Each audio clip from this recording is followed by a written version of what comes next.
Buongiorno a tutti, benvenuti a Venezia, grazie della vostra partecipazione. Io sono Fabio Fuolega, sono il responsabile dell'ufficio dipendenze della Regione. Vi porto innanzitutto i saluti dell'assessore e anche del direttore della Direzione Servizi Sociali, il dottor Spano, e della dottoressa Midena, che appunto dirige l'unità organizzativa che si occupa di dipendenze. Oggi parleremo del progetto RED, che è un progetto che afferisce al piano triennale sulle dipendenze che è in scadenza a fine 2023.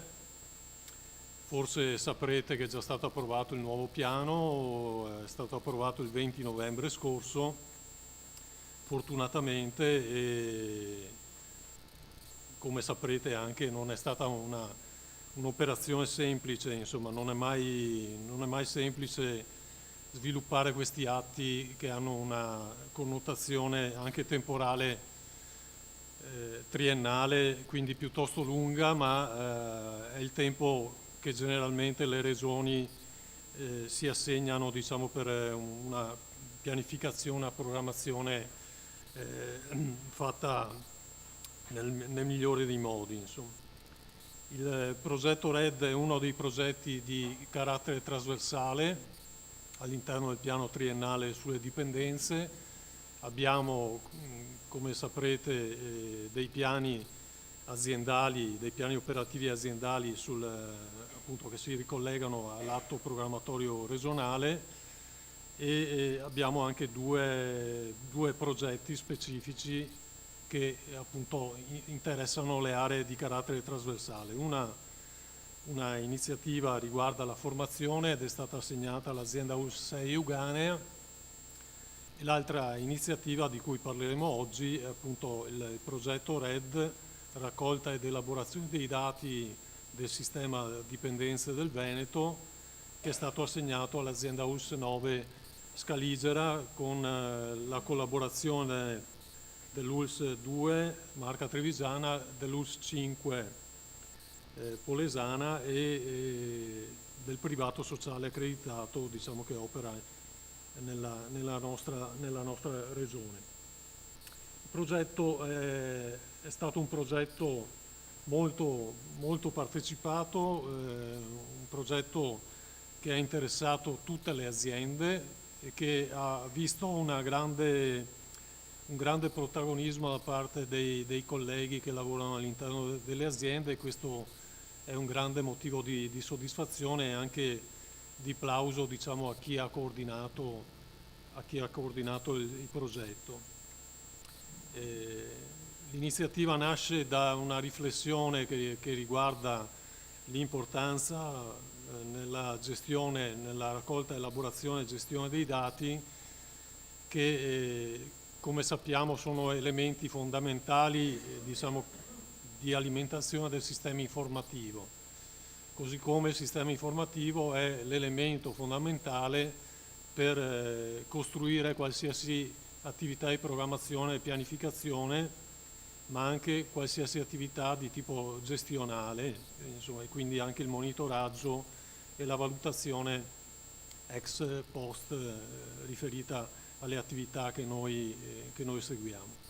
Queste attività sono in linea generale regolate da due articoli di un decreto del Presidente del Consiglio dei Ministri, che sono l'articolo 28 e l'articolo 35 del DPCM 12 gennaio 2017, e l'articolo 28 riguarda, diciamo, le attività che vengono normalmente svolte dai SERD, quindi attività di tipo ambulatoriale, assistenza territoriale che riguarda le dipendenze. L'articolo 35 invece riguarda le attività residenziali o semiresidenziali, quindi si avvicina di più a quelle che sono i compiti svolti nel Veneto, ma anche a livello nazionale, diciamo, dal privato sociale accreditato, a parte qualche realtà di qualche comunità pubblica. Quindi la riflessione sugli strumenti ha portato ha portato la Regione a pensare che sarebbe stato opportuno appunto sviluppare un intervento di tipo partecipativo con le aziende, un intervento su queste tematiche. Le organizzazioni di tipo sanitario, sociosanitario sono considerate da un punto di vista economico e anche di studi sulle organizzazioni, le organizzazioni più complesse in assoluto. Quindi il sistema informativo e i dati in generale sono elementi fondamentali diciamo, per governare la complessità. Governare la complessità significa dare migliori servizi alle persone che hanno bisogno di queste attività in quanto soffrono appunto nel nostro caso lo stato di dipendenza.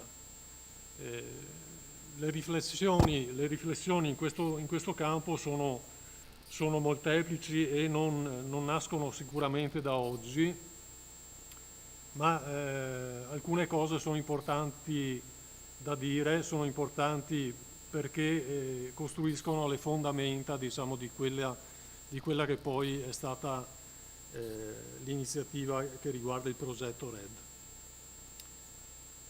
Ma la prima cosa da dire è innanzitutto l'importanza dei dati in senso proprio come elementi, come particelle elementari, diciamo, possiamo definirli, particelle elementari di un sistema che poi consente appunto di esaminare e poi di governare i processi.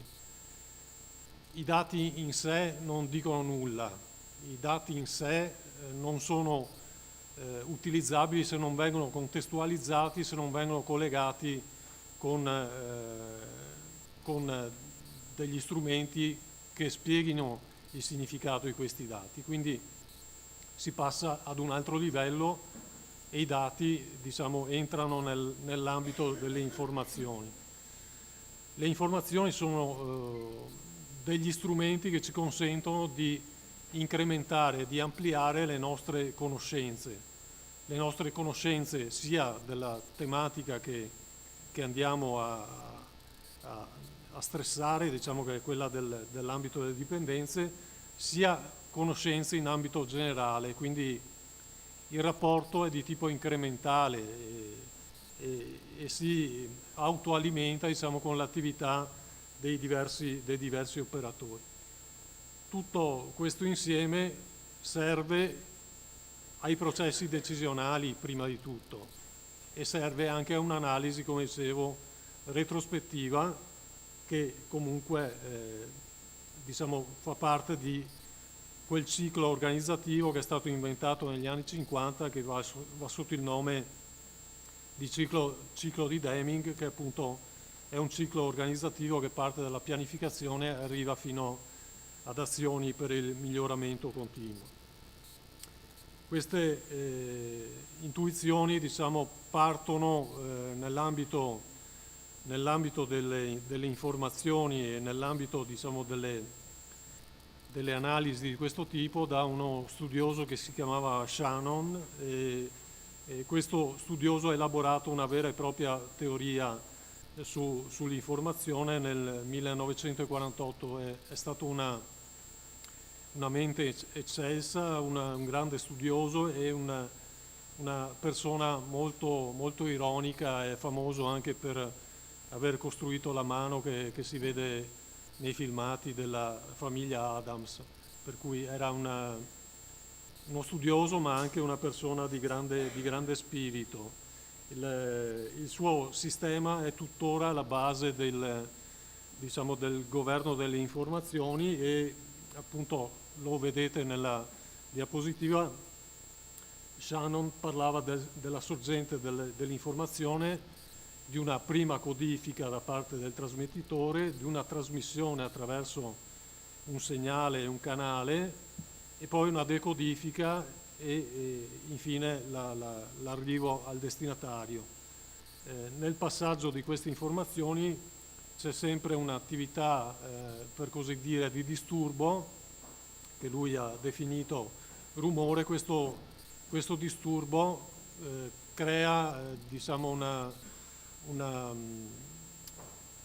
crea due elementi. Il primo elemento è la ridondanza, cioè la ripetizione di informazioni che sono già esistenti, e l'altro elemento invece è l'entropia, cioè la dissipazione di queste informazioni, il non raggiungimento dell'obiettivo. L'entropia è un concetto che è stato poi diffuso in tutte le aree disciplinari e che appunto è una delle basi anche della teoria delle informazioni.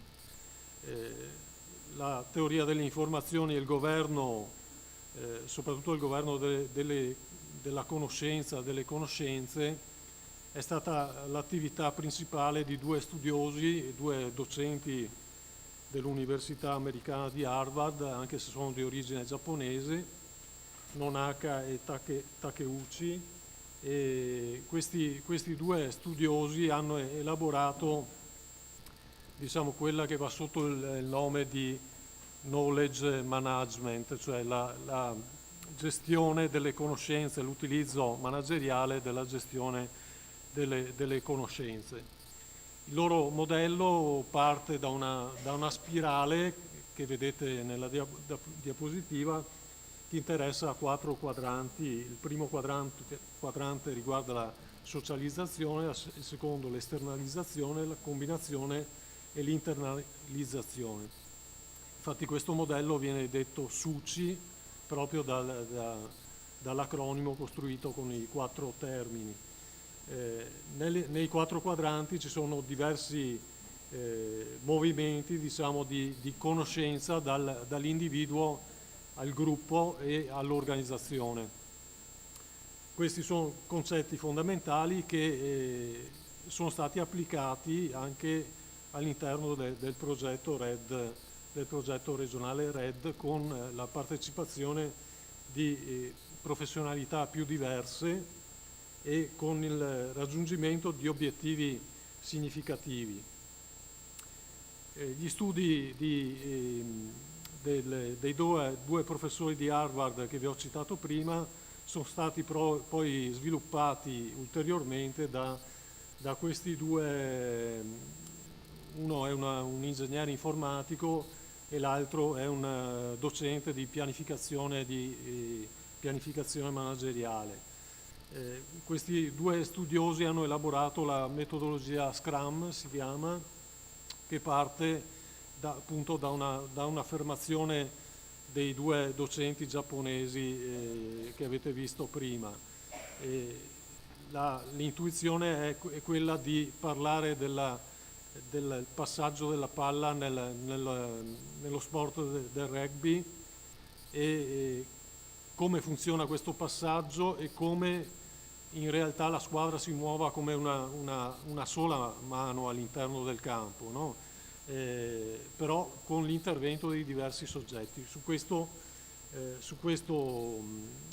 visione si basa anche questa teoria, che in qualche misura è stata applicata anche nel progetto RED, appunto, ripeto, con la collaborazione di diverse professionalità. La metodologia Scrum è un metodo, diciamo, per condurre i progetti, innanzitutto. Come vedete nella diapositiva, è un metodo che richiama anche i sistemi di gestione per la qualità, ma che li sviluppa ulteriormente, nasce in ambito informatico e quindi si propone di governare maggiormente la complessità dei sistemi informativi e la creazione dei sistemi informatici che supportano queste attività. Quindi la linea che vedete in orizzontale è diciamo una freccia che indirizza attraverso la costruzione del software, insomma del programma informatico che si vuole utilizzare, mentre il cerchio con la freccia appunto è detto appunto è un circolo che riguarda le varie attività che vengono definite sprint.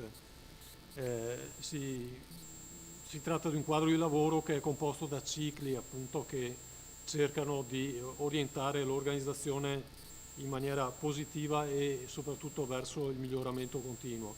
La freccetta più piccola è il daily scrim, cioè l'attività che questi gruppi svolgono quotidianamente per, appunto, in direzione del miglioramento.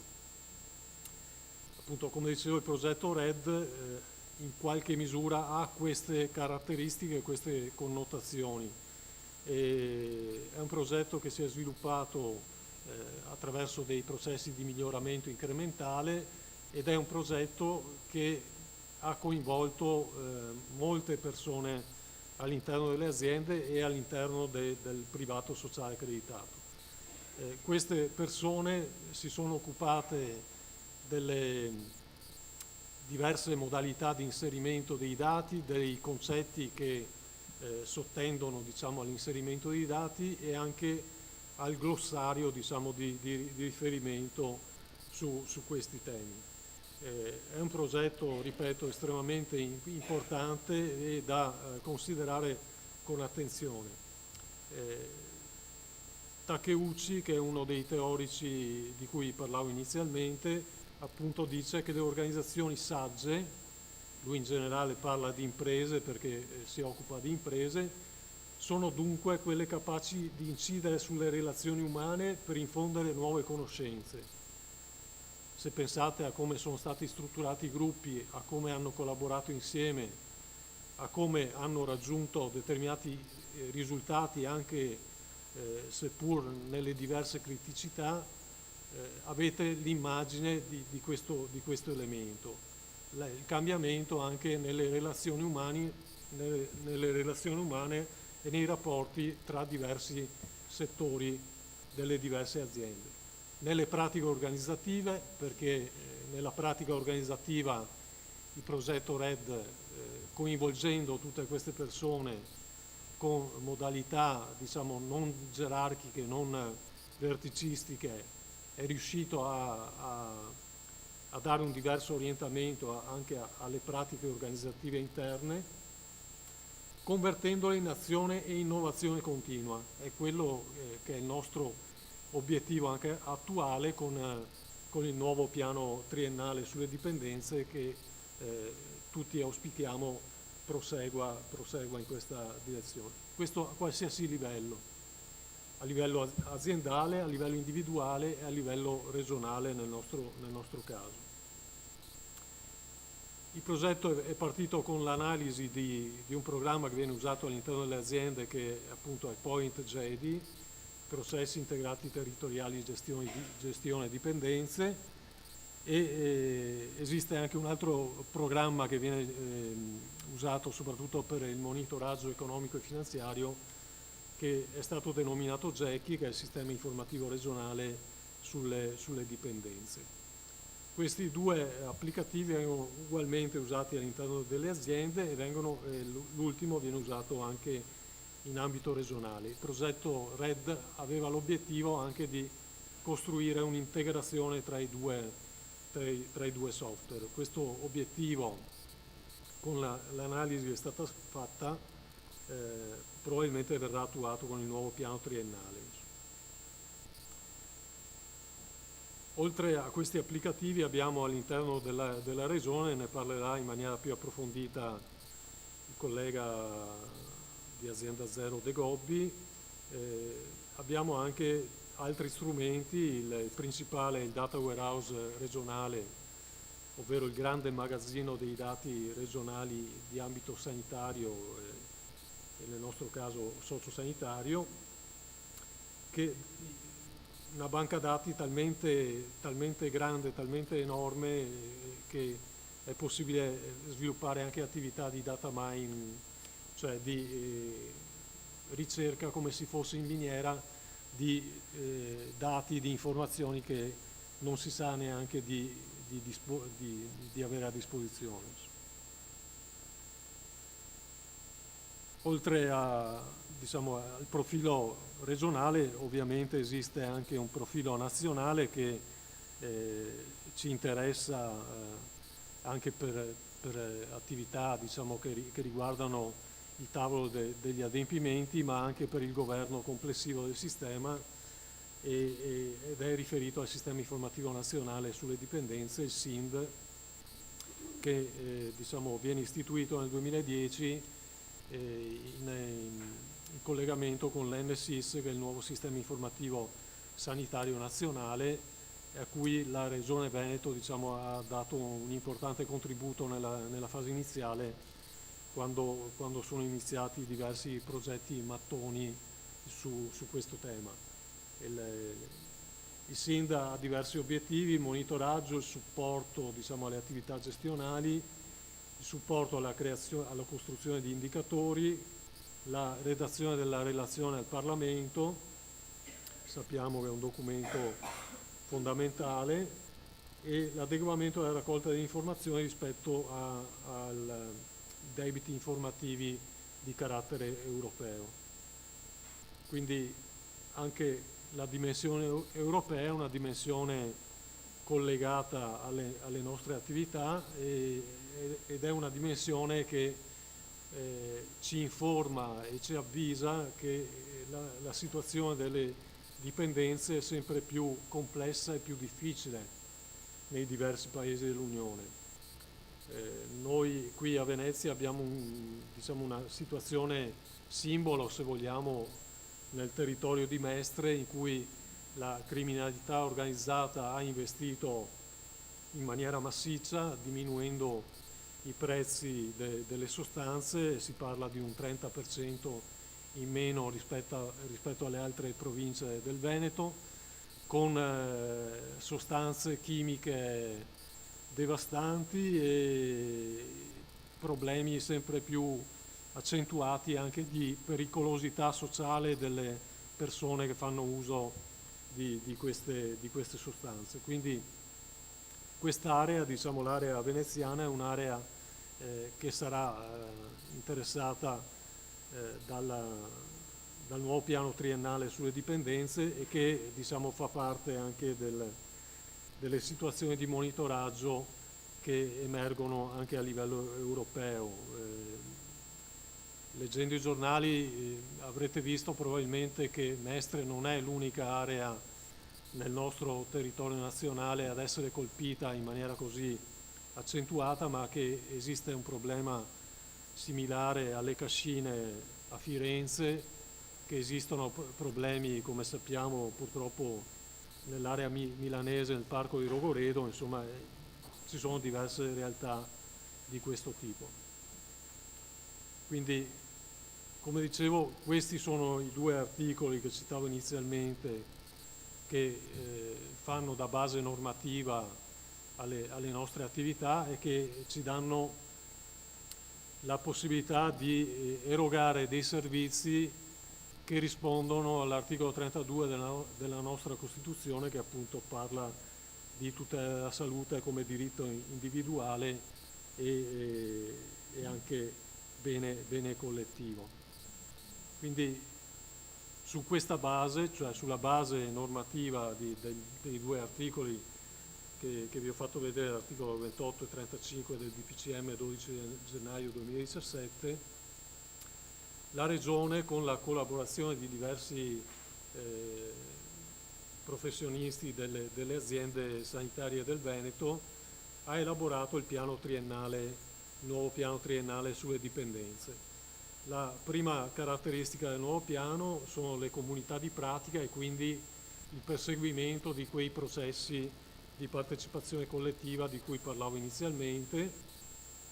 Le comunità di pratica sono state elaborate da diciamo, uno studioso che ha elaborato queste teorie soprattutto nell'ambito della formazione, ma che oggi sono utilizzabili in qualsiasi ambito.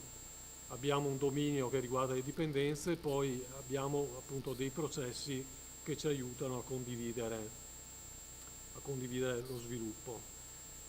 Questo è lo schema del piano in linea generale. È uno schema che è ispirato ai perni connettori di Likert, un sociologo americano che ha inventato questa analisi, diciamo, ha sviluppato questa analisi alla fine degli anni 50 e poi diciamo, l'ha portata a maturazione intorno agli anni 70. Ci sono due tavoli che sono istituiti anche dal piano triennale, il gruppo tecnico di monitoraggio e il tavolo di partenariato. Comunque di questi temi ne parleremo magari nella parte che riguarda le prospettive future. Una delle cose che volevo dirvi in conclusione è che il piano triennale per le dipendenze 2024-2026 contiene anche una sezione riguardante il profilo sperimentale. La tematica che è stata individuata è il dialogo aperto, è diciamo un insieme di metodologie che nascono nell'ambito della salute mentale, ma che oggi possono essere utilizzabili anche nell'area delle dipendenze. Vi rinnovo i miei ringraziamenti per la vostra partecipazione e passo la parola al prossimo relatore, alla prossima relatrice. Grazie.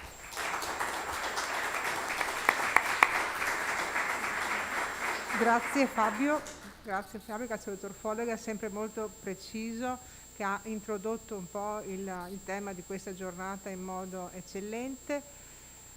Visto che è arrivato anche il dottor Grottola, se inviterei a fare dei saluti, visto che è l'ente della LUS 9 che ha un po' guidato questo lavoro di tessitura che ha portato questi 3 anni di lavoro.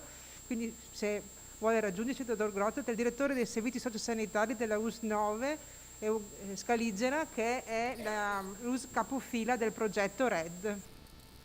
Grazie, buongiorno a tutti. Abbiamo svolto con piacere questo ruolo anche perché ravvisavamo la necessità del lavoro che è stato impostato, un lavoro che ha avuto una base metodologica molto chiara e lineare e ha visto il coinvolgimento di tutti i dipartimenti, un coinvolgimento trasversale che io ho respirato negli incontri a cui sono riuscito a partecipare. E il supporto dell'azienda ULSS 9 è stato un supporto che ha potuto produrre dei risultati solo perché ha avuto il sostegno regionale costante, importante. Il dottor Follega è un referente fondamentale di tutto il processo che ha portato ai risultati che abbiamo raggiunto e che porterà a una trasformazione, a un miglioramento continuo, come si diceva. E il sostegno di tutti i dipartimenti che hanno elaborato intanto i contenuti informativi, conoscitivi che stanno alla base un po' del progetto. Quindi abbiamo avuto modo di condividere, credo, i contenuti tecnici, di confrontarci sulle informazioni, le conoscenze di cui abbiamo bisogno per la governance del sistema dei servizi. E credo che il risultato più interessante in conclusione sarà quello di poter disporre di dati conoscitivi condivisi, attendibili e che siano utilizzabili dalla Regione per la programmazione e delle nostre aziende sociosanitarie, da tutto il terzo settore che è stato fondamentale anche nello svolgimento di tutto il processo, che possa servirci proprio a monitorare la nostra attività, individuarne un po' le necessità di miglioramento, perché il miglioramento continuo è un po' la base di tutti i nostri processi. Grazie a tutti i relatori di oggi, ascolteremo con interesse tutti i passaggi e grazie soprattutto a chi ha lavorato in questo ambito. Mi permettete a livello aziendale un ringraziamento particolare alla dottoressa Migliozzi e alla dottoressa Simeoni che ci hanno dato competenza, passione, ci hanno dato l'anima. Grazie. Grazie.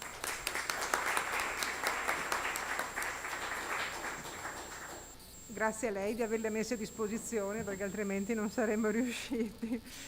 E con questo passerei la parola alla dottoressa Troiani di Azienda Zero. Grazie. Sì, buongiorno a tutti, porto i saluti di Azienda Zero in questo incontro. Sono appunto Monica Troiani, direttrice sanitaria di Azienda Zero e intanto volevo dire che mi è molto piaciuto l'intervento iniziale del dottor Fuelega, col quale abbiamo un passato proprio comune di miglioramento della qualità, di processi di miglioramento. Io diciamo, come attività nasco nell'ambito della qualità. Poi un altro aspetto interessante è la presenza dell'US9, il dottor Grottola, che è la mia ULS di appartenenza, da cui derivo, e quindi diciamo che gioco in casa. Ecco. E niente, volevo dire che mi è molto piaciuto perché dà proprio l'idea di come questo progetto RED, a partire dal piano triennale precedente a quello attuale della delibera 1396 del 2020, del 20 novembre 2023, dà proprio, essendo ancora contenuto nella nuova delibera, ed è stato anche descritto come un processo di continuità rispetto al precedente, continuità con un ambito sprint, che vuol dire cerchiamo di anche migliorare sia il processo di raccolta dati, ma anche ciò che i dati ci portano a pensare su un miglioramento continuo della qualità dell'assistenza in questo campo delle dipendenze, perché come diciamo sempre, senza misurare non si fa qualità. L'altro aspetto interessante è la trasversalità delle relazioni a cui il dottore accennava, che le relazioni dei partecipanti, che vede impegnati la Regione, ovviamente come governo, le aziende sanitarie e anche Azienda Zero. Nel pomeriggio Roberto De Gobbi avrà un intervento in particolare su la sua specifica attività di Azienda Zero in questo progetto, e poi mi pare anche l'intervento conclusivo per diciamo tirare le somme. La cosa però importante è appunto un altro aspetto che mi è piaciuto nelle delibere, è stato ripetuto anche oggi, il concetto di comunità di pratiche. Allora riflettevo sul senso del discorso comunità. Comunità vuol dire non è solo un gruppo di operatori che si trova insieme, ma è un gruppo di operatori, persone che hanno un obiettivo comune per il quale insieme si va a lavorare. Quindi non è un obiettivo dello specifico, non è un obiettivo di Azienda Zero, non è un obiettivo della Regione, non è un obiettivo delle aziende, ma è un obiettivo per il sistema. L'altro punto che volevo sottolineare è come anche questo progetto si inserisce con attori sovraordinati come il Ministero. Abbiamo qui le colleghe del Ministero che sono già state ringraziate dagli organizzatori, ma sono contenta che siano presenti, ma anche l'aspetto diciamo più non sovraordinato ma di cornice, che è l'aspetto europeo con l'ultimo. Ecco, credo che in questo percorso, in questo momento in cui, come diceva Fabio, l'aspetto delle dipendenze è sempre più complesso, è pur vero che noi, io mi ricordo da ragazza, le dipendenze erano un bel problema, vero, nelle nostre scuole, mi ricordavo qualche giorno fa che quando ero alle medie sono venuti i carabinieri a pescare 2 miei compagni di scuola, quindi è un problema. Noi lo vediamo con altri aspetti più complessi. Perché più complessi? Perché si sono allargati anche ad altri campi sconosciuti, ma questo fa parte delle complessità del nostro momento storico, e l'affrontare la complessità con il momento storico con metodo e con passione credo che sia molto importante. Ecco, ringrazio, mi permetto di ringraziare Roberto De Gobbi, anche che è della unità operativa gestione flussi all'interno del servizio epidemiologico regionale di Azienda Zero, per il lavoro che insieme a voi, con voi, sta portando avanti. Bene, vi saluto e vi ringrazio tanto di questo.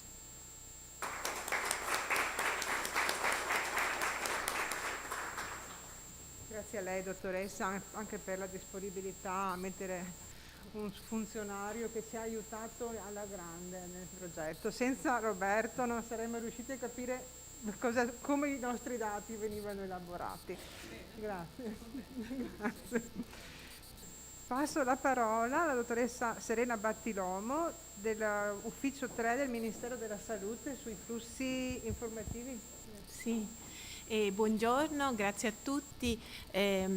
Io appunto qui insieme alle colleghe dell'Ufficio di Statistica rappresentiamo il Ministero della Salute e siamo molto contente di essere presenti e di partecipare in questa governance partecipativa che Regione Veneto ha messo in campo con questo progetto e che veramente è di plauso, no? Perché ascoltare il suo intervento è stato un piacere, perché questi meccanismi in cui la Regione riesce a fare una governance al suo interno ma non ristretta, anche allargata nel confronto anche con altre regioni, con quello che sarà il futuro anche della rilevazione dei dati delle dipendenze. Oggi pomeriggio io vi parlerò di questo, quindi questa logica del miglioramento continuo ma anche delle decisioni e della programmazione data driven, e quindi dell'importanza dei dati, ma dati che siano corretti, altrimenti si rischia di prendere decisioni sbagliate. Quindi per noi come Ministero, e che interagiamo con tante regioni diverse e tante realtà diverse, è un piacere e veramente una musica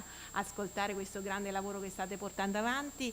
È anche un piacere sapere che è stato rinnovato questo progetto per i prossimi 3 anni, ma anche lanciandovi la sfida appunto per l'ampliamento del concetto di dipendenza, che oggi pomeriggio anche vedremo, è stato stabilito dal Consiglio Superiore di Sanità, e quindi andare oltre le tossicodipendenze anche sulle dipendenze non da sostanze, e che diciamo stanno facendo, diciamo, un po' dilagando, anche se in maniera diversa, è un po' differente la gestione, quindi richiederanno anche modelli di intervento e di rete sociale differenti, no? Quindi complimenti, ma la strada è ancora lunga, questo è quello da dire, però veramente l'unione fa la forza, e questo concetto delle comunità di pratica, della governance partecipativa, penso che oggi vedremo i risultati e continuiamo a produrre questi risultati, quindi grazie per il vostro lavoro e speriamo anche di contaminare anche altre regioni con questo spirito, con questo tipo di progettualità.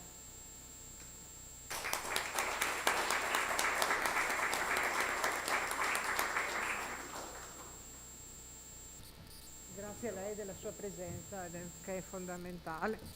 Che qualcuno creda in noi, perché il lavoro è importante ed è impegnativo. Allora, io passerei la parola alla dottoressa Sabrina Migliozzi, responsabile del progetto RED, quindi passiamo proprio la parola alla persona che ha tenuto un po' le fila di tutto questo lavoro, con tanta gioia, come si vede,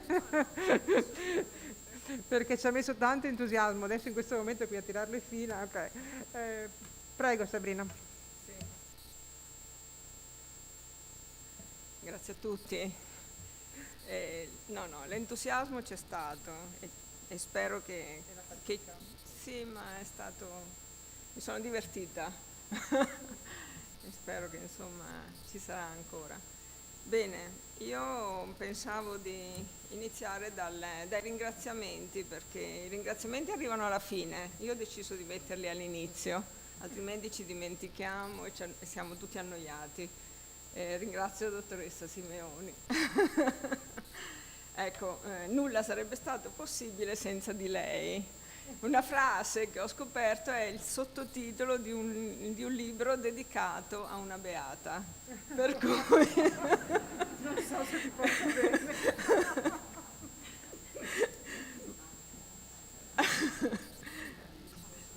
Bene, dopo questo ringraziamento che è assolutamente più che dovuto. Allora, il dottor Fuolega ha fatto un intervento fantastico, io dovrò prendere lezioni perché è veramente bellissimo, e quindi il mio sarà estremamente basic, immagino, e non so se riuscirò a dare l'idea della complessità del lavoro che è stato fatto. La nostra situazione di partenza era apparentemente semplice, lineare, chiara, tranquilla. Abbiamo un applicativo, il Point Jedi, che è in uso presso tutti i dipartimenti per le dipendenze, che gestisce gestisce tutte le informazioni del paziente che accede, dell'utente che accede ai nostri servizi, quindi come accoglienza, presa in carico, diagnostica e poi insomma la dimissione, e attraverso cui, grazie al quale è possibile inviare queste informazioni attraverso il flusso SINDE al Ministero. Questa era la situazione di partenza. Così per dare un'occhiata veloce, quando parliamo di GEDI, questa è la schermata iniziale, abbiamo dei menu entro cui appunto accedere nelle varie sottosessioni, il menu nominativo che è legato al paziente, l'operatore, il servizio, ma così velocissimamente quelle che sono delle schermate che chi ha dimestichezza con questo applicativo conosce bene. Gli obiettivi che ci siamo dati erano obiettivi anche così abbastanza, come posso dire, ambiziosi. Il primo tra tutti appunto dare un sistema di report aggiornato e attendibile sul fenomeno delle dipendenze in Veneto. Erano degli obiettivi che la Regione stessa, a dire il vero, ci aveva dato attraverso una delibera della Giunta regionale del 2021. Quello che era stato fondamentale come focus era l'allineamento delle estrazioni rispetto a quanto richiedeva sia la Regione che il Ministero.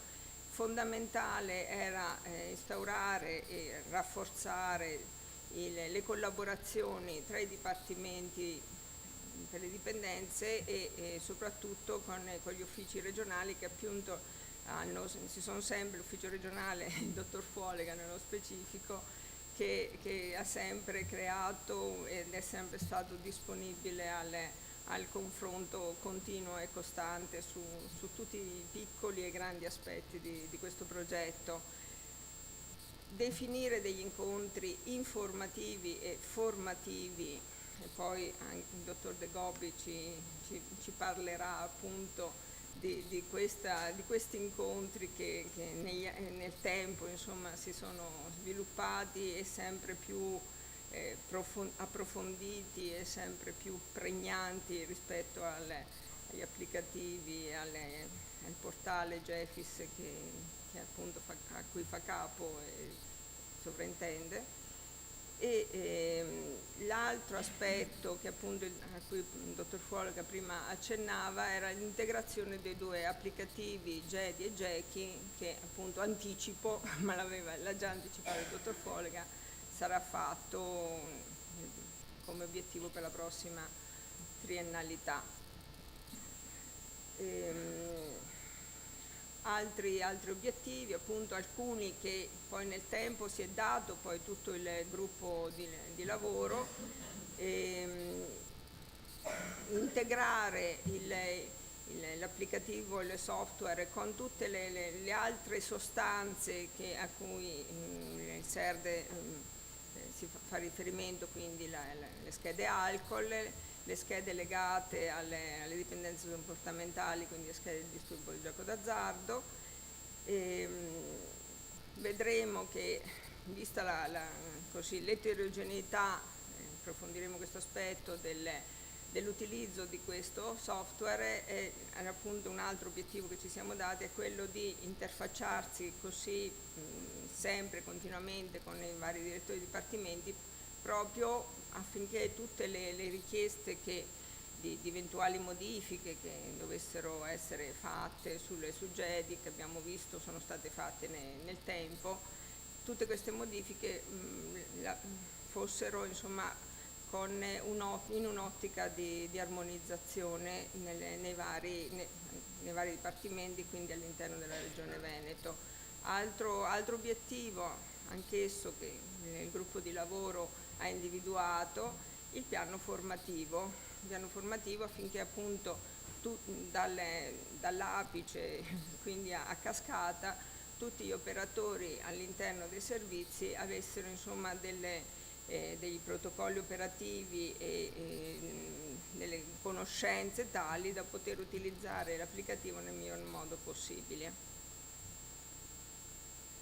Per dare un po' un'idea appunto della complessità, qua ho riportato tutte le aziende che in questi mesi, in questi anni hanno collaborato.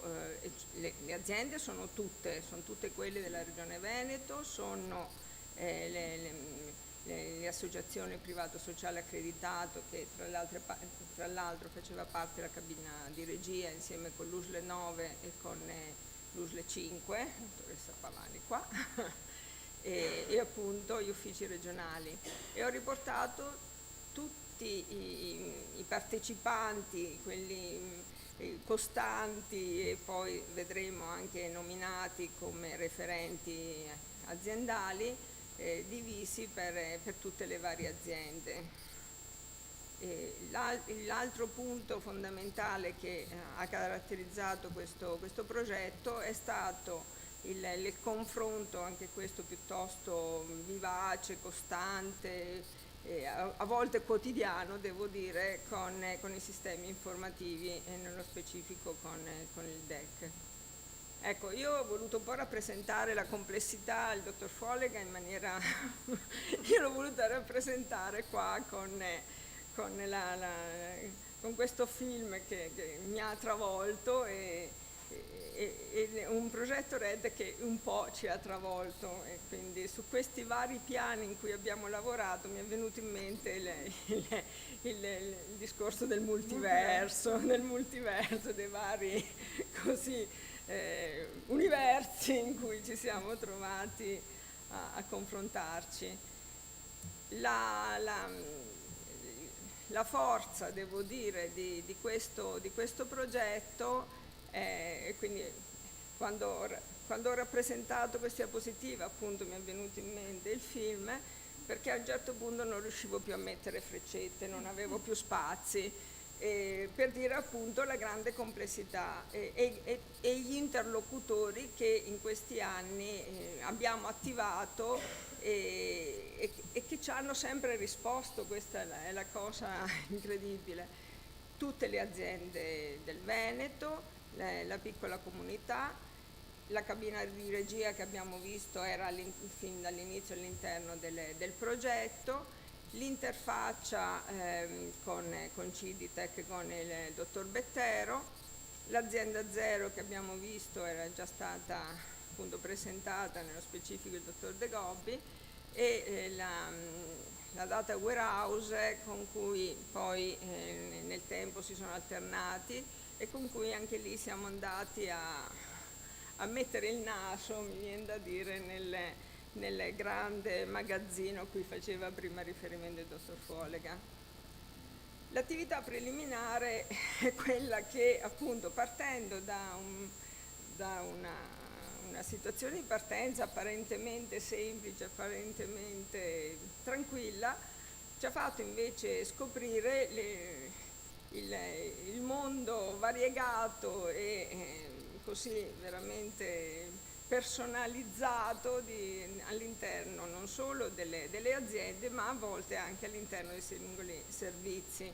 Uno strumento che dappertutto tutti chiamavano Point JEDI, ma che, devo dire, ciascuno, addirittura ogni CERT a volte, così utilizzava in maniera un po' così specifica, particolare, propria, diciamo. Ecco.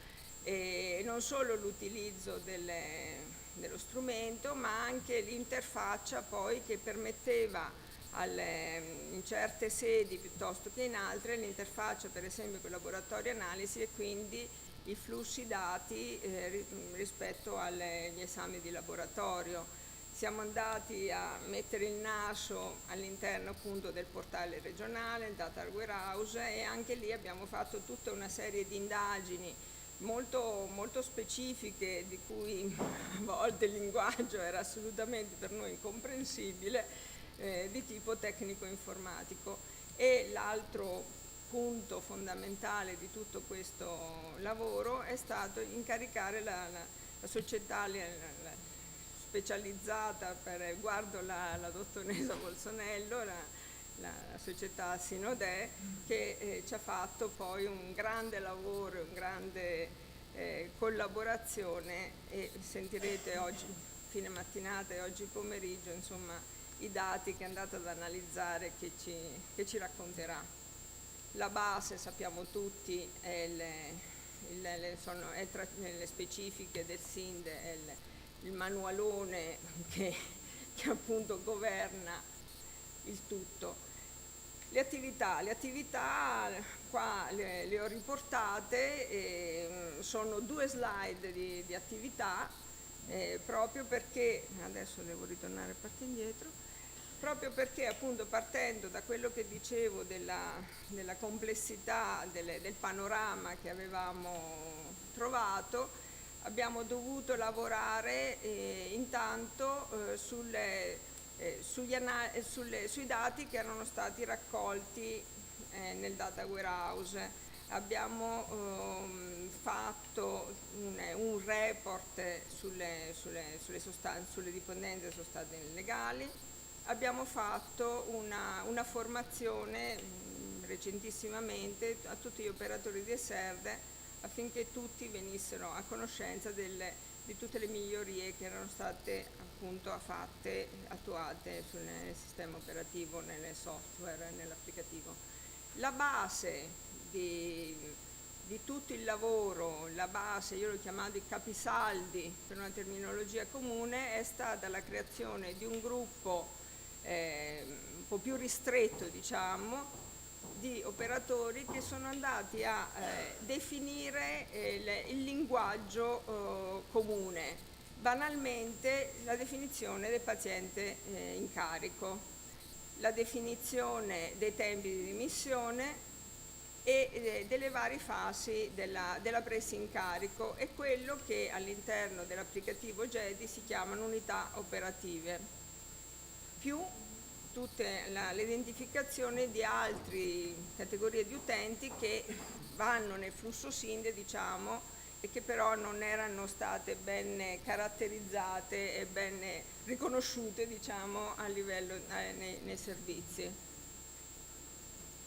Velocissimamente questo gruppo glossario poi si è differenziato in ulteriori sottogruppi. Si sono dati compiti, ecco, da soli si sono dati compiti e si sono così spontaneamente suddivisi, volontariamente e spontaneamente suddivisi il lavoro su delle aree, dei capisaldi nella gestione appunto del GEDI, l'area anagrafica, qua velocissimamente nomenclatore, l'area sanitaria, l'area diagnosi, legale e prevenzione. Non sto a descrivere le varie revisioni, poi le andrete a leggere se avrete voglia queste diapositive. Quindi velocissimamente i risultati che devo dire che inaspettati, come tutto il lavoro che è stato fatto. Inaspettati perché appunto questo confronto con i referenti dell'azienda zero, della data warehouse, della regione Veneto era impensabile in maniera così costante, in maniera così continuativa. Era impensabile riuscire e forse ci siamo riusciti, a sistematizzare tutti i dati in modo tale che appunto la qualità del dato sia migliorata, e questo lo vedremo oggi pomeriggio. Siamo riusciti a formare gli operatori, un tour de force di 3 pomeriggi sulle varie aree, ma ce l'abbiamo fatta. E siamo riusciti anche a elaborare questi dati e a elaborare un report. L'altra cosa fondamentale che sto dicendo in fondo, invece dovevo dire all'inizio, è questa rete che si è creata con tutti questi operatori di tutte le USL 9, gente che fino al giorno prima non ci conoscevamo e che invece abbiamo imparato a conoscere con una disponibilità, con una abnegazione, con un lavoro quotidiano che è stato fatto. Non ho contato il numero delle riunioni, qualcuno l'ha fatto e mi dicono veramente numeri, su un centinaio di riunioni, penso di sì, così più o meno. Quando parlavo dell'inaspettato, anche qua il viaggio inaspettato, il viaggio inaspettato perché chi mai se lo credeva, voglio dire, di dover fare tutto quel lavoro preliminare appunto di omogeneizzazione dello strumento. Chi se lo aspettava di trovare tutta una serie nel famoso indagine tecnico-informatica, di trovare tutte quelle crepe nell'interfaccia tra il GEDI e il GEFIS, e anche lì intuiamo, ma abbiamo avuto la certezza rispetto a queste disomogeneità all'interno delle aziende, nell'ambito tra vari set nell'ambito della stessa azienda, di queste interfacce informatiche, che è quella più significativa a mio parere, è quella con il laboratorio analisi. Prima qualcuno parlava, la dottoressa Battilomo parlava del futuro, e appunto abbiamo un futuro davanti perché abbiamo il nuovo piano triennale.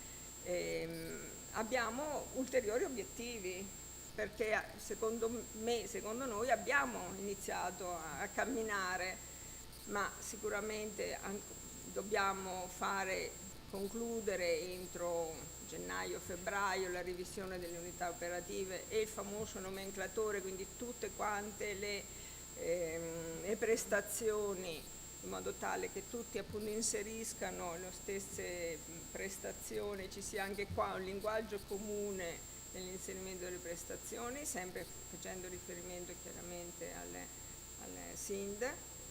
L'altra cosa su cui spero molto è il report che spero verrà fatto sui dati del 2022, quindi che avremo dopo il prossimo flusso SIND di febbraio-marzo 2024.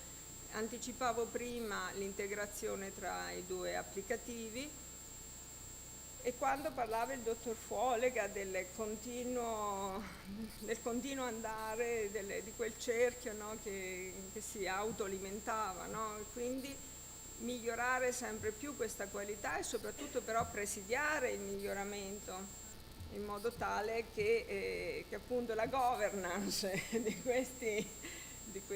questo lavoro futuro, insomma, sia ben in mano a qualcuno. Implementare l'integrazione dei dati, la dottoressa Battilomo ce l'ha anticipato, dei dati relativi all'alcol, relativi al gioco d'azzardo, relativi al tabagismo. È obiettivo molto così, forse troppo alto, non so, ma insomma un osservatorio regionale potrebbe essere una nostra stella polare. Continuare la formazione sulla gestione della cartella, interfacciare in tutta la regione, in tutte le USL, in tutte le aziende, il GEDI con laboratorio analisi. A nostro parere sarebbe opportuno anche centralizzare il contratto di assistenza Ciditec. E poi un altro aspetto che abbiamo visto nel tempo durante le riunioni crea sempre un po' di perplessità nell'utilizzo del POID come cartella clinica, quindi che soddisfi tutti i requisiti di tipo medico-legali proprio legati a una cartella clinica elettronica. non so se ho illustrato i vari piani, ma comunque poi nel pomeriggio gli interventi più specifici e sicuramente più specializzati, immagino che riusciranno a dare meglio il quadro. Grazie.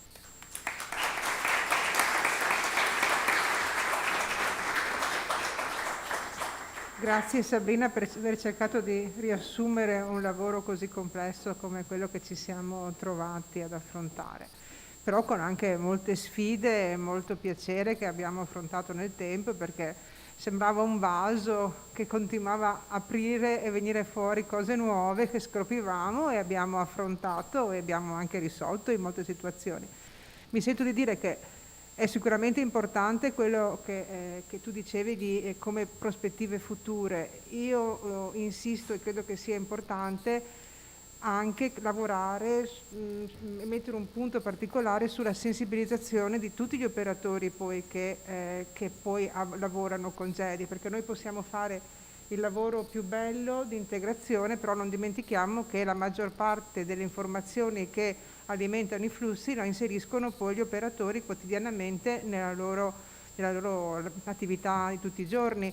Quindi se non hanno questa a parte alcuni dati che vanno dentro in automatico, perché comunque potrebbe essere anche quelli del laboratorio in futuro, ma l'alimentazione della cartella clinica, le prestazioni sono lasciate alla libera gestione degli operatori. Quindi se gli operatori sono sensibilizzati su questo, su quanto è importante poi avere un ritorno di questi dati, credo che uno dei modi sia la formazione, ma anche vedere dei report come quelli che vedremo oggi pomeriggio, credo che sia molto importante, che sono fatti dai nostri dati, da quelli che noi inviamo, e già vedendo quei dati lì si vedono delle incongruità che ci fanno capire che anche lì ci sono delle macchie di leopardo che abbiamo trovato in tanti punti del lavoro.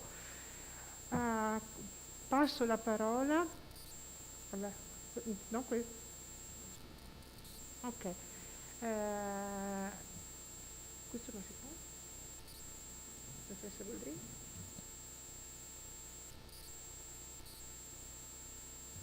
Allora, passo la parola alla dottoressa Boldrini. No, Angela Bravi. Angela Bravi, scusi. Allora passiamo direttamente a quello che è previsto, ok? Sì, Un cambio... sì, ho chiesto Scusi. Quindi passo la parola alla dottoressa Angela Bravi, che ci parla appunto del sistema informativo delle dipendenze e il ruolo delle regioni. Angela Bravi mi ricordi, della regione Umbria? Io sono referente per l'area Okay. delle dipendenze della Regione Umbria, posso? Prego. Ok, rimango in piedi perché altrimenti diciamo che scompaio un po' qui dietro.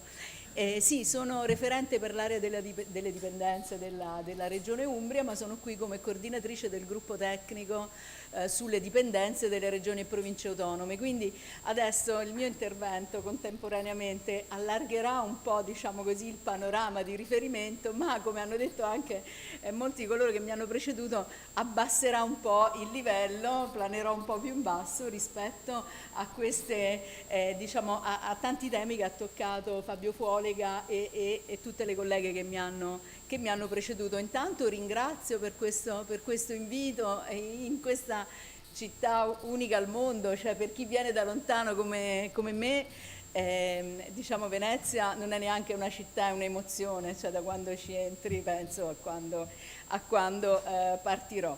Bene, cominciamo con qualche piccolo accenno su che cosa sia questo gruppo tecnico delle regioni e province autonome sulle dipendenze. È un gruppo di lavoro costituito da referenti individuati da tutte le regioni e province autonome che, diciamo così, affrontano a tutto tondo il tema delle dipendenze, quindi senza le divisioni che usavamo anni fa fra tossicodipendenze, alcol, eccetera, e come gruppo costituisce un contesto di supporto tecnico per la Commissione Salute delle Regioni e Province Autonome, quindi per l'insieme dei nostri assessori alla alla salute. E dove ci collochiamo? In questo snodo fra Stato e Regioni che come ormai insomma sappiamo tutti ha delle caratteristiche specifiche per quanto riguarda le politiche sulla salute, quindi il ruolo dello Stato come definizione dei livelli essenziali di assistenza e la contemporanea e paritaria, diciamo così, complementare, ecco, più che altro competenza delle regioni per quanto riguarda le modalità di applicazione dei LEA, gli indirizzi, gli atti di programmazione, eccetera. Il punto in cui queste due competenze istituzionali si incontrano negli strumenti sono le conferenze Stato-Regioni o unificata, con tutte quelle intese che poi arrivano sul livello operativo come provvedimenti che danno delle indicazioni condivise appunto fra il livello dello Stato e quello delle regioni. Il gruppo tecnico si colloca qui perché molto spesso si trova a diciamo così, supportare il parere delle regioni rispetto ai provvedimenti che propone lo Stato e comunque ad affrontare tutta una serie di questioni che diciamo hanno la possibilità di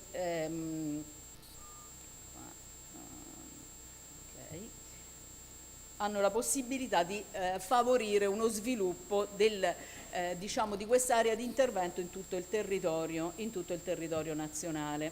Ok. Andiamo su quello che è l'argomento che ci porta qui oggi. L'hanno detto tutti, insomma, la disponibilità di dati è indispensabile sia per i livelli dello Stato, per i livelli delle regioni, per i livelli locali, per impostare le proprie politiche, strategie, programmazioni, scelte su quelli che siano dati di evidenza. Ora questo è vero e valido per qualunque campo dell'assistenza sanitaria, ma per noi è ancora più valido perché lo sappiamo benissimo tuttora, non solo dai media, ma anche in ambito sanitario, spesso tra i nostri colleghi, no? Tende a prevalere, c'è una deriva verso l'opinione, cioè uno di quei campi in cui c'è la tendenza a che ciascuno abbia una propria opinione su quello che può servire, su che cosa significano questi fenomeni, che cosa ci sta dietro, quali sono le cause. Quindi per noi è particolarmente importante poter sostenere le scelte con delle informazioni corrette, complete e aggiornate. Certo anche i dati possono essere tirati di qua e di là, lo abbiamo visto fare tante volte, però con un po' di onestà intellettuale e con, diciamo così, un richiamo a fonti autorevoli e a metodologie di rilevazione corrette e adeguate, forse è un po' più facile rimanere aderenti ad un approccio scientifico. Ok, parliamo qui di Sistema Informativo Nazionale sulle Dipendenze, no? È uno in realtà dei campi che contribuiscono a dare una lettura del fenomeno più ampio delle dipendenze e delle misure, delle politiche, delle strategie di risposta, no? Accanto alla diffusione di sostanze e comportamenti, alle patologie e mortalità correlata, all'inclusione sociale, oltre che la cura, diciamo così, i comportamenti illeciti e quindi tutte le aree che rispondono, dalla promozione della salute e prevenzione, la cura e inclusione sociale, la riduzione del danno, le misure di contrasto. Ed è fondamentale per noi questa area di rilevazione epidemiologica specifica perché se la giochiamo bene è quella che ci può permettere anche di restituire non soltanto un'immagine più completa, un quadro più completa dei fenomeni, ma di quello che sono i servizi, perché se c'è un misconoscimento di che cosa sono le dipendenze e i fenomeni collegati, ce n'è altrettanto spesso su quelli che sono i servizi che se ne occupano. Bene, si è già stato descritto ampiamente tutto il processo, diciamo così, del Sistema Informativo Nazionale sulle Dipendenze e dei livelli regionali di gestione e se ne è data un'ampia immagine di quella che è la complessità.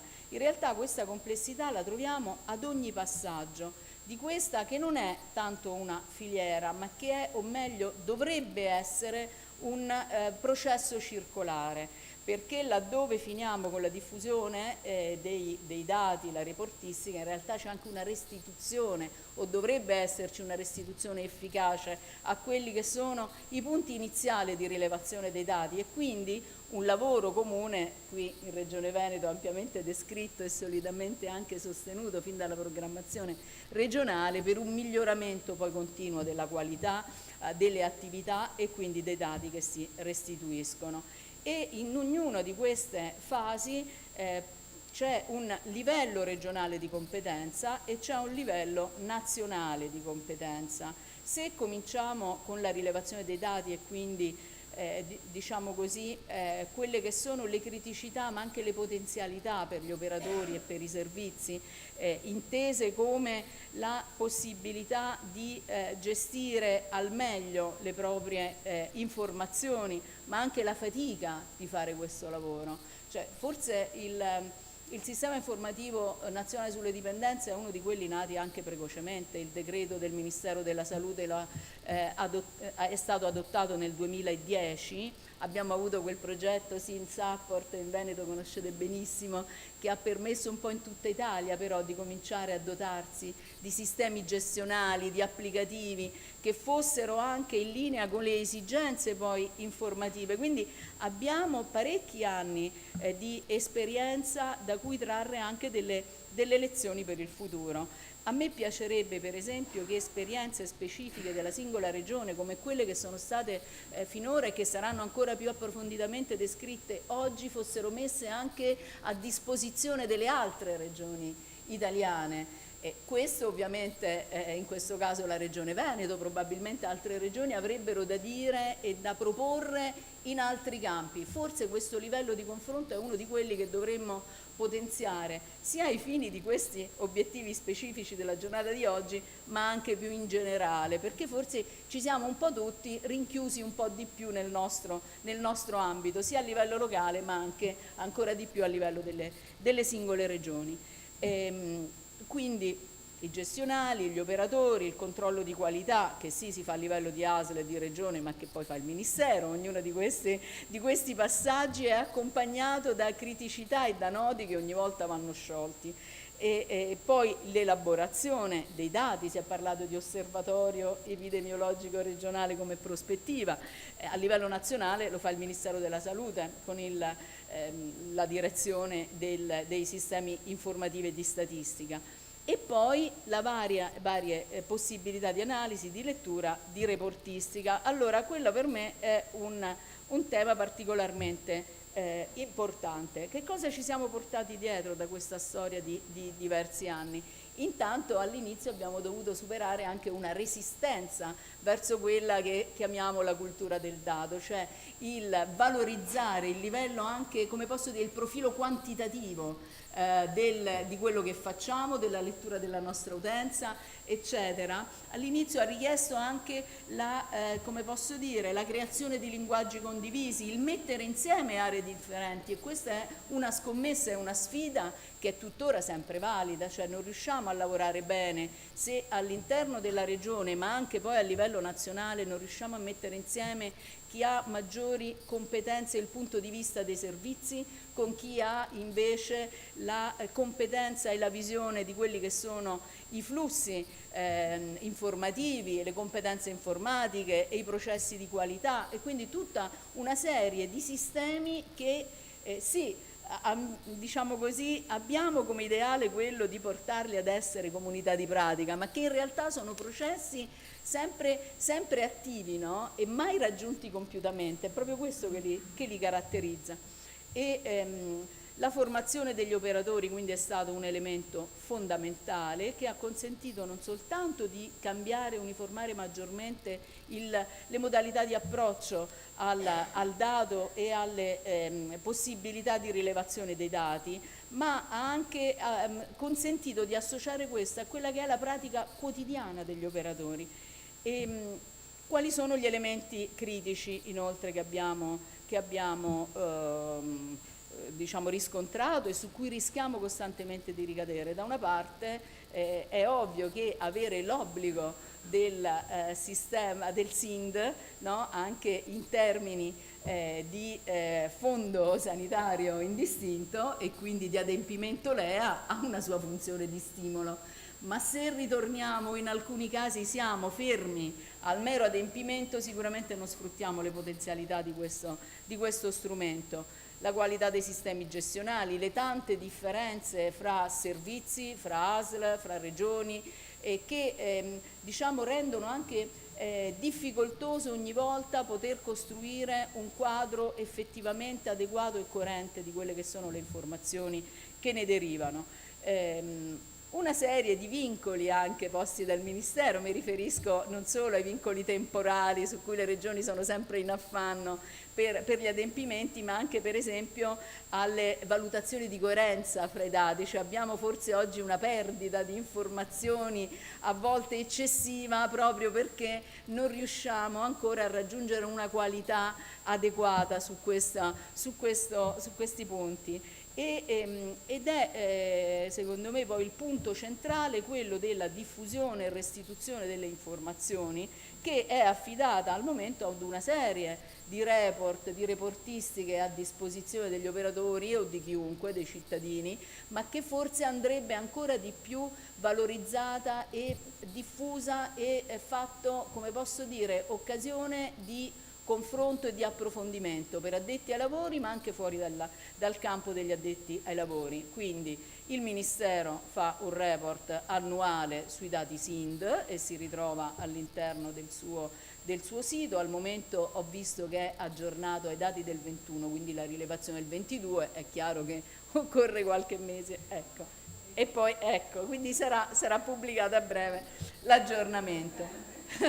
Le relazioni annuali al Parlamento, il report dell'Osservatorio Europeo. Vi segnalo anche questo ultimo nato, che è un report dell'Osservatorio sull'impatto socio-economico delle dipendenze, è nato dalla collaborazione fra Federserd e il Crea Sanità, e che dà, sulla base dei dati di fonti istituzionali accreditate, diciamo così, supporto ad affermazioni del tipo: per ogni euro speso nella presa in carico si risparmiano 4 euro a carico dello Stato per altre tipologie di spesa.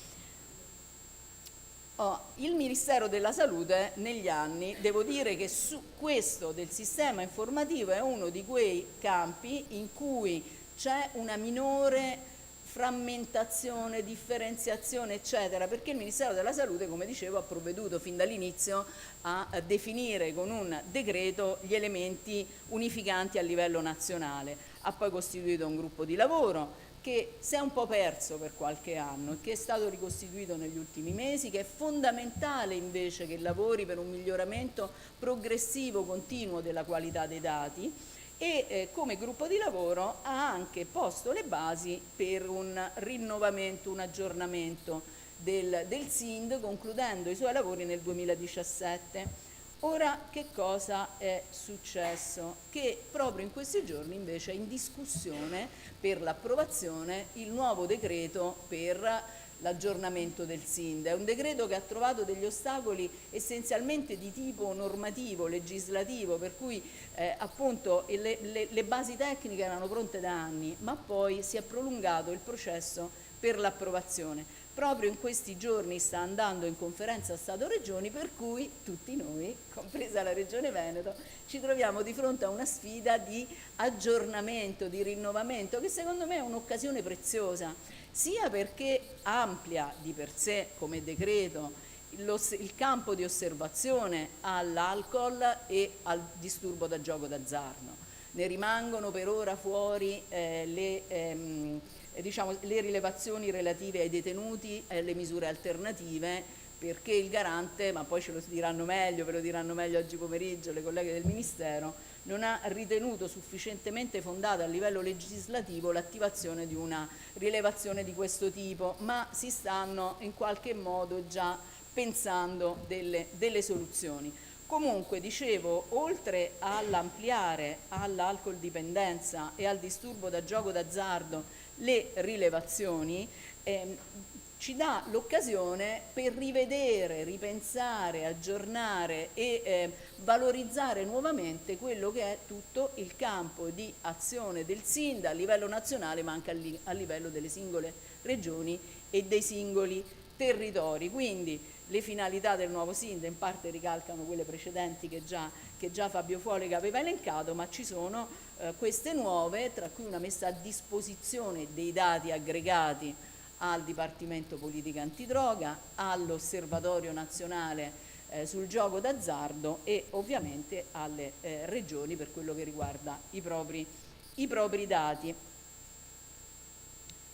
Ci sono alcune cose ancora da mettere a punto, quindi il documento sulle specifiche tecniche che andrà ovviamente, che il Ministero ovviamente metterà a disposizione, pubblicherà una volta approvato il decreto, che richiederà probabilmente anche lì un lavoro di aggiornamento, di rivisitazione. Noi da questo punto di vista questa volta chiediamo di poter lavorare, cioè di poter lavorare insieme in maniera anche più intensa di quest'ultima fase, proprio perché è una sfida importante, cioè ci giochiamo un riaggiornamento, una valorizzazione, una ripartenza per quello che è il sistema di rilevazione, di analisi dei dati, di lettura, di diffusione a livello nazionale. Sicuramente avremo bisogno di gestire alcuni passaggi che potrebbero anche essere critici, l'aggiornamento dei software, la formazione degli operatori, il riadeguamento rispetto magari a sistemi locali non completamente uniformi, perché questo lavoro che ha fatto Regione Veneto, adesso l'ha fatto la mia regione, ma è una piccola regione la mia, l'Umbria, per cui diciamo così è favorita da questo punto di vista, è chiaro che dovrà essere fatto un po' in tutti i territori regionali. Però proprio perché dovremo fare queste operazioni ci dà l'occasione di farle per bene, di coinvolgere anche tutti gli attori della rete informativa in questo percorso di riaggiornamento, di riadeguamento, e porci anche l'obiettivo di una restituzione, di una diffusione più completa, più incisiva all'esterno di quelle che sono le caratteristiche degli utenti, ma anche e soprattutto il lavoro che i servizi fanno e quella che sono la loro, diciamo così, il loro ruolo all'interno delle comunità. No, ogni tanto non so perché mi viene da pigiare questo che non c'entra. Per ora.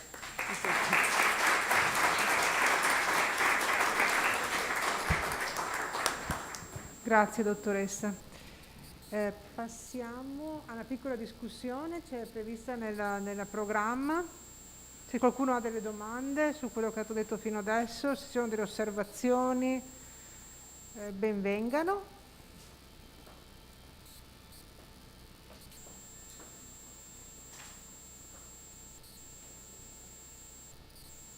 Abbiamo schiantati tutti, li abbiamo.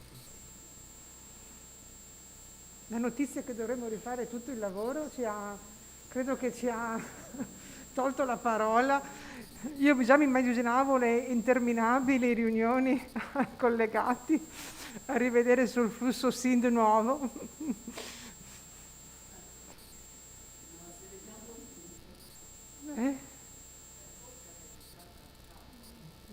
Sì, certo.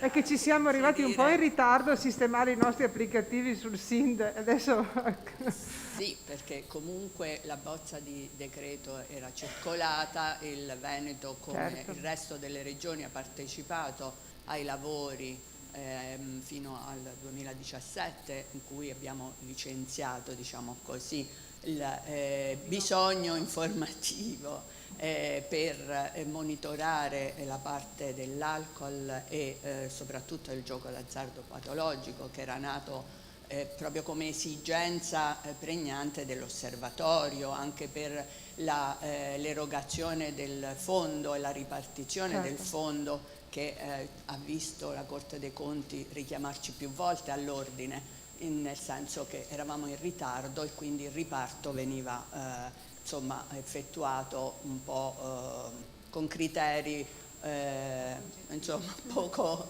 oggettivi. Quindi mi sembra che il vostro lavoro insomma sia di base e quindi possa accogliere facilmente il nuovo decreto. Certo.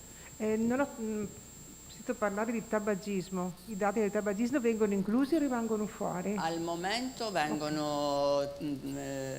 non vengono inclusi, quindi siamo ancora, teniamo fuori, vediamo come... Diciamo, il decreto lo può accogliere perché la nuova definizione di dipendenza che ha dato il Consiglio Superiore di Sanità, a cui accennava la dottoressa Battilomo prima, consente poi di estendere anche altre tipologie di dipendenza, quindi sarà facilmente inseribile senza dover fare un altro decreto.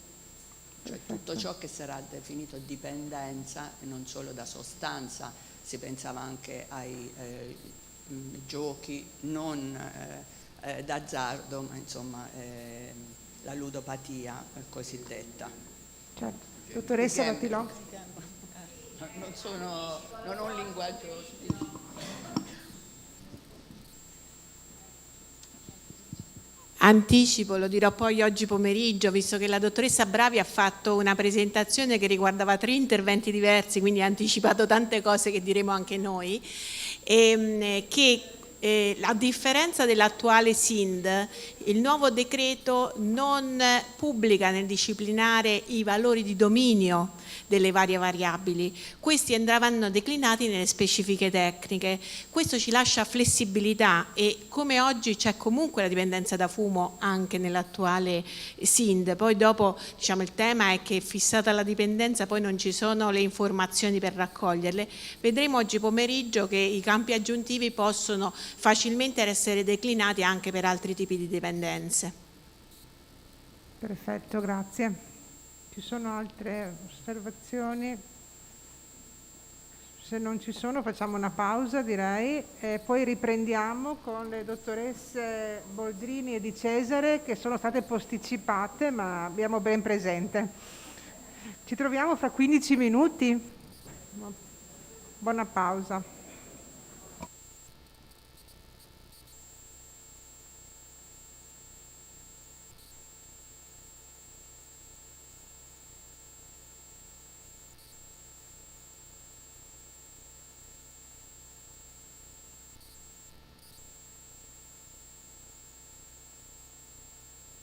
Partire da qui.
Cosa dite? Cominciamo?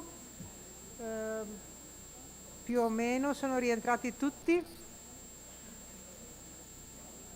Allora, io passerei la parola alla dottoressa Boldrini e seguita dalla dottoressa Di Cesare del Ministero della Salute sul Sistema Informativo Nazionale sulle dipendenze.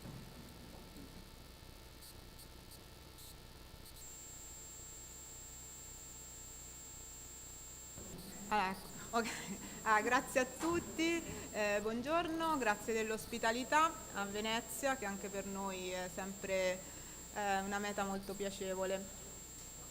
Noi adesso, io e la dottoressa Di Cesare lavoriamo all'ufficio di statistica del Ministero della Salute e daremo una visione adesso di come i dati che ci avete fatto vedere così in modo complesso vengono raccolti, poi confluiscono a livello nazionale attraverso il flusso SIND, ma anche attraverso altri flussi informativi, e come vengono restituiti sia agli operatori tecnici regionali, ma poi anche utilizzati per i vari report. Il Sistema Informativo Nazionale delle Dipendenze, l'abbiamo già visto, è regolato da un decreto del 2010, quindi antecedente a tutta la normativa sulla privacy, e quindi il nuovo SIND avrà sicuramente una struttura diversa rispetto a quella attuale, perché dovrà essere appunto compliance con quella che è la normativa sulla privacy. L'ambito della rilevazione del SIND riguarda tutti gli interventi sanitari e sociosanitari erogati da operatori afferenti al Servizio Sanitario Nazionale e rivolti a persone dipendenti da sostanze stupefacenti o psicotrope. Quindi stiamo parlando di interventi sanitari e sociosanitari, però in un ambito che riguarda il Servizio Sanitario Nazionale, quindi stiamo escludendo tutta la parte privata di questo settore e ci stiamo occupando della dipendenza da sostanze stupefacenti e psicotrope. Le caratteristiche generali del flusso riguardano tutta l'attività svolta dai servizi per le dipendenze, sono dati individuali ci sono poi normati dei servizi che regolano lo scambio dei dati tra il livello regionale e nazionale, dei servizi per l'analisi dei dati, dei flussi particolari che sono extra SIND ma in qualche modo transitano attraverso la stessa infrastruttura riguardanti le strutture, i CERT, e i dati sul personale. Le finalità l'abbiamo già viste più volte questa mattina, insomma sono molteplici e riguardano sia appunto la valutazione dell'attività svolta dai singoli servizi ma anche a livello nazionale e anche dare un quadro dal punto di vista epidemiologico del fenomeno. Inoltre questi dati servono poi, come abbiamo visto, per redigere l'annuale relazione al Parlamento che viene fatta dal Dipartimento per le politiche antidroga e di cui il SIND costituisce una parte molto cospicua dei dati che vengono presentati, e poi tutte le elaborazioni, anche queste molto cospicue, che vengono fatte sui dati SIND per fornire informazioni a livello europeo, all'osservatorio, ma anche alle Nazioni Unite e ad altri organismi internazionali. Il decreto SIND è costituito da appunto un articolato che disciplina il flusso e da un disciplinare tecnico che fa parte integrante del decreto e che individua quali sono i contenuti informativi che vengono rilevati da questo flusso. Poi ci sono altri documenti che servono a gestire poi operativamente il flusso di dati. Quello sicuramente più importante è quello relativo alle specifiche funzionali, che appunto declina in modo più dettagliato quali sono le modalità di ogni singola variabile che viene rilevata e che viene pubblicato sul sito del Ministero della Salute. E non essendo un documento che costituisce parte integrante del decreto, è un documento vivo che può essere aggiornato appunto in collaborazione con le regioni e che consente di rendere il flusso sempre aggiornato e aderente a quelle che sono le esigenze informative su questo fenomeno. L'altro documento che è stato redatto dal gruppo di lavoro a cui faceva riferimento la dottoressa Bravi poco fa è il manuale operativo che invece dà delle indicazioni più pratiche e che dovrebbe servire a standardizzare la raccolta di dati e a rendere appunto più omogenea la raccolta in questa realtà che abbiamo visto molto, molto complessa. Tutta la documentazione, comunque sia il decreto che i documenti tecnici, sono disponibili sulla sezione che vedete del nostro sito internet. L'altra finalità del flusso SIND è quella che consente la sua interconnessione con tutti gli altri flussi informativi NSIS e questo appunto è consentito perché l'apposito decreto sull'interconnessione lo inserisce fra i flussi interconnettibili e perché anche il flusso SIND utilizza la modalità CUNI-CUNA per anonimizzare gli identificativi degli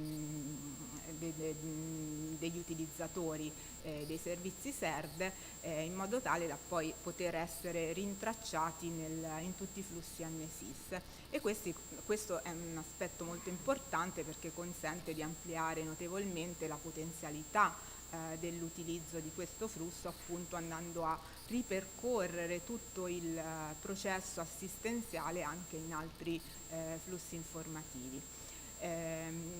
Il decreto interconnessione stabilisce però delle finalità ben precise per cui questa operazione di interconnessione può essere effettuata. Inoltre, come abbiamo sempre sentito già prima, il flusso SIND è ricompreso fra gli adempimenti cui sono tenute le regioni per poter accedere al finanziamento integrativo a carico dello Stato. E per valutare appunto se ogni anno ciascuna regione raggiunge il livello di completezza e qualità stabilito per accedere appunto a questo maggior finanziamento, sono stati definiti condivisi nell'ambito del Comitato LEA due indicatori. Per la completezza l'indicatore è SERD impianti su SERD attesi e per la qualità invece il numero di record validi che rispettano la condizione di integrità referenziali ritracciati quindi espresso in valore percentuale rispetto all'anagrafica dei soggetti. Valori soglia sono nel primo caso maggiore o uguale al 95%, nel secondo caso maggiore o uguale all'80%. Il flusso SIND ha cadenza annuale, a differenza di altri flussi NSIS che invece hanno una cadenza più frequente. E l'invio riguarda i dati relativi all'anno solare precedente rispetto a quello di invio. I termini sono, per quanto riguarda il flusso informativo delle strutture, il 31 gennaio dell'anno successivo a quello di rilevazione.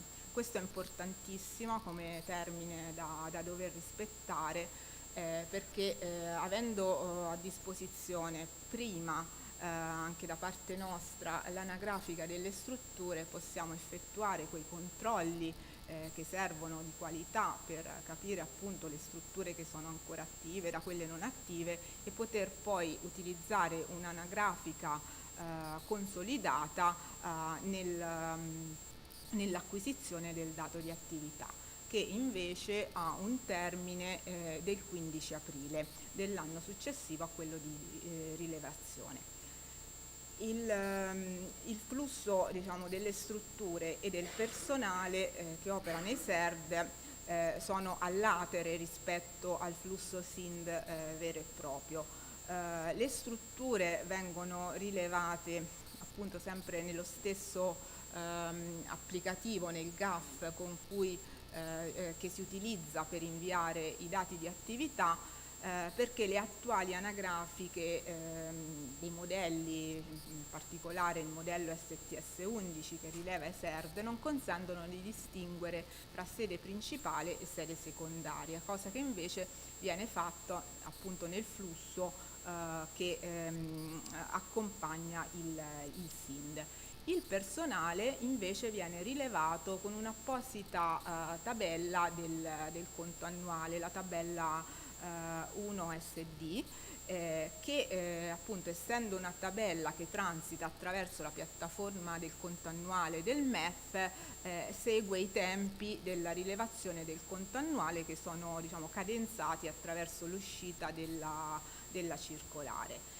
E questa tabella rileva il personale sia a tempo pieno che part-time, dipendente e non dipendente, in servizio presso i SERD, con diverse specifiche. In particolare noi abbiamo il numero di medici, di cui psichiatri, gli psicologi, gli educatori professionali, i sociologi, gli assistenti sociali, gli infermieri, gli OTA, gli OS, gli amministrativi e altro. Per quanto riguarda invece il flusso di attività, è un flusso, come abbiamo detto, individuale e ha come unità di rilevazione il contatto, a cui poi vengono associate diverse dimensioni di analisi e di rilevazione.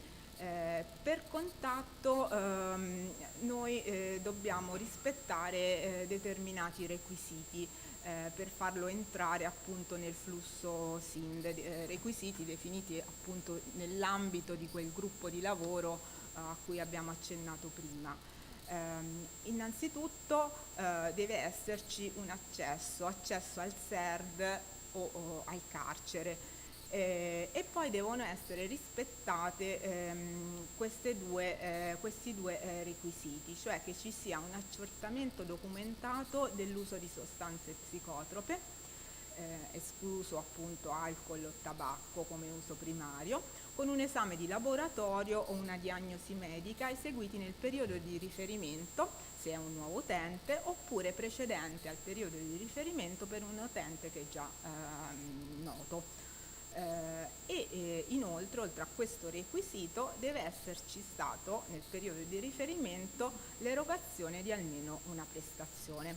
Quindi questi sono quei requisiti, quei vincoli, no? Di cui parlava prima anche la dottoressa Bravi, che comunque devono essere rispettati affinché ci sia appunto questa integrità referenziale all'interno del flusso, perché se no non possiamo poi associarci tutte le altre informazioni che noi rileviamo sul contatto, che sono in particolare tutte le informazioni anagrafiche del soggetto, quindi anche informazioni di natura sociodemografica, gli esami sostenuti, le patologie concomitanti, i dati, insomma, più specifici del contatto, le sostanze d'uso e il gruppo di prestazioni erogate. Oltre, diciamo, a questi dati che noi rileviamo a livello appunto di singolo contatto, a livello individuale, abbiamo poi un flusso che per motivi di privacy lo dobbiamo rilevare in modo separato e aggregato, che riguarda il monitoraggio dell'HIV, e quindi anche su questo, diciamo, essendo un flusso aggregato, noi non possiamo andare a fare tutte le valutazioni di qualità e completezza, appunto si richiede particolare attenzione nell'invio, perché nel leggere i dati poi ci accorgiamo che c'è qualche incoerenza appunto a livello quantitativo. Il caricamento del del conferimento del SINT avviene attraverso 3 grandi macrofasi.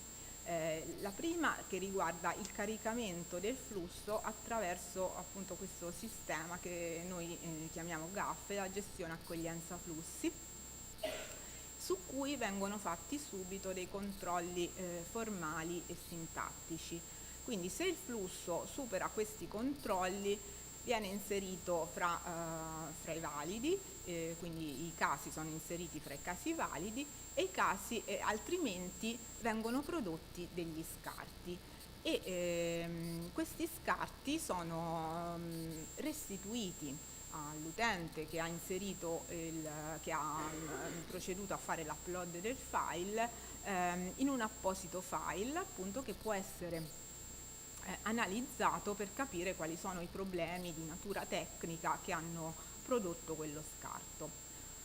La fase successiva riguarda invece il popolamento di un data warehouse in cui i dati che sono stati caricati subiscono un ulteriore controlli che riguardano il dominio e la coerenza logica, e anche a valle di questi controlli vengono generati dei risultati. I casi possono essere considerati validi, quindi continuano, diciamo, la loro strada diciamo, nelle fasi di acquisizione, oppure anomali, perché ci sono degli errori considerati non gravi, oppure anche in questo caso vengono prodotti degli scarti, perché gli errori riscontrati sono stati considerati gravi dal sistema, e quindi vengono inseriti sempre in un apposito file con il dettaglio degli errori riscontrati, sempre a disposizione, diciamo, di chi ha proceduto al caricamento del file sul sistema. Il considerare dato anomalo o scarto dato valido è anche in questo caso stato definito appunto dal gruppo di lavoro e definito nelle specifiche funzionali, e è sempre diciamo, possibile modificare. I dati considerati validi in questa seconda fase, in questa seconda tornata di controlli, vanno a popolare dei data mart, quindi una base dati che è a disposizione per essere letta attraverso 2 diversi cruscotti. Uno che è un cruscotto più tecnico, che serve per fare valutazioni di qualità e completezza dei dati, e invece un'altra dashboard di business, che invece calcola degli indicatori, restituisce i dati anche in formato grafico per dare una lettura del fenomeno per noi a livello nazionale, con il dettaglio fino al livello di singola regione, ma per l'operatore regionale con un dettaglio poi anche a livello di ASL, e che gli consente anche di confrontarsi con le altre regioni e a livello nazionale.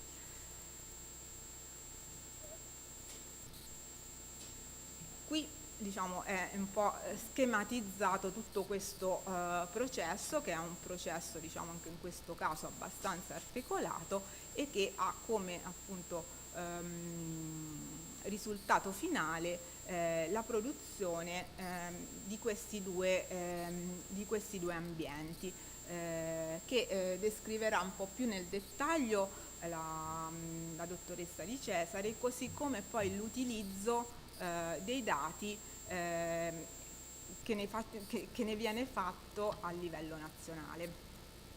Grazie.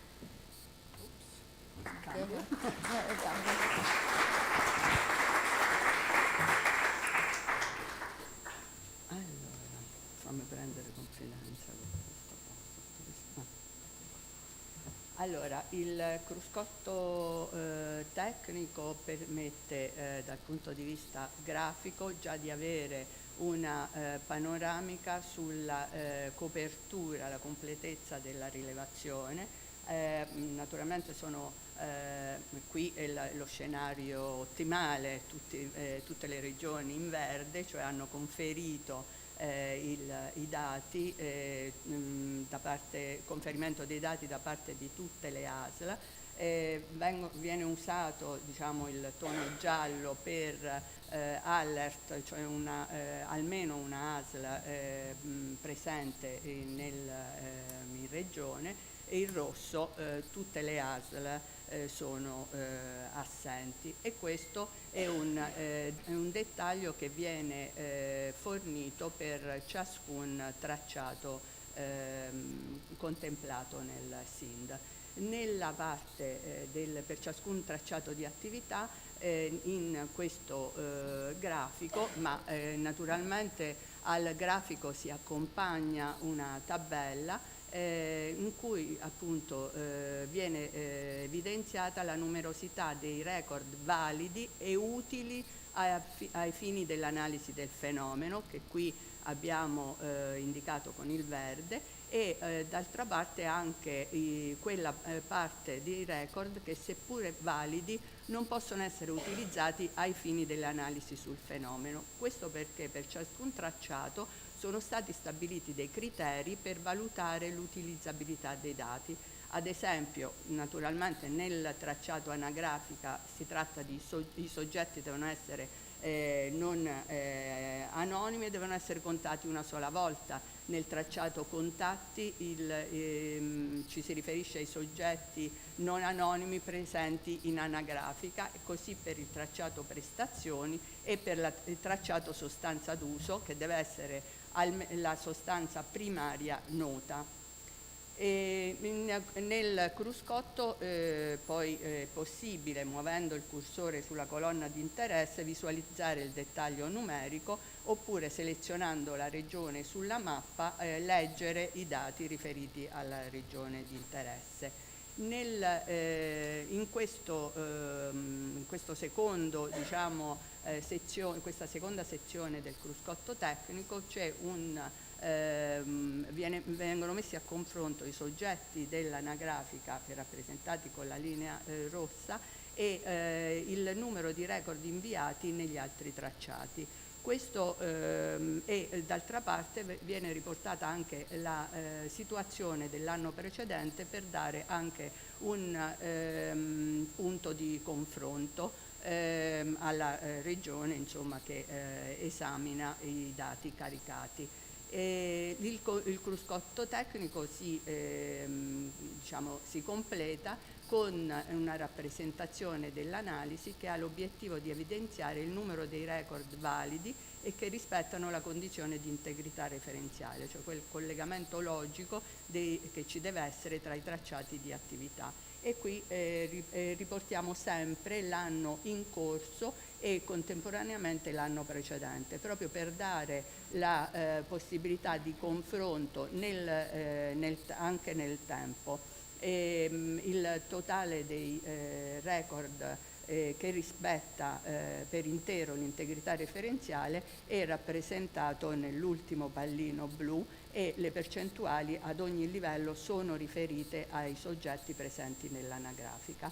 Anche qui questa è una rappresentazione nazionale, ma selezionando la regione sulla mappa, se avessimo ora la possibilità dell'AIP potremmo anche fare questa prova, la rappresentazione viene presentata con i dati della regione e comunque il grafico è sempre accompagnato da una tabella che riporta anche numericamente e non solo in percentuale i dati. Per alcuni, qui arriviamo un po' a una delle criticità per quanto riguarda la compilazione dei campi, perché alcuni campi del flusso SIND prevedono un valore di dominio non noto. Naturalmente questa possibilità non deve essere considerata come passatemi il termine, un escamotage, ma deve essere utilizzata con molta attenzione e rileviamo continuiamo a rilevare un'alta percentuale di non noto e non rilevato per le variabili socio-demografiche e questo rappresenta una criticità soprattutto quando dobbiamo fornire i dati agli organismi internazionali, perché la percentuale diventa abbastanza elevata e non solo però per le variabili socio-demografiche, ma ci sono anche altre variabili che presentano questo problema con una percentuale più o meno alta e anche in questo caso, soprattutto in progetti specifici, ultimamente riguardava il comportamento iniettivo, abbiamo avuto delle osservazioni da parte dei ricercatori. Per poter esaminare bene, analizzare i dati e anche le criticità del sistema informativo, come è stato detto, sin dal 2011 è stato costituito un gruppo di lavoro Ministero-Regioni che ha non solo partecipato allo sviluppo del sistema, nel senso in termini di studio di fattibilità, di schema di decreto, specifiche funzionali e manuale operativo, e ha continuato poi, dopo l'entrata in vigore del decreto, ad incontrarsi con più o meno regolarità per la corretta interpretazione dei dati raccolti e appunto per uniformare le definizioni, analizzare le criticità nei vari ambiti regionali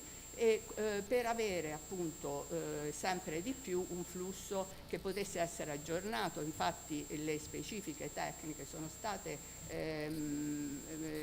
aggiornate più volte proprio insieme al manuale operativo è nato anche proprio da questo lavoro.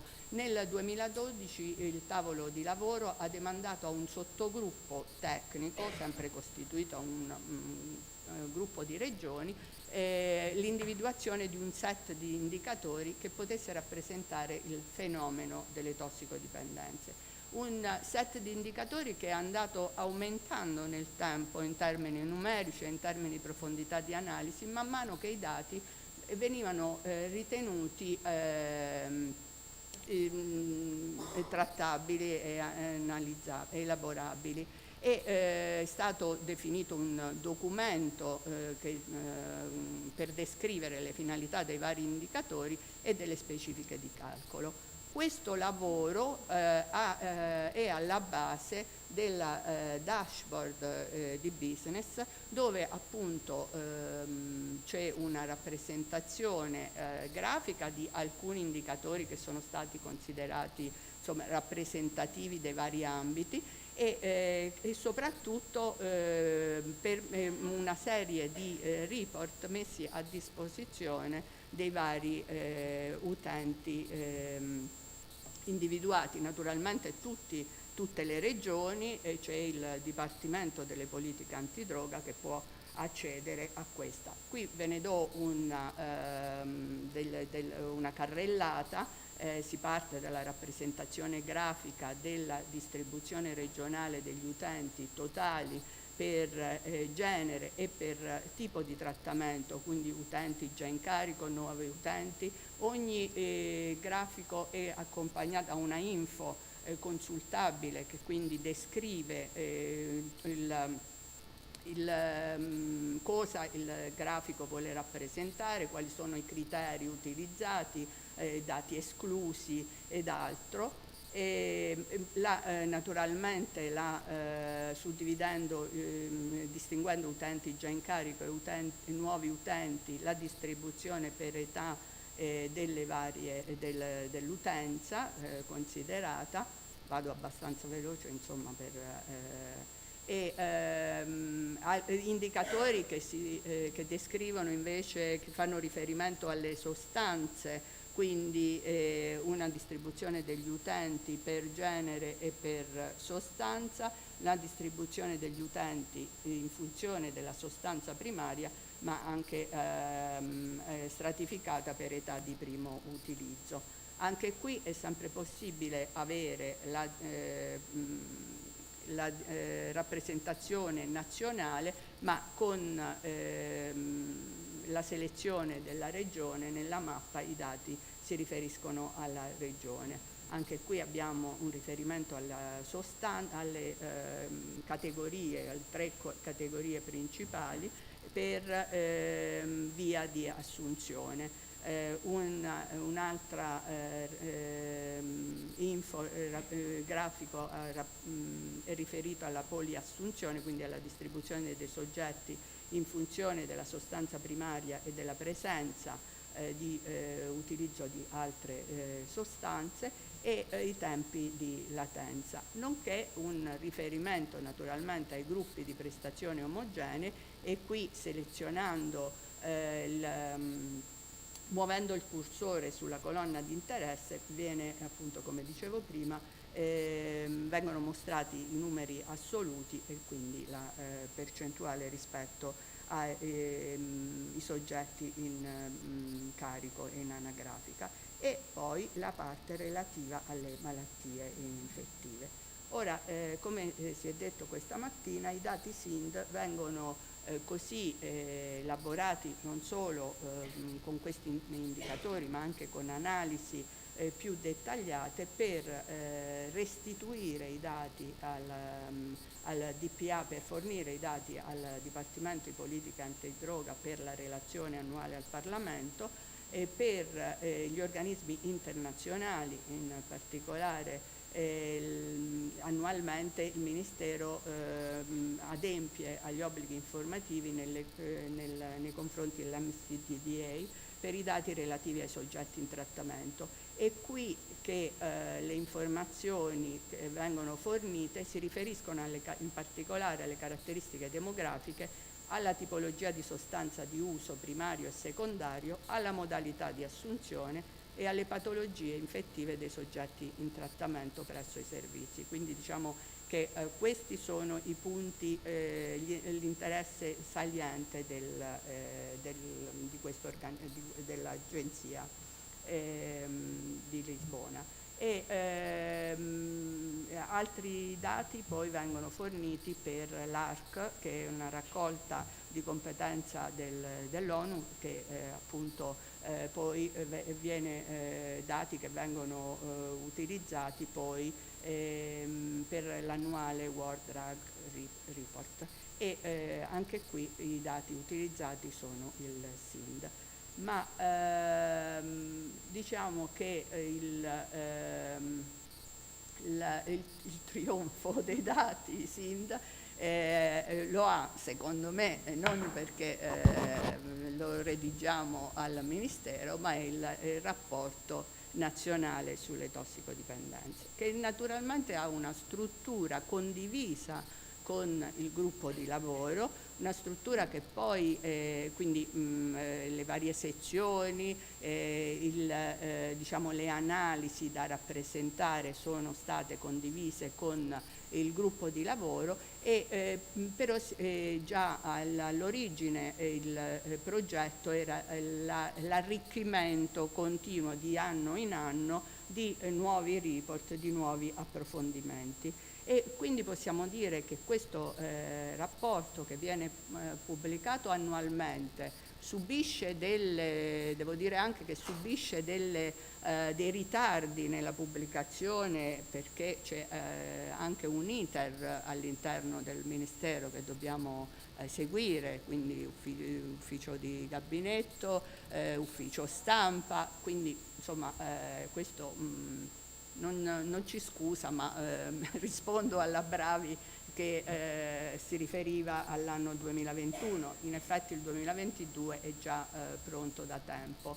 E questo rapporto appunto si compone di diverse parti, un'introduzione in cui viene definita la finalità e anche la sintesi, diciamo, viene un panorama generale sull'anno di riferimento, la descrizione delle fonti informative dell'NSIS e del SIND, la metodologia che è stata adottata per la redazione del documento, e la completezza e la qualità dei dati di cui abbiamo parlato prima vengono riportati in ciascun rapporto proprio per dare la dimensione della qualità del dato. Una sezione che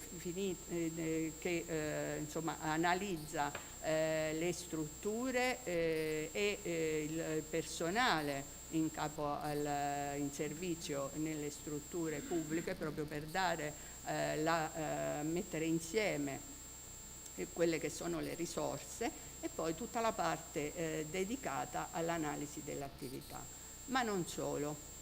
L'idea è stata quella di utilizzare anche le altre fonti informative dell'NSIS, ovvero la parte dell'assistenza ospedaliera, la SDO, quindi riferita naturalmente alle diagnosi legate alla tossicodipendenza, il flusso dell'emergenza urgenza, e il personale abbiamo già parlato, e anche il modello LA dei costi.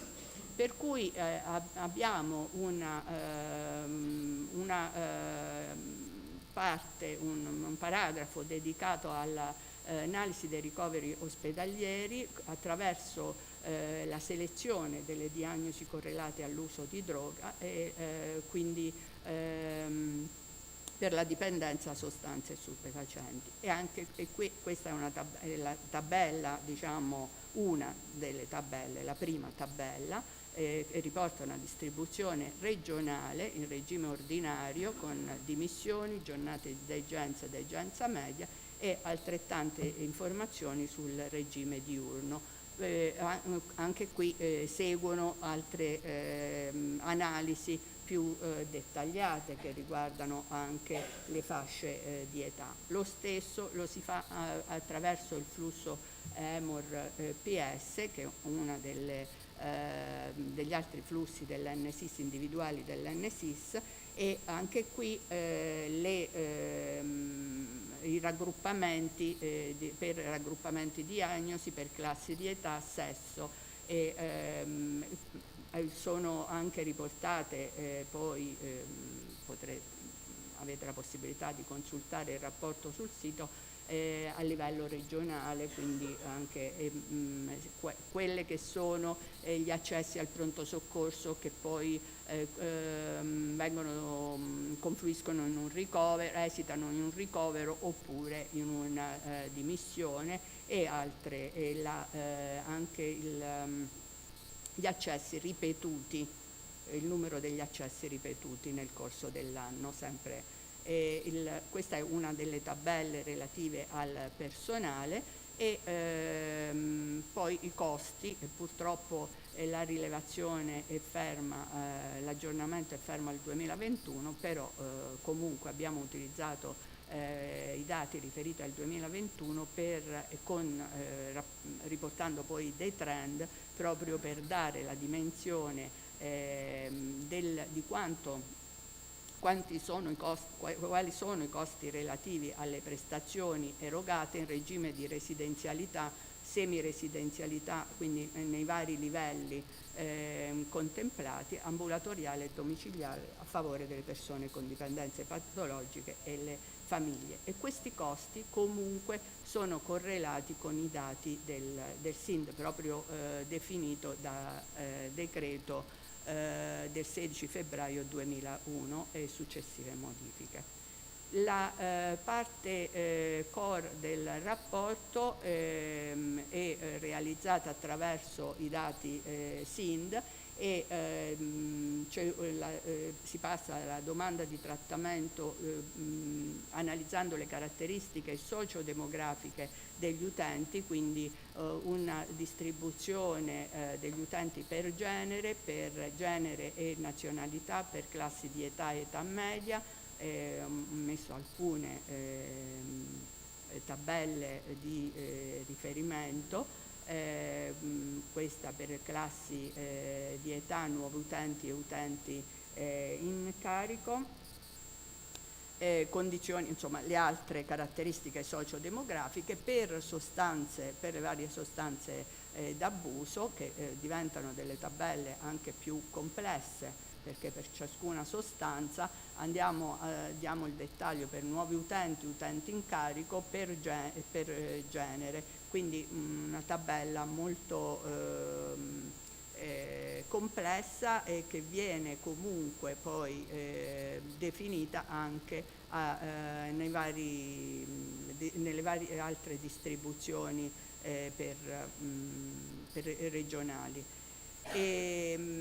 Allora, per poi riassunzione, naturalmente la sezione relativa alle prestazioni per gruppo di prestazione, quindi abbiamo sempre una distribuzione, in alcuni casi mettiamo la distribuzione regionale con anche la distribuzione delle prestazioni per sede e per classi di genere, per tipo di farmaco, con tante altre tabelle, ma la parte finale, diciamo la terza parte, è dedicata alle patologie concomitanti, malattie infettive e comportamenti a rischio, ed è questa la sezione che abbiamo arricchito negli ultimi 2 anni con un focus sul comportamento iniettivo e soprattutto sulla comportamenti a rischio, cioè abbiamo anche esplorato la condivisione delle siringhe con frequenza di uso iniettivo. Come dicevo prima, qui abbiamo dei dati abbastanza carenti, diciamo molto limitati, però insomma è stato e anche questo rappresenta per noi un tentativo di stimolo al miglioramento dei dati, nel senso che nostra convinzione, penso che sia condivisibile, che il dato deve essere analizzato, elaborato, pubblicato, anche per essere poi migliorato nel tempo. I dati disponibili sul portale si riferiscono al rapporto corredato delle tabelle in Excel, e negli ultimi 2 anni abbiamo anche messo a disposizione dei file aperti, l'open data, per alcune informazioni, e nonché tutta la parte anagrafica dei servizi, proprio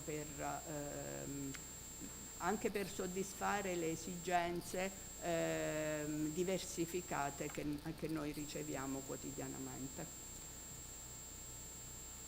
Ok, e mi fermo qui, e questo insomma è tutto quanto cerchiamo di fare annualmente. È un lavoro, come si diceva, a livello regionale, perché voi avete diciamo una relazione con le ASL e con i servizi. Per noi la relazione sono le 21 regioni con organizzazioni e a volte anche sistemi informativi problematici, per cui dobbiamo più volte riaprire il sistema. Per noi è un lavoro molto faticoso, devo dire, soprattutto per la scadenza annuale con il Dipartimento delle Politiche Antidroga che prevede dei tempi molto stretti. Il 15 aprile, ma con il nuovo SIND c'è stata un'anticipazione, una richiesta di anticipazione, e perché appunto la relazione deve essere presentata in giugno al Parlamento in giugno, quindi siamo tutti chiamati al rispetto delle tempistiche, ma anche della qualità del dato. Grazie.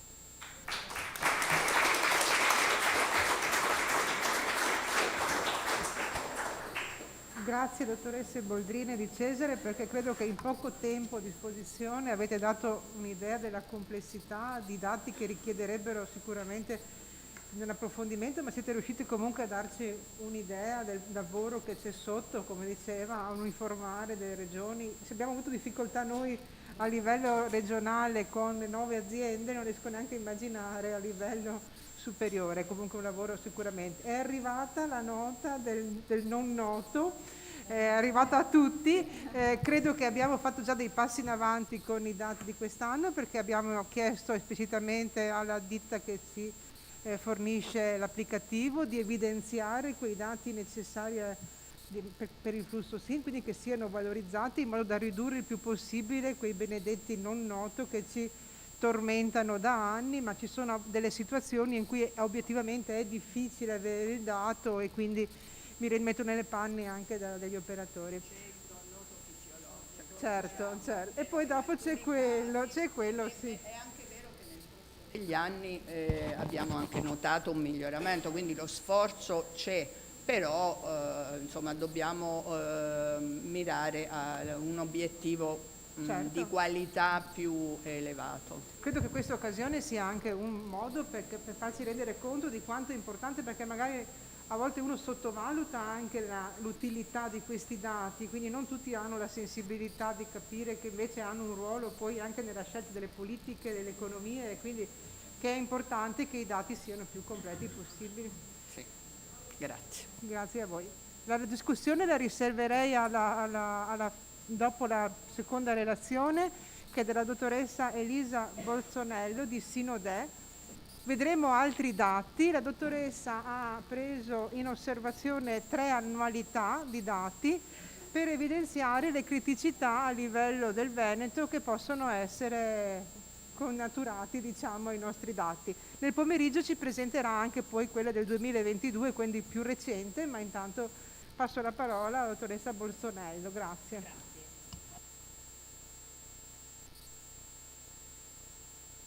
Della società Sinodè, noi abbiamo avuto un incarico da LUS9 per appunto supportare la fase di elaborazione dei dati e di redarre un report sul fenomeno delle sostanze, delle dipendenze. Io adesso appunto, come diceva prima la dottoressa Pavani, vi presento un po' un'analisi che è stata fatta legata al triennio 19, 20 e 21. Il titolo insomma può indurre un po' in crisi con il fatto di alcune criticità. In realtà l'idea è quella di individuare delle strategie di miglioramento rispetto ai dati che sono stati inseriti. C'è comunque una parte appunto di prima analisi, di primo ritorno sulle numerosità, però l'idea è quella di, sulla base delle criticità che sono state riscontrate, capire come intervenire e come migliorare il dato al fine appunto di avere nei prossimi anni dei flussi più completi e più veritieri anche delle realtà poi che è presente nel territorio. La base dati di riferimento è quella del software GEDI, che appunto è quella che alimenta il flusso SIND. Ecco, una cosa ci tenevo a sottolineare sulla base delle presentazioni che sono state fatte questa mattina, un termine ricorrente è il miglioramento, no? Nel senso che si parla sempre del miglioramento, quindi tutto serve per poter arrivare a un miglioramento del dato. Il miglioramento che in realtà, come vedremo poi nel pomeriggio sulla base dei dati 2022, un po' si vede già, nel senso che abbiamo visto che c'è già stato un miglioramento insomma, per la base dati 2022. Su questo vado un po' veloce perché in realtà è stato presentato appena adesso su come è costituito il flusso SIND, quindi gli 8 tracciati che sono tra loro connessi da dei campi chiave, quindi delle variabili che permettono di rendere i tracciati tra loro in relazione. Quindi non vado veloce su questo perché insomma l'avete appena visto, per cui non mi dilungo. L'offerta territoriale, che in realtà tutti conoscete, meglio di me probabilmente, ci sono 38 servizi distribuiti nelle 9 aziende AULS. Non entriamo nel dettaglio di quali sono, ma è solamente per far vedere che ci sono delle diversità di numerosità di servizi tra le varie aziende, ovviamente anche per le dimensioni stesse delle aziende sanitarie. L'oggetto di rilevazione, anche questo è appena stato detto nella presentazione, che è la definizione ripresa dal manuale SIND, ovvero il singolo soggetto preso in carico per il quale sono soddisfatti i 3 criteri di accesso al servizio o al carcere, l'accertamento dell'uso di sostanze e almeno una prestazione nell'anno di riferimento. Inoltre nel manuale è anche precisato i soggetti non presi in carico per il quale sia erogata almeno una prestazione che non ha implicato una presa in carico. In realtà su questo nel tracciato SIND di Regione Veneto non è prevista la possibilità di inserire questa informazione. Per cui insomma l'abbiamo precisato. Quindi sulla base di questa definizione quale consideriamo figli di analisi come utente? Abbiamo pensato a 2 definizioni. La prima, che è soggetto preso in carico con almeno un contatto e almeno una prestazione nell'anno di riferimento, oppure se prevedere anche l'informazione relativa all'uso di sostanze.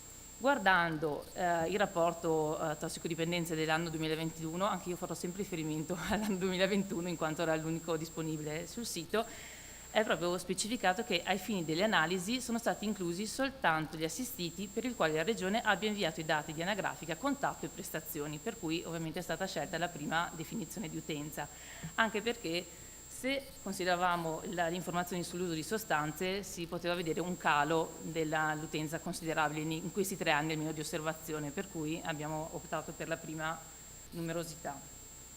Questi sono un po' i numeri dei 3 anni sugli utenti considerando questa definizione, quindi almeno un contatto, almeno una prestazione dell'anno di riferimento.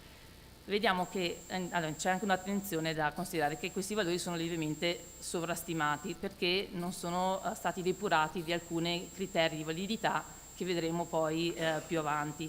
Complessivamente in 3 anni si vede una distribuzione differente tra aziende ULS che ovviamente dipendono dalle dimensioni stesse delle aziende, però un'omogeneità all'interno delle aziende, nel senso che l'andamento all'interno delle singole aziende ULS è grosso modo costante. È una particolarità dell'ULS Euganea per l'anno 2022 che avevamo già segnalato, però tutto sommato le numerosità sono lineari.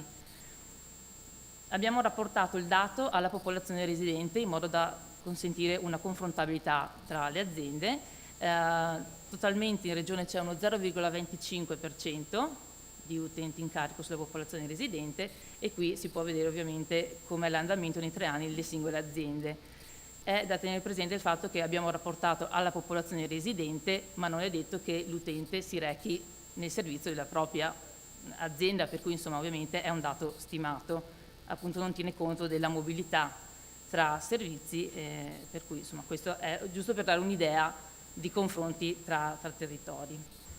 Sul tema della mobilità degli utenti abbiamo provato a vedere quanti utenti sono presi in carico nell'anno da più servizi. Da più servizi in generale, non necessariamente appartenenti alla stessa azienda ULS, da un lato, vedete il dato sui servizi, e dall'altra parte tra diverse aziende ULS. Ovviamente la maggior parte è in carico nel servizio dell'uso di competenza, però ci sono anche degli utenti che si recano, vedete, in 2, in 3, in 4, c'è addirittura un utente che va in 5 servizi nel 2020, e anche rispetto alle aziende si vede, insomma, ovviamente che qui la maggior parte è in carico a una sola azienda, però poi ci sono mobilità tra 2, 3 o 4 aziende.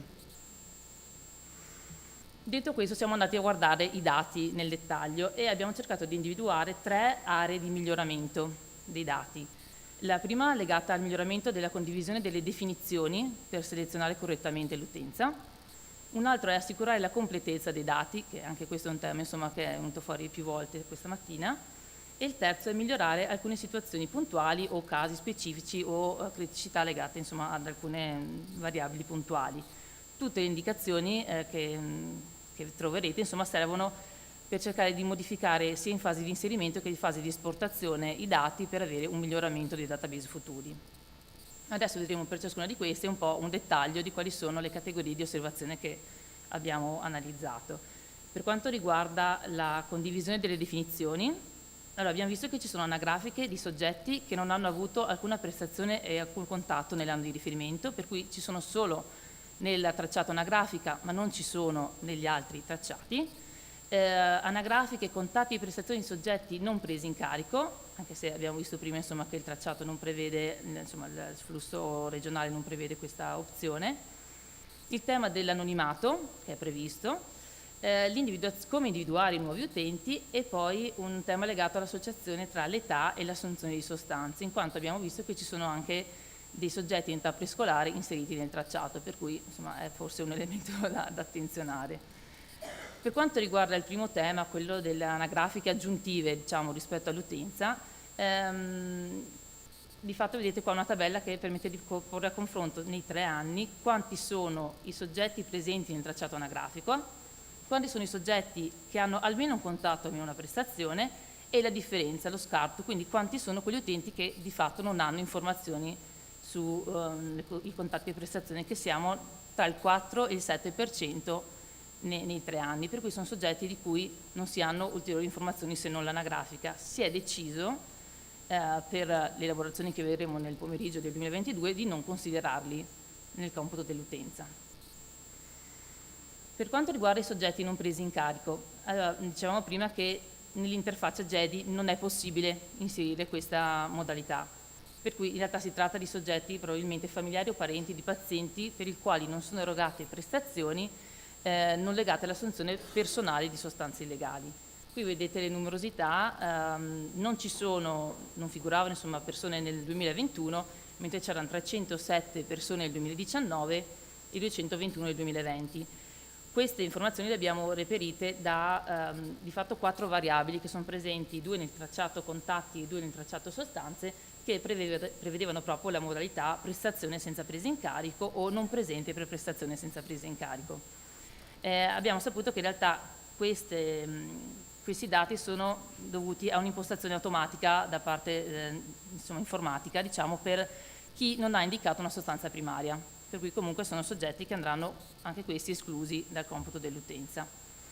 Per quanto riguarda i soggetti in anonimato, è facoltà dell'utente richiedere l'anonimato. Le uniche informazioni anagrafiche che vengono richieste sono il codice di residenza, della regione, scusate, di residenza, l'anno di nascita ed il genere, quindi sull'anagrafica ci sono unicamente queste 3 informazioni. Se vedete questa tabella permette di vedere per i 3 anni quanti erano i soggetti nel tracciato anagrafica che avevano chiesto l'anonimato e quanti gli utenti, cioè con almeno un contatto e almeno una prestazione. Per quanto riguarda il 2019 in realtà abbiamo riscontrato nel corso degli incontri che sono stati fatti quest'estate con alcuni di voi che c'è stato proprio un problema di un'azienda nel caricamento del dato, per cui insomma la motivazione di queste migliaia di unità insomma, è dovuta a questo. Questi utenti, come poi è stato detto anche prima, in realtà nel report ministeriale è indicato che ai fini dell'utilizzabilità dei dati devono essere considerati solo i soggetti non anonimi. Pertanto, nell'analisi che vedremo nel pomeriggio per il 2022, questi utenti non rientrano nel computo dell'utenza. Per quanto riguarda la definizione dei nuovi utenti, andando a guardare i tracciati abbiamo individuato 2 diverse variabili da considerare, una legata all'età al primo trattamento, corrispondente all'età anagrafica, e un'altra legata alla variabile primo trattamento nella vita, che è presente nel campo contatti. Se consideriamo la prima definizione, quella dell'età al primo trattamento, vediamo che i nuovi utenti corrispondono all'1-2% del totale dell'utenza, perché è un'informazione comunque che non è presente per i soggetti in anonimato e presenta però anche molti campi non noti. Mentre se consideriamo il primo trattamento nella vita, vediamo che la percentuale si attesta intorno tra il 13,5 e il 15,6%, e anche in linea con appunto il rapporto ministeriale 2021 in cui per la Regione Veneto eravamo attorno al 15%. Questa è la variabile di riferimento che appunto indica lo stato del paziente relativamente al trattamento e è compilato per tutti, quindi anche per i soggetti che hanno richiesto l'anonimato. Queste vedete sono le modalità di risposta previste da questa variabile e la prima modalità è il primo trattamento nella vita che noi abbiamo considerato per i nuovi utenti. Dopodiché c'è rientrato già in carico che appunto li abbiamo riaggregati per gli utenti già in carico.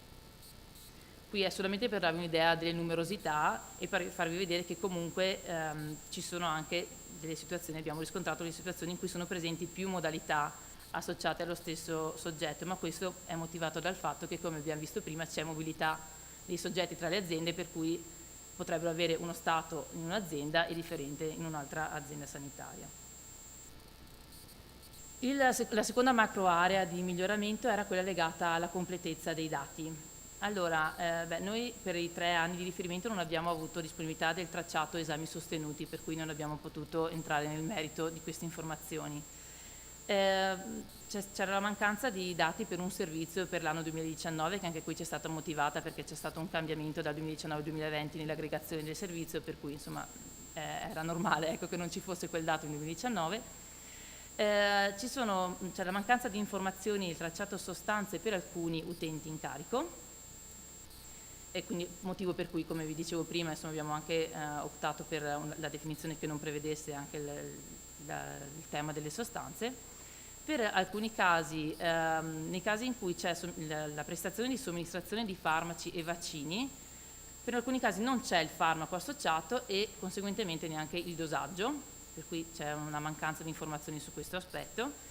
E per quanto riguarda il tracciato HIV, sia mancano degli utenti o comunque non c'è corrispondenza tra gli utenti inseriti nel tracciato anagrafica e gli utenti in questo tracciato, e ci siamo anche posti la domanda su quali utenti sono inseriti in questo tracciato e il tema della connessione con il laboratorio di analisi per tutta la questione che riguarda i test.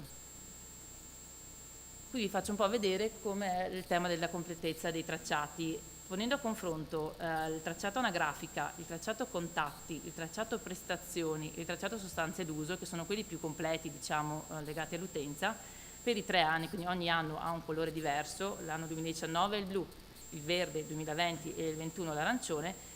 Ho cercato di evidenziarvi quali sono gli scarti rispetto ai contatti e prestazioni, che sono i 2 tracciati che abbiamo considerato di riferimento. Vedete evidenziati qui i cerchietti azzurri, sono gli utenti che sono presenti in anagrafica ma su cui non si hanno informazioni sui contatti e prestazioni.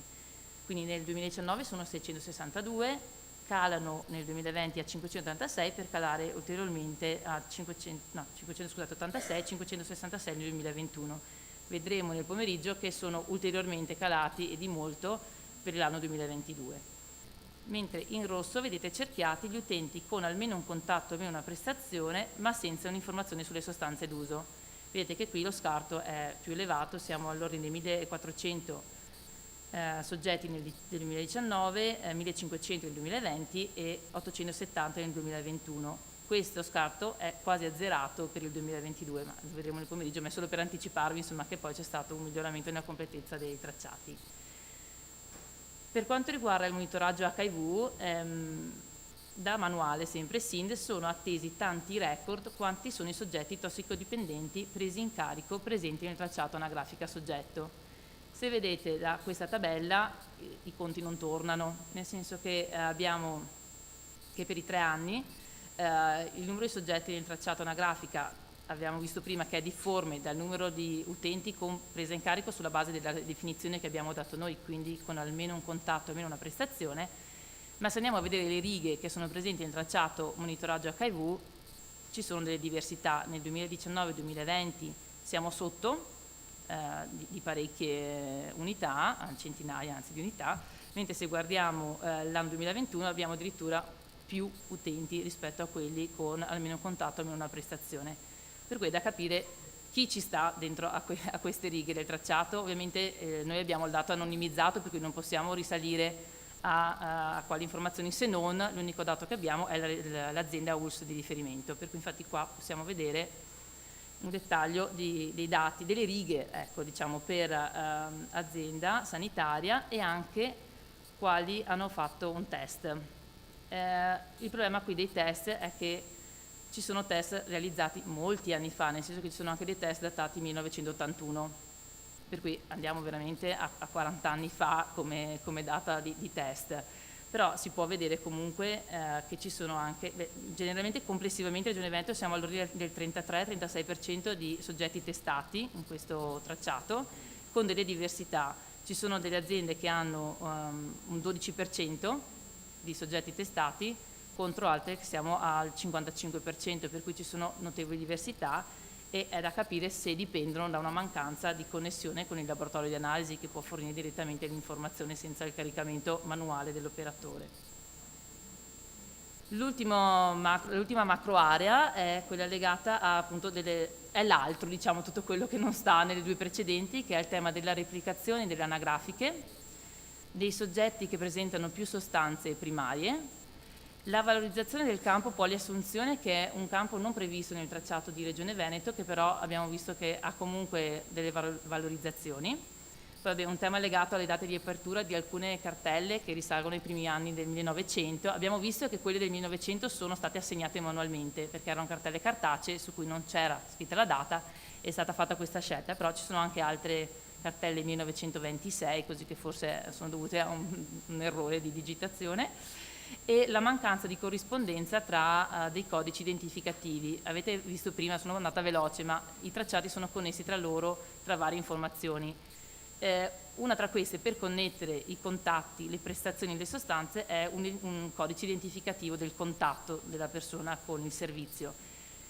Nei casi in cui questo codice di contatto non corrisponde tra i tracciati, non permette di legare tra loro le informazioni e rischia di perdere una parte delle informazioni, per cui abbiamo visto che c'erano stati dei problemi su queste tre annualità in realtà per legare le informazioni. Non l'abbiamo riscontrato nel 2022, per cui questa parte non si è presentata.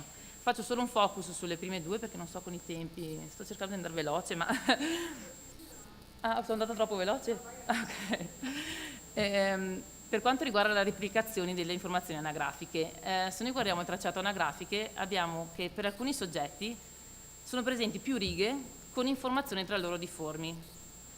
Questo perché? Perché ciascun operatore può modificare e aggiornare l'anagrafica dell'utente che si reca in uno dei servizi della propria azienda ULS, ma se l'utente si reca in un servizio di un'altra azienda ULS non ha la possibilità di vedere i dati inseriti nell'altra azienda e quindi deve raccogliere ex novo, con il rischio di inserire informazioni difformi e quindi ovviamente non c'è più linearità tra le informazioni.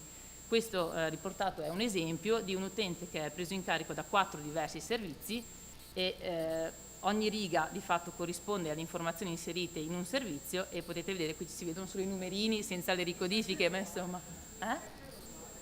il sesso era uguale, sì, e anche l'anno di nascita.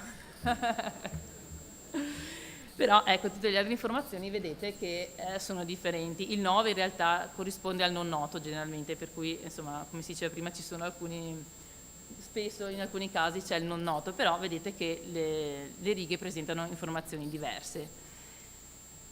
Ai fini di analisi per l'anno 2022 abbiamo deciso di rendere non note le informazioni difformi, nel senso che quando un utente era presente in più servizi e presentava delle informazioni differenti abbiamo tentato di rendere come informazione non nota perché non c'è possibile capire quale tra le informazioni inserite è quella veritiera, è quella più aggiornata.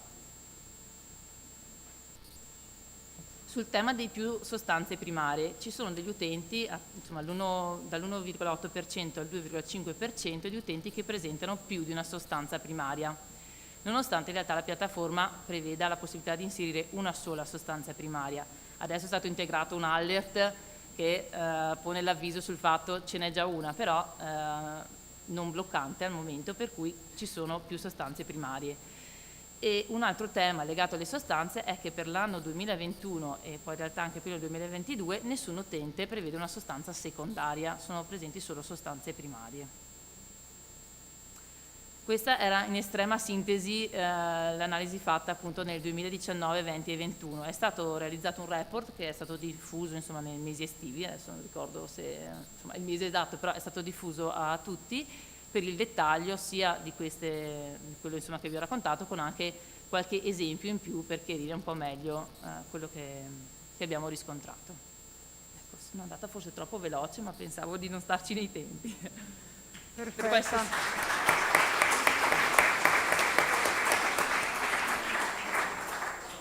No, bravissima per comunque condensare anche tu un lavorone che è stato fatto sui dati, purtroppo mettendo in evidenza quello che è un po', ci hai detto stamattina, ci sono delle incongruenze, ci sono delle criticità che speriamo di risolvere un po' nel tempo. Mi sembra stanno sempre quella delle strade secondarie, per quelle siamo sicuri che le mettiamo dentro e non so come mai non figurano, però sono sicura che molti dei nostri hanno le sostanze secondarie. Ci sarebbe un momento da discussione, giusto? Allora sì, ci sarebbero due interventi, una della dottoressa Trevisan e un altro del dottor Bettero. La dottoressa Trevisan lavora all'interno della data warehouse della regione e il dottor Bettero è il proprietario dell'applicativo Jedi, Point Jedi. La dottoressa Trevisan non la vedo, eccola là. Si mette qua seduta un attimo. Buongiorno a tutti.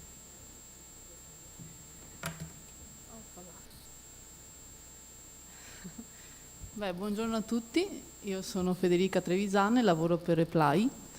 Reply è un'azienda di consulenza che appunto gestisce tutto il data warehouse di Regione Veneto, in particolare Azienda Zero, e si occupa di molti diversi flussi. In questo caso parliamo del flusso SIND e riprendendo un po' la presentazione che ha fatto prima, non ho del materiale da mostrarvi. Diciamo che la cosa importante qui è di renderci conto che siamo molto interconnessi, no? Dalle singole ULS che ci sono, che mandano i singoli dati, arrivano da qualche parte, no? Sembra ci sia una black box, una scatola nera dove arrivano soltanto degli errori, degli alert.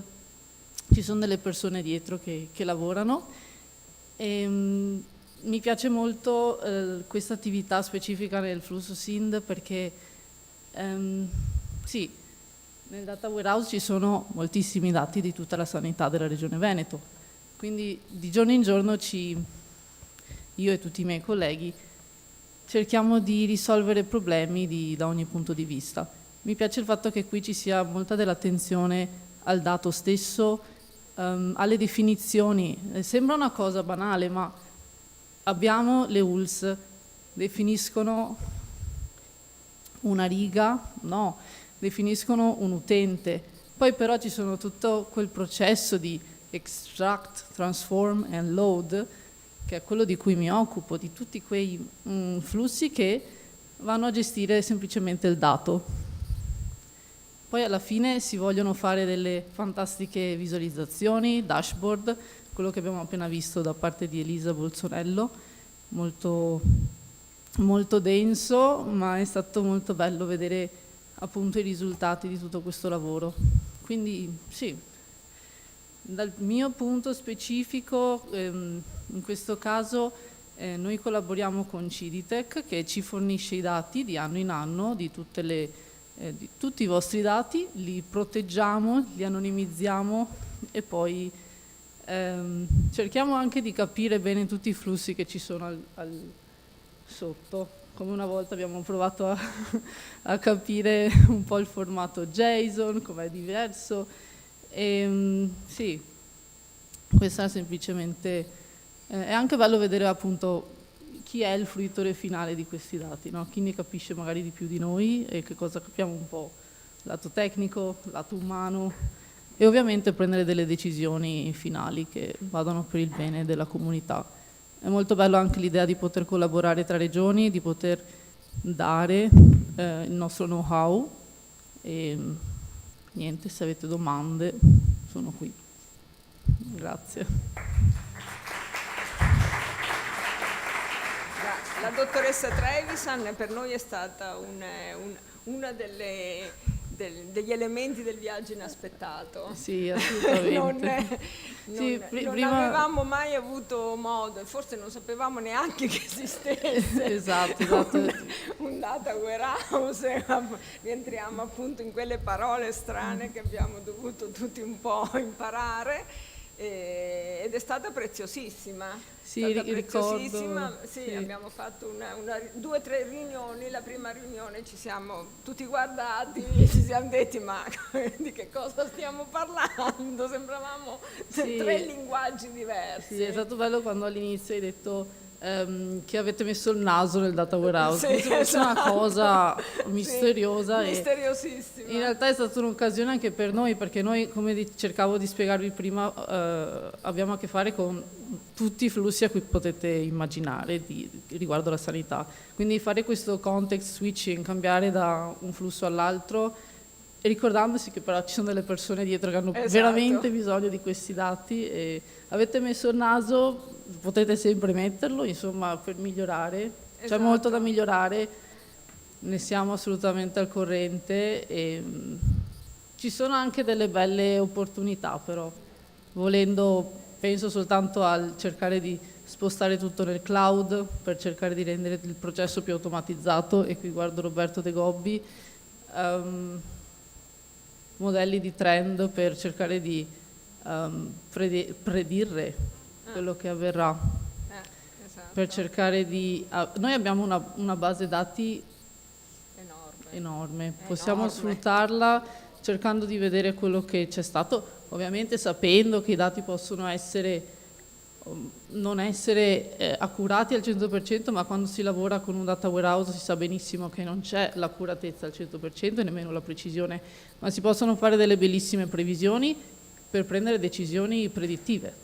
Quello per cui ho studiato data science, semplicemente. Sì, di solito mi piace di più parlare di algoritmi, così proprio mi metto le mani in pasta, ma qui era solo per darvi un po' un'idea. Sarà il nostro futuro? Sì, mi piaceva molto l'immagine che ha mostrato stamattina Fabio Folega su questi triangoli che ricorsivamente riprendevano. Noi eravamo cioè io e tutto il mio gruppo di lavoro, ci mancherebbe, siamo nel triangolo in alto, no? Voi date i dati e non sapete bene dove arrivano. Ecco, arrivano là. Però tutti i vostri dati dovrebbero essere comuni. Spesso e volentieri diciamo, ma ste ULS parlano lingue diverse, eppure siamo tutti in Veneto.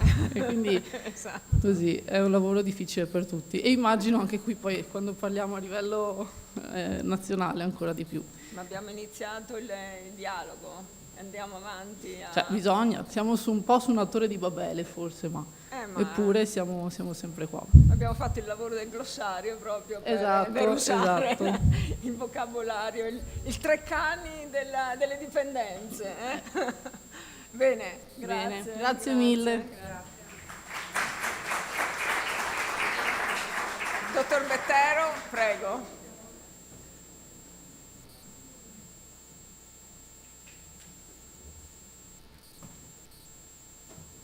Bene, buongiorno a tutti. E anch'io dico solo 2 parole, non ho preparato niente, che vista l'ora ormai. Niente, noi dal nostro punto di vista, diciamo, dico già una parola che mi viene da dire è finalmente, cioè quindi finalmente, dopo tanti anni in cui anche noi, insomma, io ho un po' di anni che lavoro in questi temi, in questi campi, finalmente si riescono a mettere insieme tutti questi attori, si sono riusciti a mettere assieme in maniera così proficua e produttiva, per andare a omogeneizzare, diciamo, tutte le situazioni le 9 aziende ULS che si erano, diciamo, tutte dotate del sistema GEDI, ma giustamente ognuna configurandola e personalizzandola un po' a suo modo. Ecco, e diciamo 9 aziende, ma non dimentichiamoci che fino a qualche anno fa erano 22, 23, quindi c'è stato anche tutto quel processo, anche proprio in quegli anni, 19, 20, 21, anche 18, 17, di unificazione delle diverse ULS, che anche quella era di una complessità, ecco, voi lo sapete tutti benissimo, forse ancora maggiore su alcune cose. Quindi ecco, essere arrivati adesso, a dicembre 2023, a riuscire a dare una quadra, un'omogenizzazione a tutti i 9 sistemi, in questo momento sono 9, regionali, aziendali, dove è installato il sistema GEDI, ecco, ci dà, ho visto già io dei risultati, perché noi li vediamo diciamo subito, ecco, in tempo reale, di aderenza dei dati e quindi anche di quello che ci potremmo aspettare adesso a marzo, forse anche prima, vedremo un attimo le nuove scadenze del decreto SIND, ecco, che vanno a sanare tantissimi di quei problemi, di quei buchi che abbiamo trovato in questi anni. E in questo anno e mezzo, io parlo di anno e mezzo perché è l'anno in cui abbiamo collaborato con Sinode, con Engineering, con Reply e con tutti i membri del progetto per arrivare a questi risultati, diciamo. E, ecco, importantissimo il lavoro ad esempio di Elisa, che ha presentato Elisa Bolzonello, perché è quello che ci permette e che permette anche a noi informatici, che poi sviluppiamo il software, di andare a capire dove sono i problemi, quindi di capire dove sono i problemi, dove sono stati in questo caso nel passato, ma in cui si lavora, poi è tutto un lavoro continuo, quindi non è un lavoro che non finisce mai, ma senza questo tipo di analisi per noi non è possibile capire certe cose, perché chiaramente ragionando sulle aziende separate, quindi sulle 9 aziende, noi diciamo assicurano i singoli aspetti, ma poi non si riesce mai a capire il risultato finale, dove va, cosa diventa. Ecco. E niente, quindi ringrazio sicuramente il direttivo del progetto RED, Lara qui davanti, Simeoni, Sabrina, e tutti quelli che hanno partecipato e tutti i referenti delle aziende sanitarie, perché senza di loro questo lavoro, diciamo, non sarebbe stato possibile, no? Chiaramente ringrazio la Regione che ha dato questa opportunità, ringrazio Azienda Zero con cui collaboriamo, Roberto, da diverso tempo, e spero che continueremo a collaborare, perché anche qui è fondamentale per poter dire bene, ti ho dato dei dati, adesso qual è il risultato? Ok, il risultato è questo, quindi è un continuo passarsi la palla, ma è un passarsi la palla produttivo, perché alla fine si vedono poi i risultati che vengono ottenuti. Grazie dottor Grazie. Grazie a tutti. Sì, una cosa che non so, probabilmente è poco emersa anche nella mia presentazione, l'opportunità che è stata data a tutti, ai referenti aziendali, di poter interrogare i dati presenti in GEFIS. Questo non era mai accaduto prima, quindi quando tutti parlavano della fruizione del dato, questo è il nucleo per poter, è l'unica chiave d'accesso per poter fruire del dato, oltre a eventi formativi come questo, oltre a delle presentazioni come abbiamo fatto tra i referenti del progetto.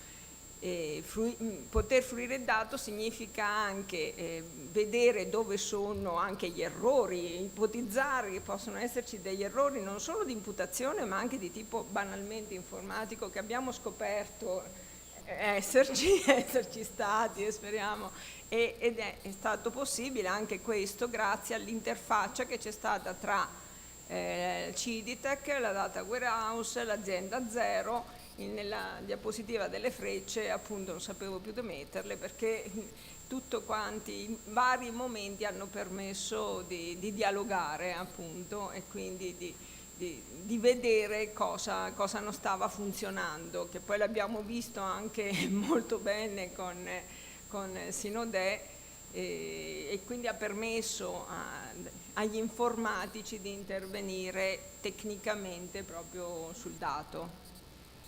Ecco, facciamo domande, spero che ci siano. Ho sentito dei brusì quando c'è stata la presentazione della dottoressa Bolzonello, per cui questi brusì erano delle meraviglie, erano delle me lo aspettavo. Qualcuno? Sì.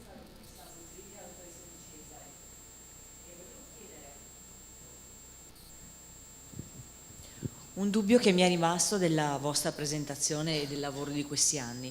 Il lavoro corposo che facciamo nei SERD con i familiari, ad esempio, dei pazienti tossicodipendenti, o tutto il lavoro di monitoraggio certificativo per i tribunali, eccetera, dove c'è un lavoro importante da parte degli operatori, sia da un punto di vista degli esami che si fanno, eccetera, e anche e soprattutto del livello delle prestazioni di tipo psicosocio-educativo.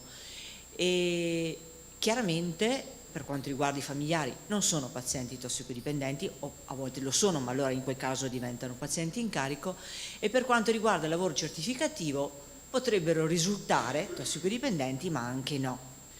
Tutta questa parte di lavoro che adesso noi da quest'anno possiamo registrare correttamente con i codici, non è possibile fare diagnosi d'abuso, non c'è la sostanza primaria, eccetera, eccetera. Arriva e attiva il flusso SIND oppure no? Non sono riuscita a coglierlo.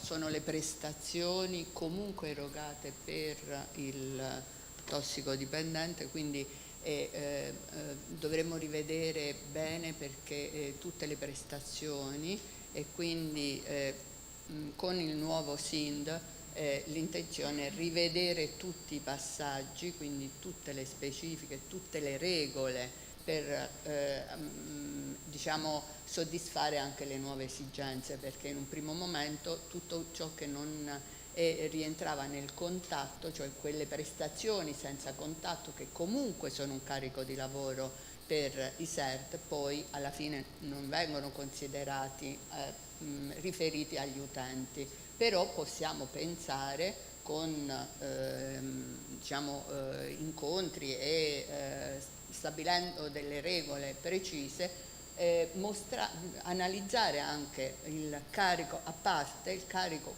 di lavoro che comunque i servizi sono chiamati al di là della presa in carico, perché ci è chiaro il problema della certificazione anche per le adozioni, tutta la problematica, che quella va comunque presa andrà presa in considerazione con delle regole condivise.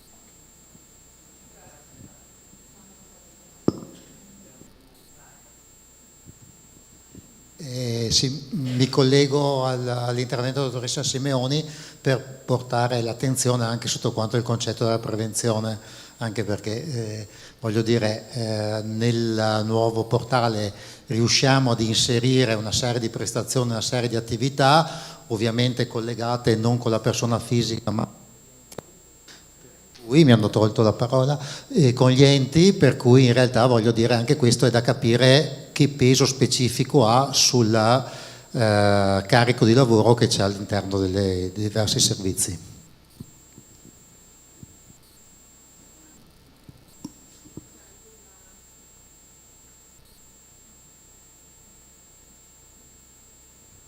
La nostra collega. In merito a questo Sì. io gestisco il sistema informativo della Regione Lazio. Ecco. Allora, ricordo che delle dipendenze c'è un discorso di consenso informato e di privacy, per cui un conto sono le persone in trattamento, per cui giustamente si possono mandare i dati perché c'è un debito informativo, ma dell'altra utenza oppure chi chiede una certificazione che può anche giustamente non volere che i suoi dati personali vengano, perché comunque non ha un problema di dipendenza, credo che sarebbe opportuno che invece rimangano da un'altra parte, ecco, nel senso, perché giustamente ci sono persone che sappiamo li fermano per la patente, quindi il lavoro assolutamente è un lavoro che va monitorato e anzi ridato agli operatori come volume anche come, ma credo che non lo so, che nel flusso informativo forse sarebbe opportuno a mio avviso che non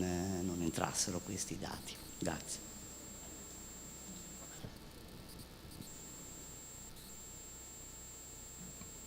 Qualche altra perplessità? Mi veniva una considerazione sempre nell'ambito della prevenzione, quei dati che non corrispondevano per quanto riguarda l'infezione da HIV tra i prelievi e i pazienti in carico.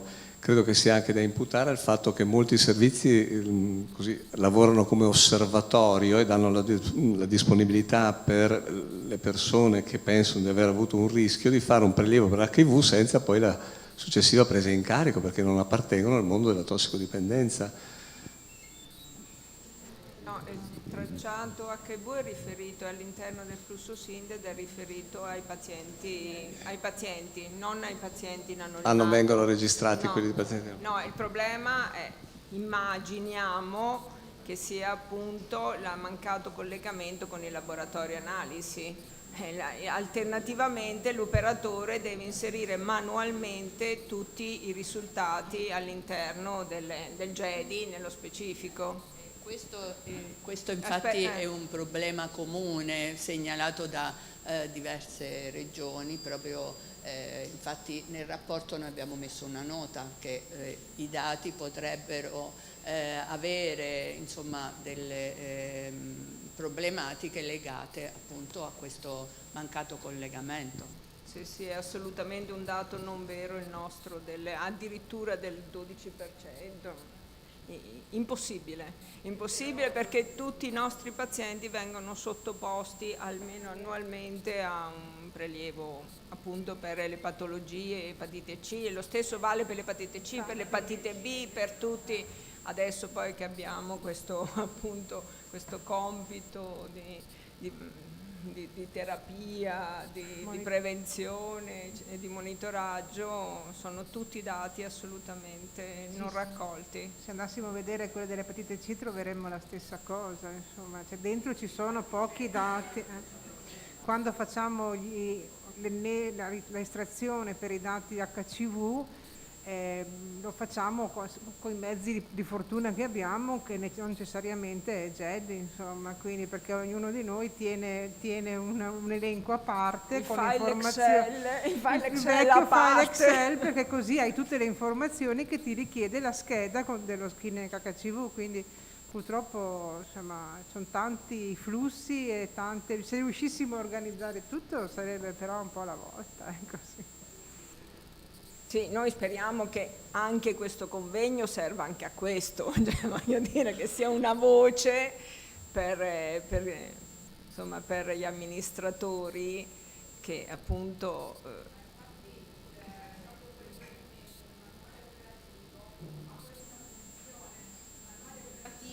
dovrebbe servire per dare quelle indicazioni anche di natura organizzativa su come organizzare in modo comune per tutte le regioni la raccolta di questi dati che sono più critici, appunto dal confronto, cercare di superare queste criticità che sono comuni comunque anche a altre regioni, non solamente al Veneto.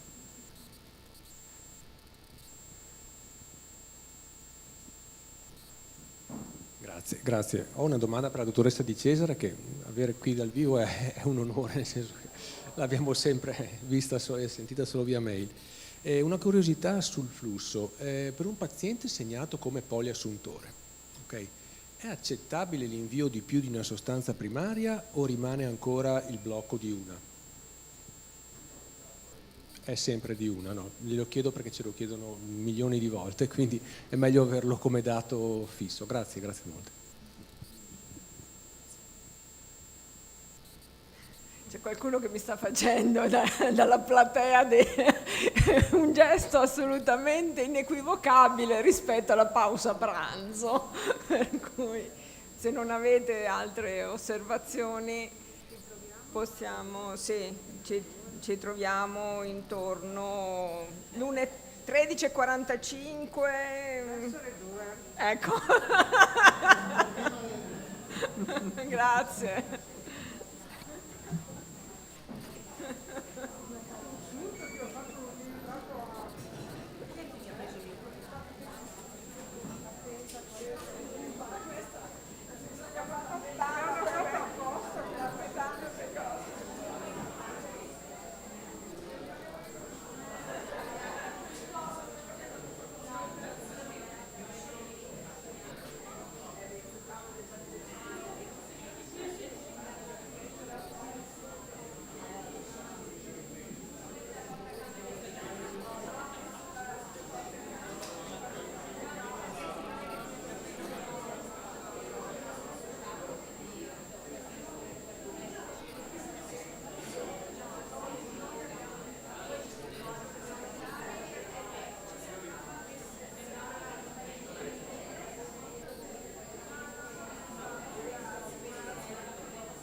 Buon pomeriggio, riprendiamo i lavori, grazie.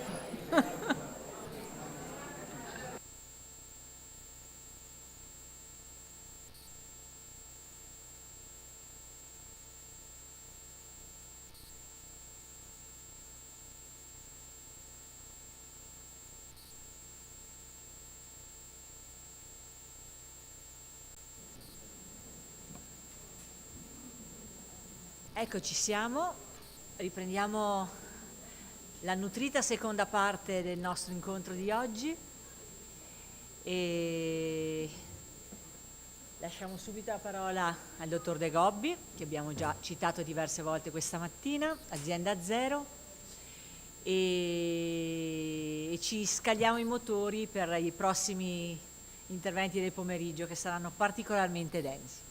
A te Roberto.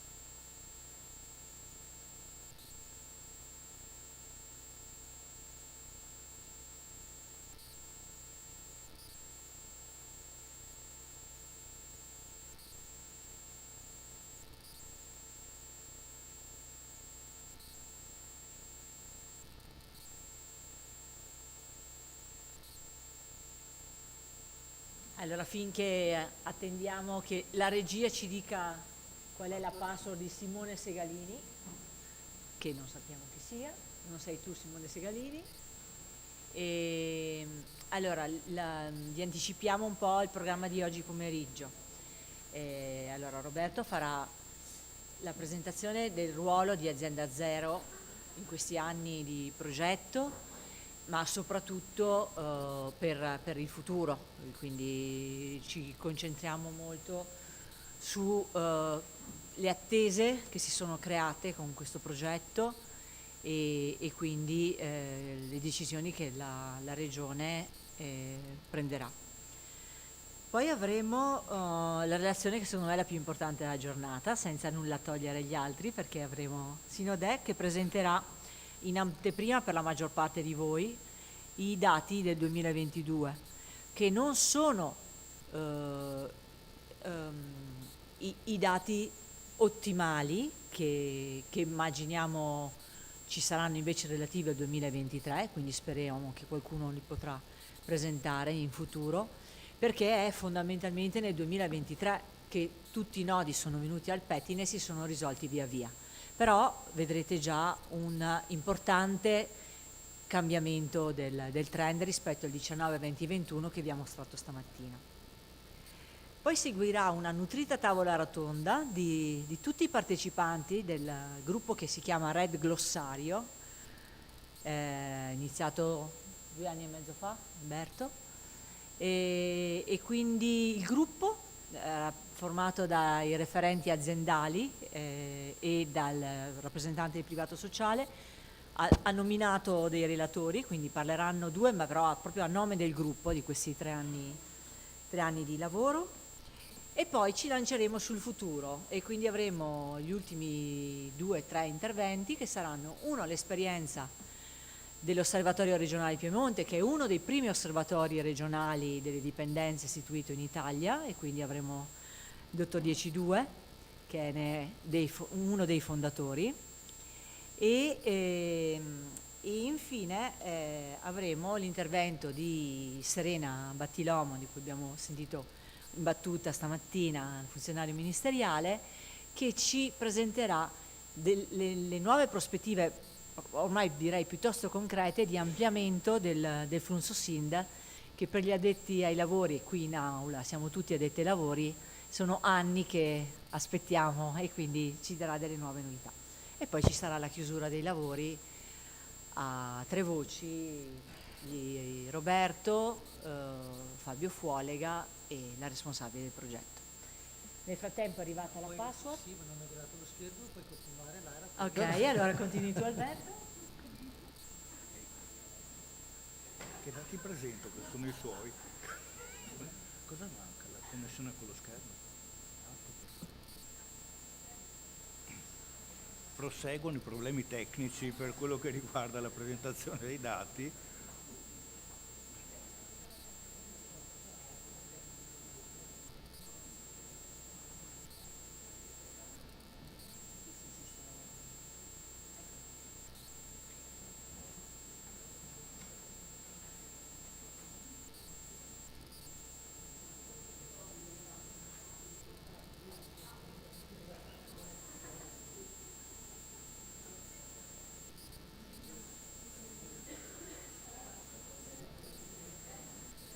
Bene, il mio intervento è concluso e passo la parola.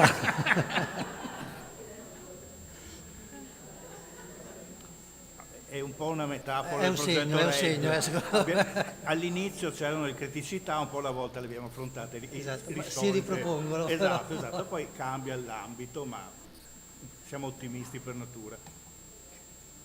No, dai che va meglio. Ok. Vedi?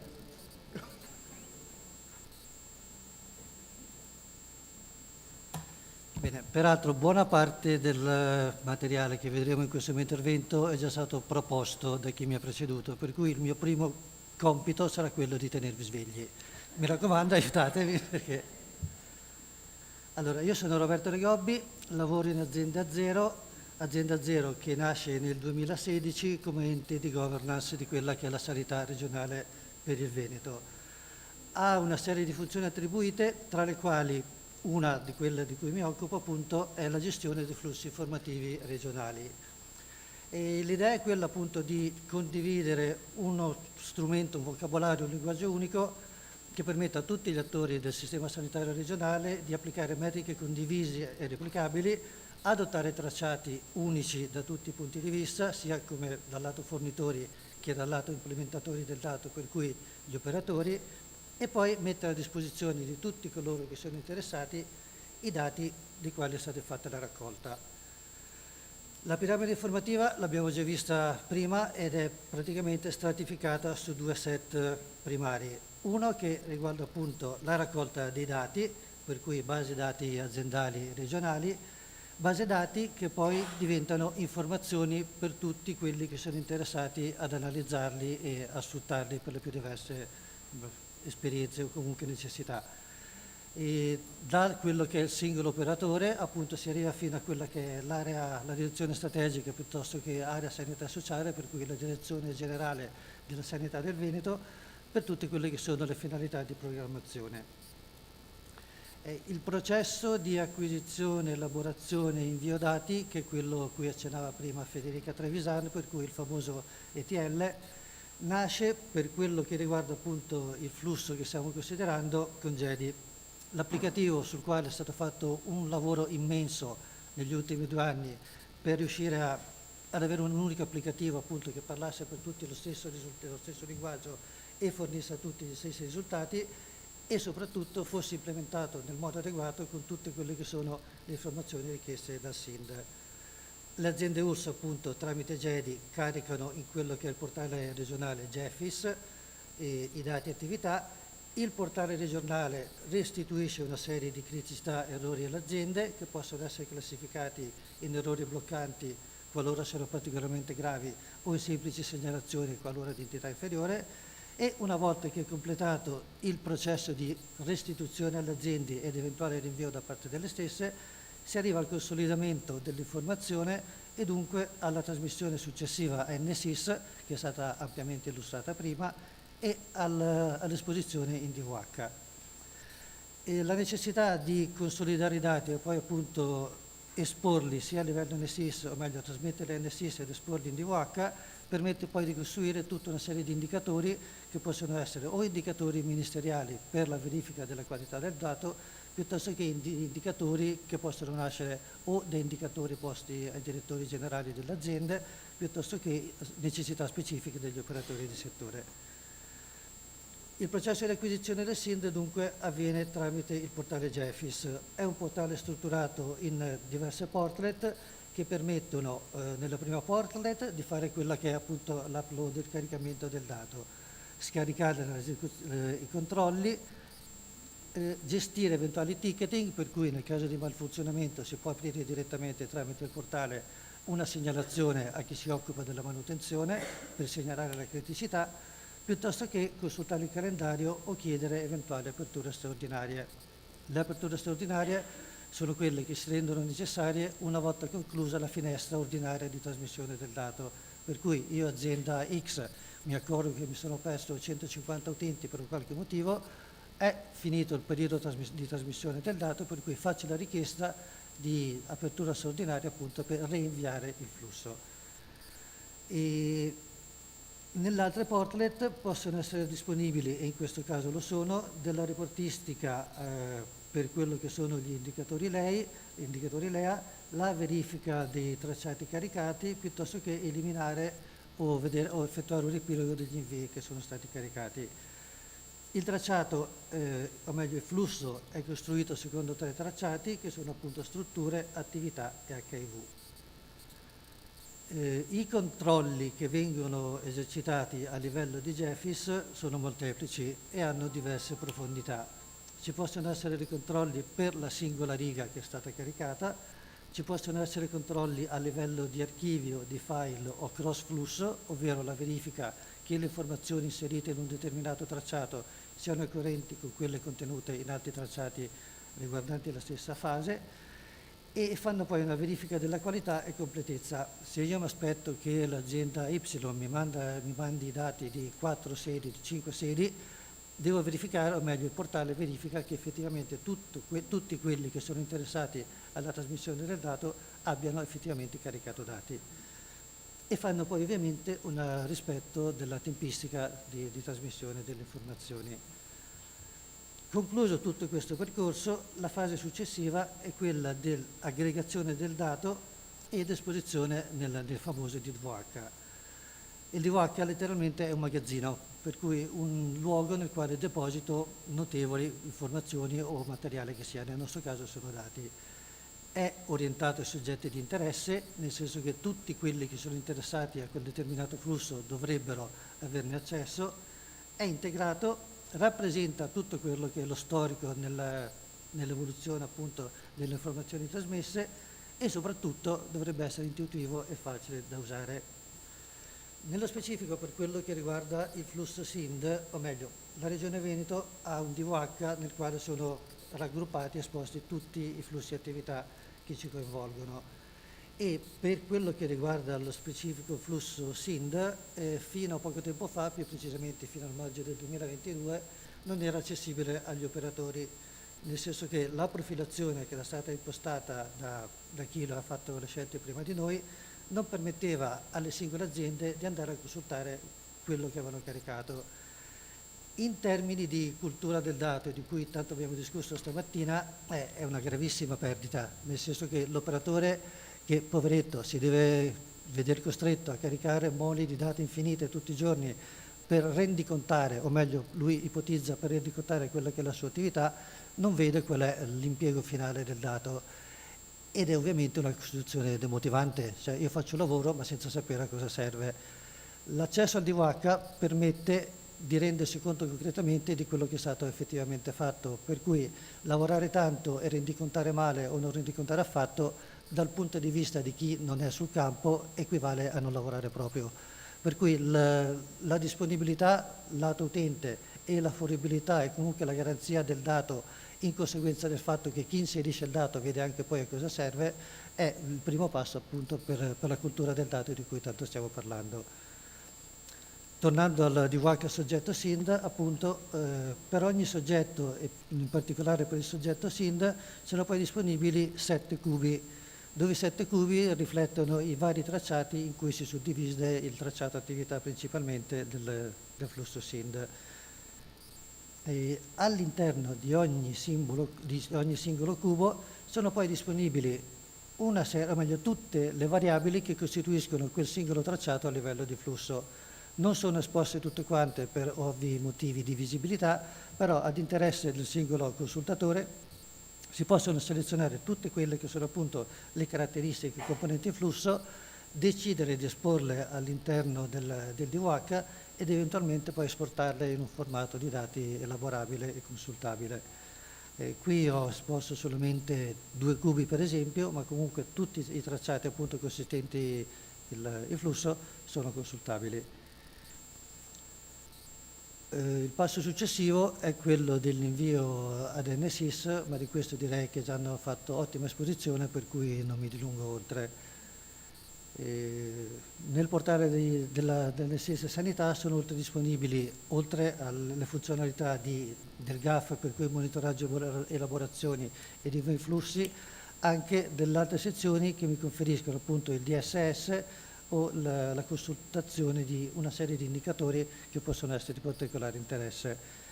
E non sono documenti, non è un sito accessibile a chiunque, ma solamente ai deputati regionali.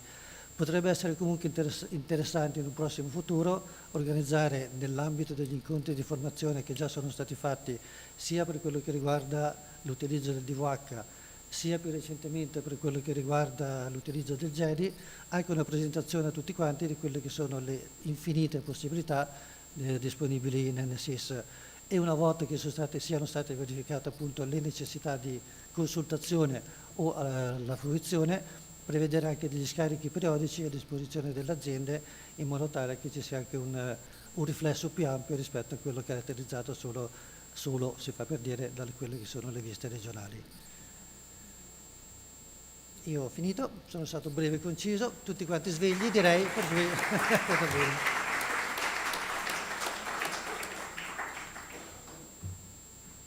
Vi ho spiato, nessuno si è addormentato, quindi... Io ero senza occhiali, per cui mi fido di lei. Un aspetto molto importante rispetto a quello che diceva Roberto. Da maggio 22 tutti i 9 dipartimenti delle dipendenze possono vedere i dati inviati.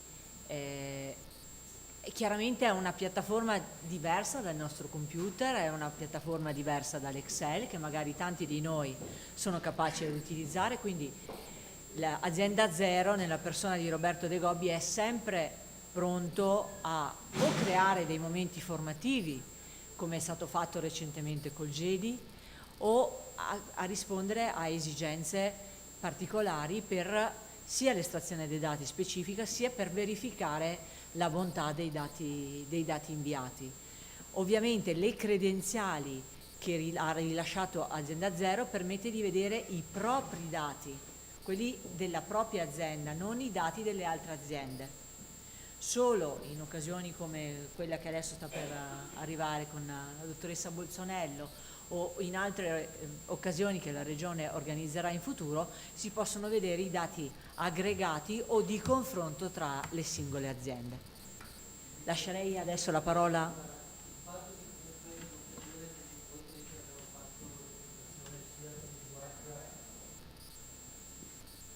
Comunque l'adesione che c'è stata sia in occasione appunto degli incontri formativi sull'utilizzo del DVH, sia più recentemente sul GEDI, dove si sono iscritte centinaia di persone, dimostra un'effettiva attenzione e interesse ad avere una cultura del dato, per cui qualunque intervento o comunque qualunque necessità voi riteniate possa essere utile per spingere, per aumentare questa cultura del dato ad ogni livello in tutte le aziende, proponetelo a me direttamente piuttosto che alla dottoressa Simeoni Migliozzi e di sicuro sono accolte di buon grado e sviluppate.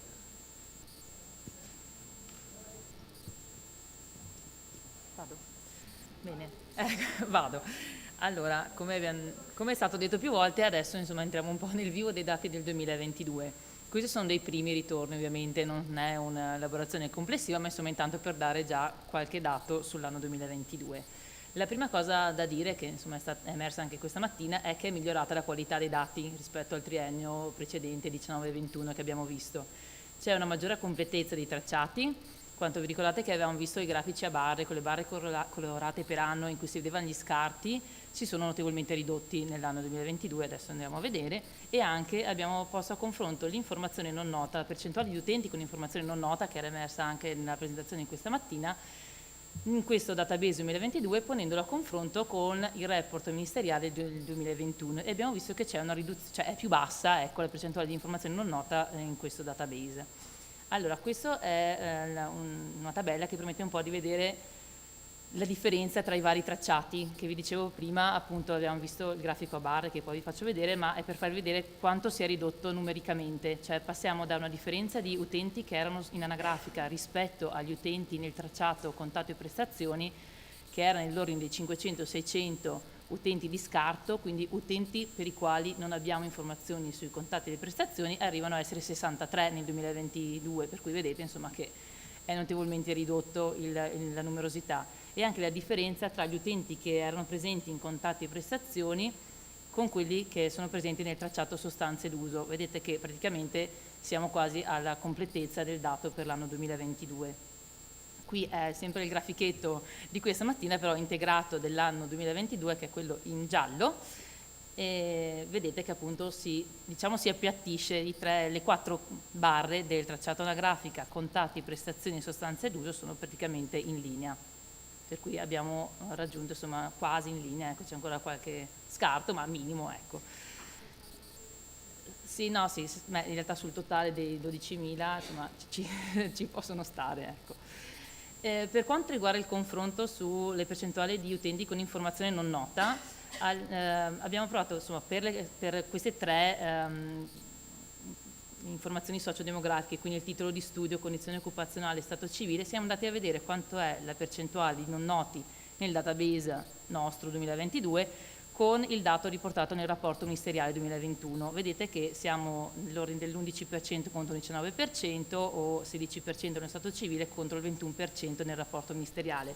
Ovviamente questi dati sono un po' da prendere con le pinze, nel senso che i database non sono proprio esattamente sovrapponibili, perché i criteri di validità utilizzati sono leggermente differenti nei 2 database, però è per dare un'idea insomma che c'è un miglioramento del database di Regione Veneto nel 2022. Questo insomma è stato citato anche questa mattina, è un estratto dei criteri di utilizzabilità dei dati ai fini di analisi che è inserito nel rapporto ministeriale, su cui sono citate di fatto le caratteristiche che devono avere i record per essere considerati validi e quali sono utilizzabili ai fini di analisi. Infatti c'è ad esempio il tema dei soggetti non anonimi o che abbiano una sostanza primaria, per cui insomma questo è un po' un estratto. Sulla base di questi abbiamo definito con il gruppo di lavoro quali sono i criteri di validità per definire gli utenti ai fini delle nostre analisi. Quindi soggetti con almeno un contatto e almeno una prestazione, soggetti non anonimi, quindi ha portato all'esclusione di 60 utenti, e soggetti che abbiano una sostanza primaria, almeno una sostanza primaria indicata, e abbiamo escluso 746 utenti. Quindi complessivamente la base dati su cui abbiamo fatto l'analisi è composta da 11.606 utenti. Abbiamo dovuto fare anche altre scelte per l'analisi dei dati. Allora, ricordate che stamattina tra le varie elementi di osservazione, chiamiamoli, non criticità, c'era il fatto delle anagrafiche replicate. Nei casi in cui soggetti avessero più informazioni diverse in anagrafica, abbiamo deciso di rendere non note le informazioni difformi. Nei casi in cui fosse indicata più di una sostanza primaria, abbiamo selezionato la sostanza diciamo più grave, e per le rappresentazioni dei dati che vedete adesso non abbiamo considerato gli utenti con informazione non nota, quindi ci siamo basati su farvi le elaborazioni solo per i dati validi. Allora, questo è sempre il grafico di questa mattina integrato però della colonnina del 2022. È da precisare ovviamente che per l'anno 19, 20 e 21 si considerano i soggetti con almeno un contatto e almeno una prestazione nell'anno, mentre per l'anno 2022 si è diciamo, aggiunto come criterio di validità il fatto che non siano soggetti in anonimato e che abbiano almeno una sostanza primaria definita, per cui la base dati è leggermente più bassa. Comunque la percentuale totale di Regione Veneto è in linea più o meno insomma, con gli anni precedenti, siamo nell'ordine dello 0,24% sul totale della popolazione residente, e l'andamento del 2022 rispetto agli altri 3 anni è più o meno in linea. Ecco, ci sono 2 regioni che fanno un po' eccezione, Vedete la barretta rossa, diciamo che è il 2022 per la LUS Polesana e LUS Euganea, che hanno un po' una percentuale di riduzione rispetto al triennio precedente. Entriamo un po' nelle caratteristiche anagrafiche degli utenti. Allora l'82% è maschio contro il 18% femmine. Se guardiamo i nuovi utenti e gli utenti già in carico abbiamo un 14% di nuovi utenti e sotto vedete la distribuzione per le singole aziende ULS. Ci sono delle diversità dei nuovi utenti per azienda, passiamo da un minimo nell'ULS Berica che è del 9% ad un massimo nella Marca Trevigiana del 18%. Con una media appunto regionale del 14%. Se guardiamo l'età media degli utenti, allora in giallo vedete la barretta dei nuovi utenti, in blu sono gli utenti già in carico e in grigio il totale dell'utenza. Allora complessivamente se confrontiamo i nuovi utenti e gli utenti già in carico abbiamo che sono più giovani, età media più bassa dei nuovi utenti, e se poniamo a confronto maschi e femmine, le femmine hanno generalmente un'età media più bassa rispetto ai maschi. Se poniamo a confronto il fatto che siano nuovi utenti già in carico per genere, si vede che c'è un aumento delle donne. Questo insomma è provato a livello di letteratura che c'è un aumento dell'abuso delle donne di sostanze. Se guardiamo lo stato civile abbiamo il 77% che è celibe nubile contro un 12% di coniugato, un 6% di separato, un 4% di divorziato e una quota minima dell'1% di vedovo. La differenza tra i nuovi utenti e utenti già in carico è che nei nuovi utenti la percentuale di celibi nubili è più elevata rispetto agli utenti già in carico. Se guardiamo il titolo di studio, qui si vedono più diversità. Allora, complessivamente abbiamo che circa più del 60%, 2 su 3 più o meno, hanno un titolo di studio medio-basso, quindi hanno la licenza media o la licenza elementare. Se andiamo a vedere il dato nel dettaglio per genere, quindi maschi e femmine, vedete le due torte sotto, le femmine hanno generalmente un titolo di studio più alto, perché abbiamo di fatto il 42% più un 4% che hanno un diploma o una laurea, verso un 35% quasi dei maschi, per cui insomma, abbiamo uno scarto abbastanza di diversità del titolo di studio. Se andiamo a vedere la distribuzione tra nuovi utenti e utenti già in carico, vediamo che i nuovi hanno un titolo di studio più elevato. Abbiamo il 42% con un diploma più un 4%, un 47% ecco, con titolo diploma o superiore verso un 32%, 34% anzi scusate, con degli utenti già in carico. La condizione occupazionale, circa il 57% è occupato, o stabilmente o occasionalmente, e un 32% è disoccupato. C'è una differenza per genere, con nelle femmine una percentuale più bassa di occupate rispetto ai maschi, ovviamente è più alta la percentuale di disoccupati e di studenti rispetto ai maschi. Condizione abitativa, allora il 17% vive solo, il 45% vive con la famiglia di origine, mentre un 26% vive con il partner e i figli. E poi le altre sono voci residuali. Se guardiamo la differenza, qui non l'ho riportata, ma la differenza per genere è più elevata la quota di donne con partner e figli rispetto ai maschi, mentre prevale la quota di maschi con che vive con la famiglia di origine. Per quanto riguarda il tipo di alloggio, il 91% è in una residenza fissa, le percentuali minori sono un 1% in carcere, un 4% in un'altra modalità e un 5% è senza fissa dimora.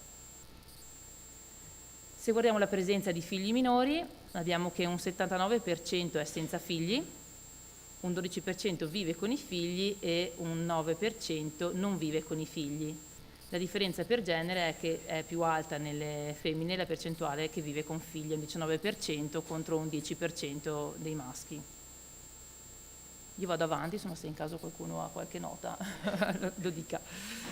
Se guardiamo il fatto che l'utente sia residente o meno nel territorio di competenza del SERD, abbiamo un 15% di utenti non residenti nel territorio di competenza del SERD e sotto vedete la distribuzione per l'azienda ULS dove si recano e si vede che prevalgono, sembrano più attrattivi ecco, i territori della Serenissima e dell'Euganea, in cui abbiamo il 16% e il 19% di utenti che si recano in questi servizi.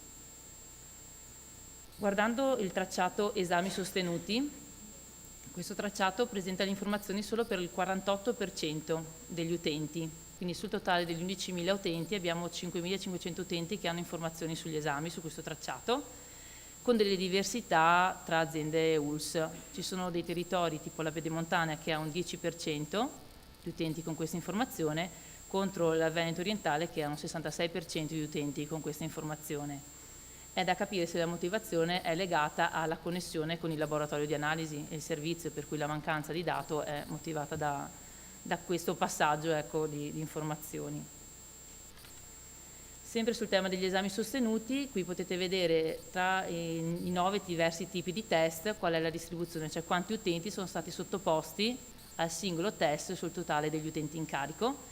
E qui si ha che il 41% è stato sottoposto a anticorpi epatite C, giusto? Correggetemi se sbaglio le sigle, ok, e mentre un 35%-32% all'epatite B, ok? Mentre gli altri sono in percentuali inferiori.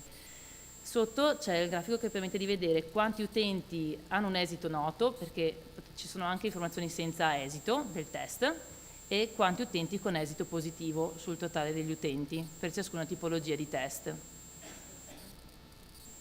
C'è più completezza di esito anche qui per l'epatite C, abbiamo più dell'80% di informazione nota. Per quanto riguarda la tipologia di invio, il 51% si reca a servizio con accesso volontario, poi un 18% con un'altra forma non specificata in realtà e non rientrante nelle altre categorie previste dal flusso, il 13% da un altro SERD, il 9% da strutture ospedaliere e poi le restante familiari, prefettura, medico di base, servizi sociali o commissione medica locale in percentuali più contenute. Se guardiamo lo stato del contatto a fine anno, era previsto la possibilità di indicare per ciascun contatto lo stato al 31/12 e diciamo che 3 su 4 hanno ancora stato aperto, mentre le altre tipologie erano chiuso d'ufficio, abbandono, chiuso per dimissione, chiuso per trasferimento ad altro servizio, chiuso per interruzione e chiuso per decesso. Sul tema delle prestazioni, qui sono riportate le prestazioni maggiormente erogate e qui vedete la percentuale di utenti per prestazione sul totale degli utenti, ovvero l'81% degli utenti ha avuto esami e procedure cliniche, il 77% sono state fatte relazioni, prescrizioni e certificazioni, il 72% ha avuto colloqui psicosocioeducativi, il 68% farmaci e vaccini, ha avuto somministrazione di farmaci e vaccini, il 58% visite, il 35% c'è stata la predisposizione o revisione del programma terapeutico individuale o negoziazione terapeutica e il 24% attività gruppali. Per quanto riguarda le sostanze d'uso, qui come dicevamo prima abbiamo raggiunto quasi la totalità degli utenti con contatto e prestazione, quindi abbiamo l'informazione per 11.603 utenti. Vedete la tabellina con l'elenco delle sostanze e i raggruppamenti definiti nel rapporto ministeriale e a fianco la percentuale di utenza per questi raggruppamenti, quindi si vede che il 67% dell'utenza fa uso di oppiacei, il 17% cocaina e crack perché vengono messi insieme nello stesso raggruppamento queste due sostanze, il 14,5% cannabinoidi e poi in percentuali più contenute ipnotici, stimolanti, altre sostanze illegali, allucinogeni o inalanti volatili. Per queste tre che vedete evidenziate abbiamo fatto anche dei focus di approfondimento sulle caratteristiche sociodemografiche. La cosa importante è vedere come cambia la tipologia di sostanza a seconda che siano nuovi utenti o utenti già in carico. Per i nuovi utenti prevalgono l'uso di cannabinoidi e crack, cocaina, mentre negli utenti già in carico gli oppiacei, cioè il 74% di utenti che fa uso di oppiacei. Per genere non si rilevano particolari diversità, vedete sotto, insomma tutto sommato le percentuali sono in linea, se non leggermente più alte nei maschi l'uso di cannabinoidi, mentre si vede un 3% di donne che fanno uso di ipnotici e sedativi contro l'1% dei maschi. Entrando nel focus degli oppiacei, che è appunto il 67% degli utenti che fa uso di questa sostanza come primaria, ovviamente la maggior parte fa uso di eroina, mentre vedete che nella tabellina sopra sono indicate le numerosità, le altre sostanze sono in numero più contenuto. l'81% sono maschi, i nuovi utenti sono il 6%, che poi vedremo rispetto alle altre sostanze sono in una percentuale molto più contenuta. Se guardiamo la modalità di assunzione, il 49% è iniettata, verso un 40% di inalata, poi ci sono percentuali più ridotte, il 4% di orale o 7% di sniffata. Se guardiamo la frequenza di assunzione, il 64% dichiara quotidianamente, e mentre l'altro 40% si distribuisce tra le altre frequenze di assunzione. Qui non guardiamo nel dettaglio tutta la slide, altrimenti ci perdiamo un'ora, ma vediamo solo la sintesi sotto dell'età media. Allora, l'età media attuale è di 42,6 anni, quella di primo uso è di 21 anni, mentre di primo trattamento è di 26 anni circa, quindi con uno scarto più o meno di 5 anni dal primo uso al primo trattamento.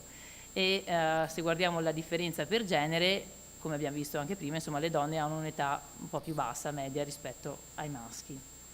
Sopra vedete le barre per le tre variabili, quindi età attuale, primo uso e primo trattamento, e vedete a classi quinquennali com'è la distribuzione. Però insomma non andiamo nel dettaglio. Per quanto riguarda cocaina e crack, che abbiamo visto che era il 17%, anche qui prevale la cocaina rispetto al crack, quindi 1883 utenti contro 94 del crack. La distribuzione per genere più o meno rimane invariata, con l'82% di maschi contro il 18% di femmine, mentre i nuovi utenti sono il 27% contro il 73% che erano già in carico. Se guardiamo la modalità di assunzione, il 40% dichiara fumata inalata contro il 53% di sniffata. La frequenza di assunzione, abbiamo un 36% che dichiara quotidianamente, e qui c'è anche un 32% che dichiara 2 o 3 giorni a settimana, e poi abbiamo un 14% una volta a settimana o meno, e un 15% che dichiara non negli ultimi 30 giorni, fa uso occasionale. Anche qui la distribuzione per età, se guardiamo l'età media sotto, ecco nei due grafichetti sotto, abbiamo che l'età media attuale è di 38 anni, quindi un po' più bassa rispetto a quella che abbiamo visto prima. L'età di primo uso è 23 anni e di primo trattamento di 32 anni in media, e qui lo scarto è un po' più alto tra il primo uso e il primo trattamento. Per genere di fatto c'è sempre insomma, un andamento un po' più, un'età media un po' più bassa per le donne rispetto ai maschi.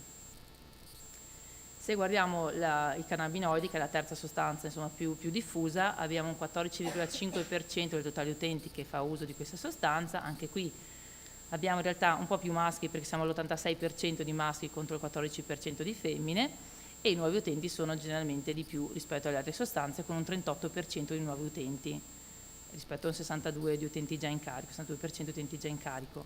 Qui vediamo la frequenza di assunzione, abbiamo quasi la metà di fatto che dichiara un uso quotidiano, e le altre percentuali, insomma, tra i 2 o 3 giorni a settimana 22%, una volta a settimana o meno 12% e un occasionale del 16%.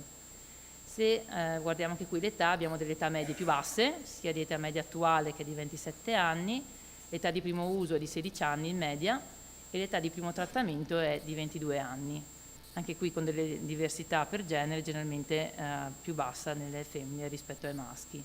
Ponendo a confronto l'età delle tre sostanze si può vedere chiaramente come l'età media sia attuale che di primo uso che di primo trattamento è più bassa per chi fa uso di cannabinoidi, mentre si vede in particolare che per quanto riguarda gli utenti che fanno uso di oppiacei è più alta l'età media attuale, mentre è un po' più bassa l'età media di primo uso e di primo trattamento rispetto a cocaina, indice che probabilmente rimangono nei servizi per più tempo rispetto alle altre sostanze. Ponendo a confronto le modalità di assunzione e la frequenza di assunzione, per quanto riguarda la modalità di assunzione vedete insomma, che c'è una differenza tra cocaina, crack e oppiacei, con in entrambi i casi un 40% che dichiara fumato inalata, mentre per gli oppiacei quasi la metà dichiara iniettata, mentre la metà di cocaina e crack dichiara sniffata. Mentre è interessante vedere come cambia la frequenza di assunzione per le tre sostanze, vedete la parte di barra rossa che è il quotidianamente, come cambia a seconda delle tre sostanze. Abbiamo un 64% che dichiara quotidianamente negli oppiacei, un 48% nei cannabinoidi, mentre crack e cocaina siamo al 36%, per cui c'è una frequenza di uso differente. In sintesi, allora il database è migliorato rispetto al passato, è più completo e c'è una migliore modalità di raccolta del dato. Ci sono ancora alcuni elementi su cui porre attenzione in fase di caricamento e di esportazione, ma anche di connessione probabilmente con laboratorio e servizi. Per sintetizzare le caratteristiche degli utenti, la maggiore presenza di utenti di genere maschile, anche se, come si è visto, insomma, sta crescendo l'abuso nelle femmine, e le femmine si avvicinano alle sostanze prima rispetto ai maschi, quindi con un'età media più bassa. I nuovi utenti sono generalmente più giovani, celibi, nubili e con un livello medio-alto di scolarità. La maggior parte degli utenti è in carico ai servizi della propria azienda, perché abbiamo visto che un 15% va all'esterno, mentre la maggior parte, insomma, rimane nel proprio territorio di competenza. Permangono nel tempo delle diversità territoriali, ad esempio alcuni territori hanno un'elevata presenza di persone tossicodipendenti in carico ai servizi e risultano essere maggiormente attrattive, quindi avete visto prima che c'erano l'US 3, 6 e 8 che avevano una percentuale più elevata di soggetti provenienti da servizi esterni al proprio territorio. Prevale l'accesso volontario ai servizi, c'è una differenza nell'uso di sostanze tra i nuovi utenti e gli utenti già in carico e c'è anche una diversità tra le età medie a seconda delle sostanze, insomma, dato che abbiamo appena visto. Questa un po' è la sintesi dei risultati.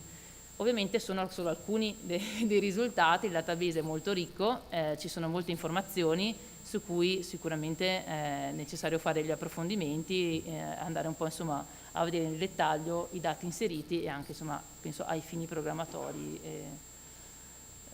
di ritorno, insomma, di quanto è stato inserito. Ecco, questo è quanto.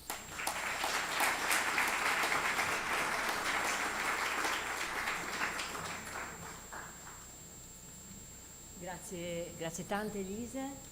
Le presentazioni saranno a disposizione, non l'abbiamo ancora detto oggi, ma c'è una diretta streaming in corso e la diretta sarà visionabile sine die, mostreremo il link alla fine e verrà mandato il link per lo streaming ai partecipanti, quindi vi arriverà insieme a tutta la parte relativa ai crediti.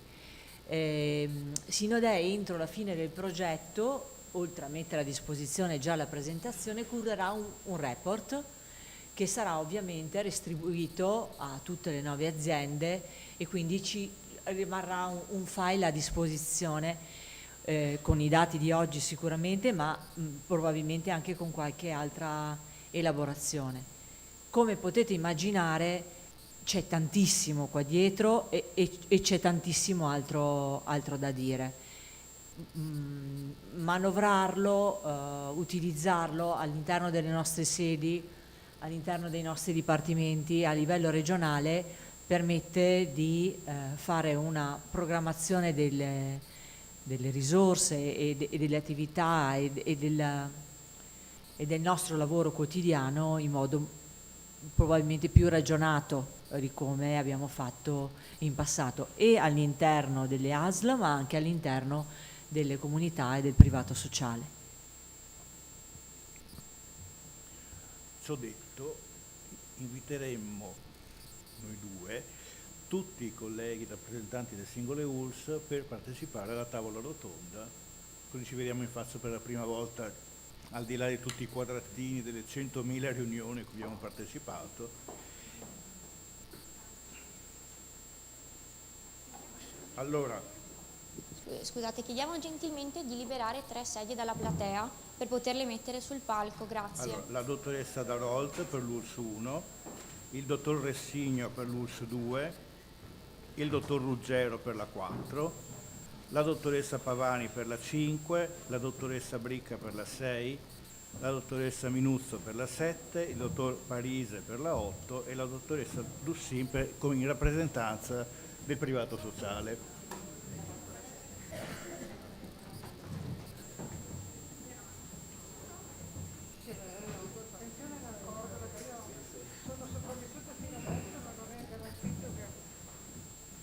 Chi parla prima di voi due? La Patrizia. Ok.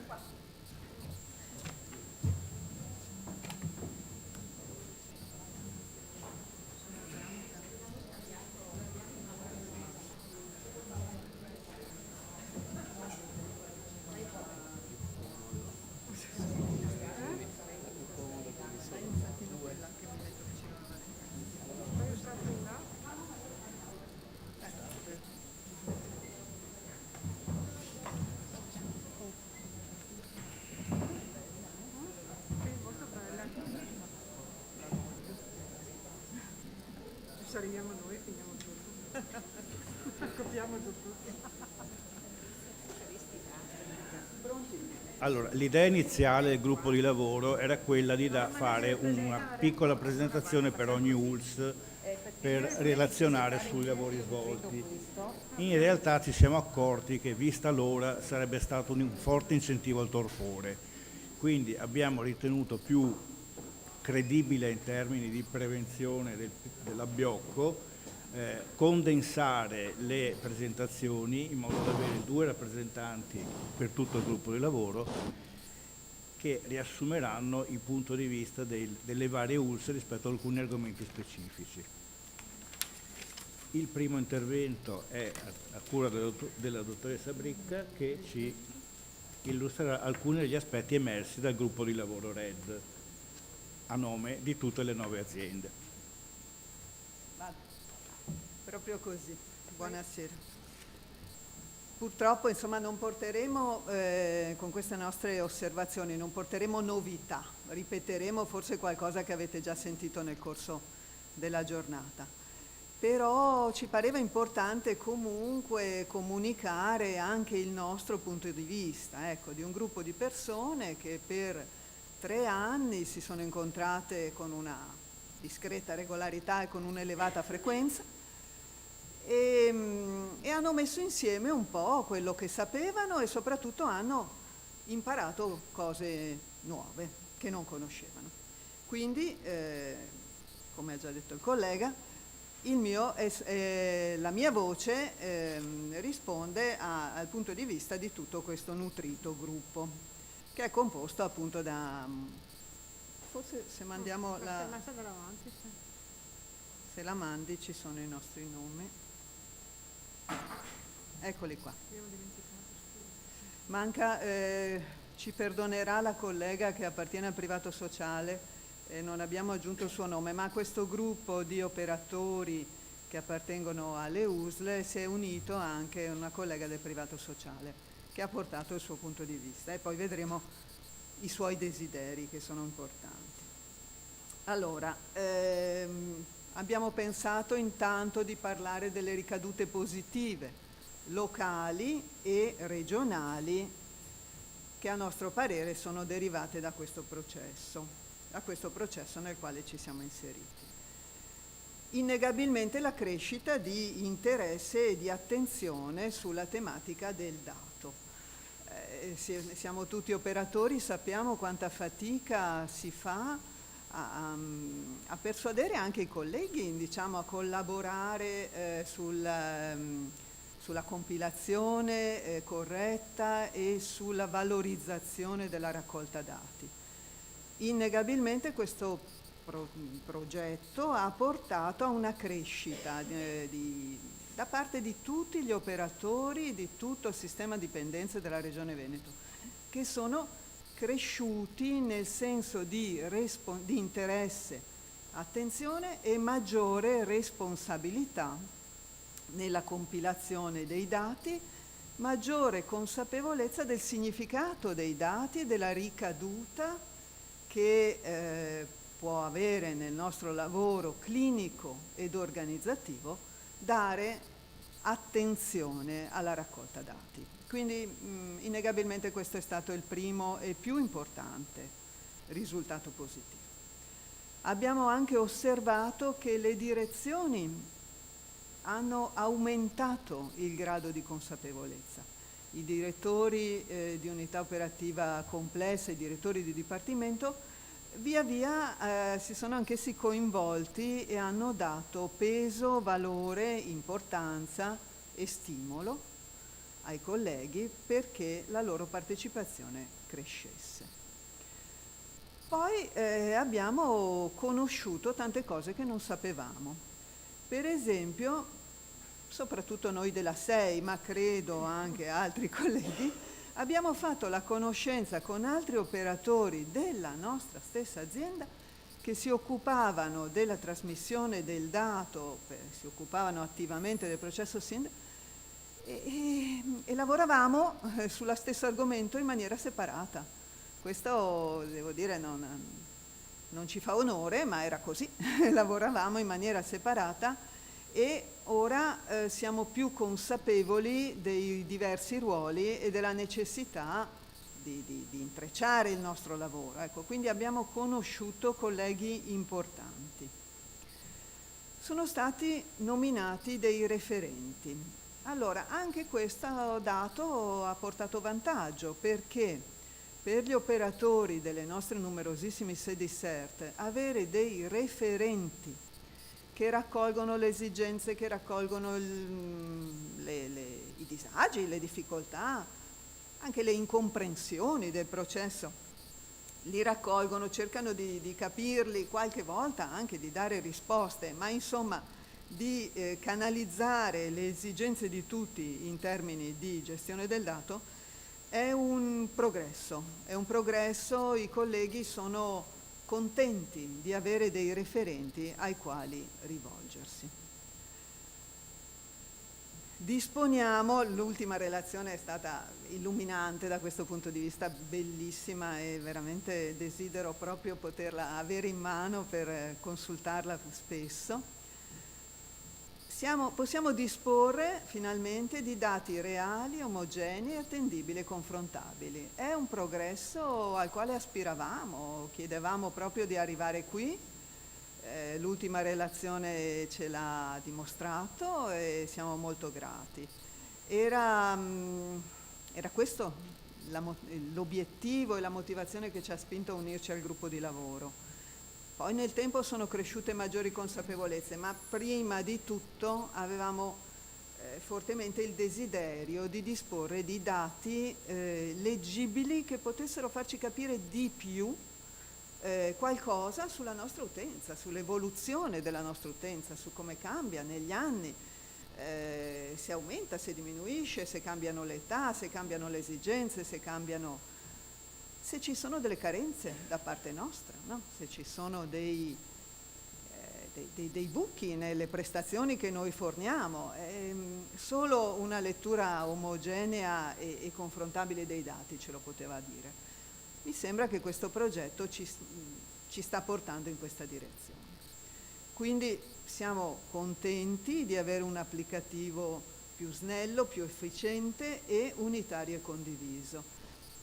Sapete, noi siamo partiti da una situazione strana per certi versi, no? In fondo era stato assecondato negli anni tutte le infinite esigenze specifiche di ogni sede CERT. Ogni sede CERT aveva le sue curiosità, i suoi bisogni di approfondimento, i suoi bisogni di organizzare le informazioni come credeva. Questi desideri erano stati assecondati e sembrava un arricchimento, ma l'altra faccia della medaglia era la non confrontabilità. E questo è stato un grosso problema, insomma, ce l'hanno detto in tutti i modi, no? Che i flussi SIND erano poco fedeli, poco comunicativi. Essere arrivati a un applicativo unitario e condiviso e quindi confrontabile è un progresso innegabile. Abbiamo capito di più, che forse tanta specificità, tanta individualità, tanti bisogni microterritoriali non hanno senso di esistere. Abbiamo bisogno di dati confrontabili tra loro e dovevamo arrivare con uno strumento unitario.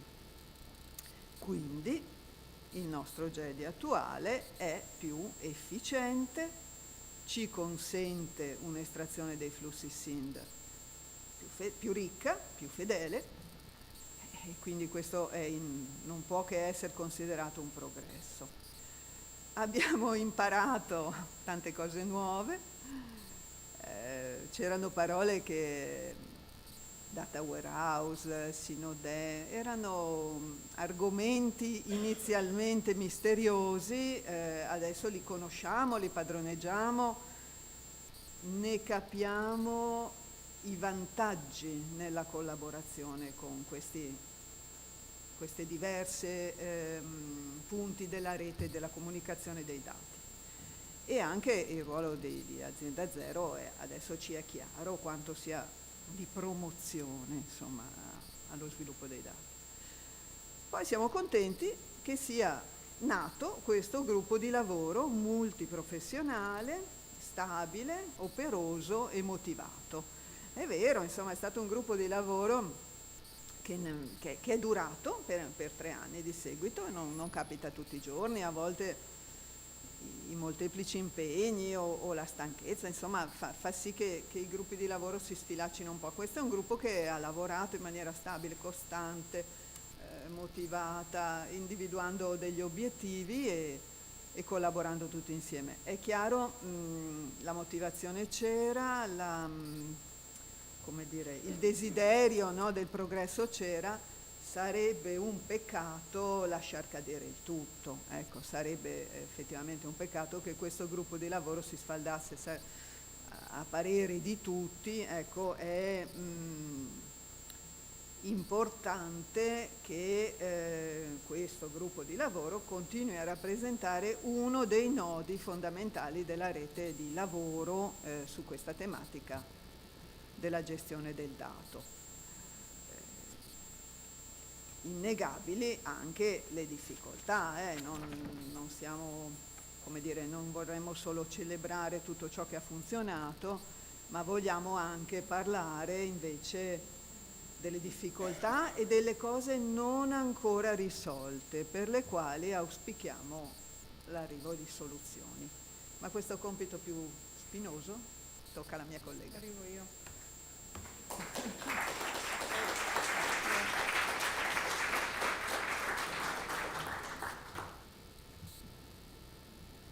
A me sempre le cose che non vanno. No, in realtà vanno, nel senso che uno degli obiettivi era anche vedere quello che non funzionava per cercare di porre rimedio. A molte cose siamo riusciti a porre rimedio, mi sentirei di dire, perché è stato un lavoro che ha coinvolto tutti e con le teste di tutti, e ognuno magari nel piccolo privato avevano già fatto questo lavoro, abbiamo messo insieme tutto, quindi ci sono stati dei colleghi che avevano già nel loro piccolo o nel loro grande, comunque nella loro realtà, fatto dei passetti e li abbiamo messi insieme di patrimonio comune, e quindi il lavoro che ne è venuto fuori è la somma un po' di tutte queste teste che in questo periodo hanno lavorato assieme. Alcune cose sono obiettivamente un po' critiche, nel senso che non abbiamo risolto tutti. Anche se sono stati fatti dei passi avanti anche a livello locale, ci sono stati dei problemi anche hardware, nel senso che non tutte le sedi avevano la dotazione necessaria per fare un lavoro di questo tipo. Quindi è stato anche da stimolo, nel senso, se nato nella mia realtà sicuramente abbiamo provveduto a sostituire molti PC, molte dotazioni che erano ormai vetuste, lentissime e che si scontrano rispetto a un lavoro di questo tipo, perché se l'operatore va a inserire il dato e le famose cerchiolini di PointZ gira, dopo un po' gira anche qualcos'altro all'operatore, e quindi siamo ben consapevoli che per fare un lavoro di questo tipo ci deve essere anche una dotazione informatica, delle reti tali che permettano di fare molto agevolmente l'introduzione di data entry.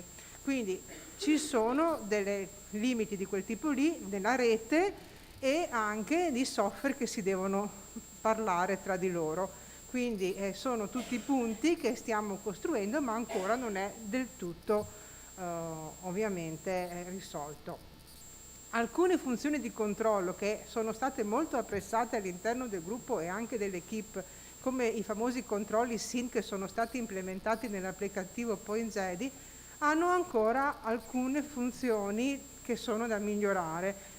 Anche solo il fatto che non si possa magari modificare direttamente lì, ma che si deve aprire la scheda del paziente, che si deve andare a modificare, e tutto quello che non funziona a volte crea dei rallentamenti. Quindi sicuramente implementando meglio questa funzione di controllo SIN, che è sacrosanta e funziona, cioè ci vuole, perché ci permette di capire quali pazienti non hanno i dati fondamentali, va secondo noi ancora perfezionata e implementata. Altre osservazioni sono state fatte da tutto il gruppo, credo, riguarda la reportistica, e si rifà un po' quello che abbiamo detto stamattina.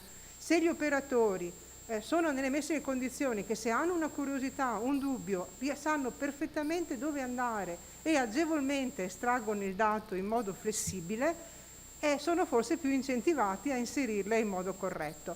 La reportistica ancora attualmente non è così flessibile, soprattutto se uno vuole fare un confronto tra più unità operative, se non ci sono dei particolari report che si vogliono fare, sono abbastanza blindati.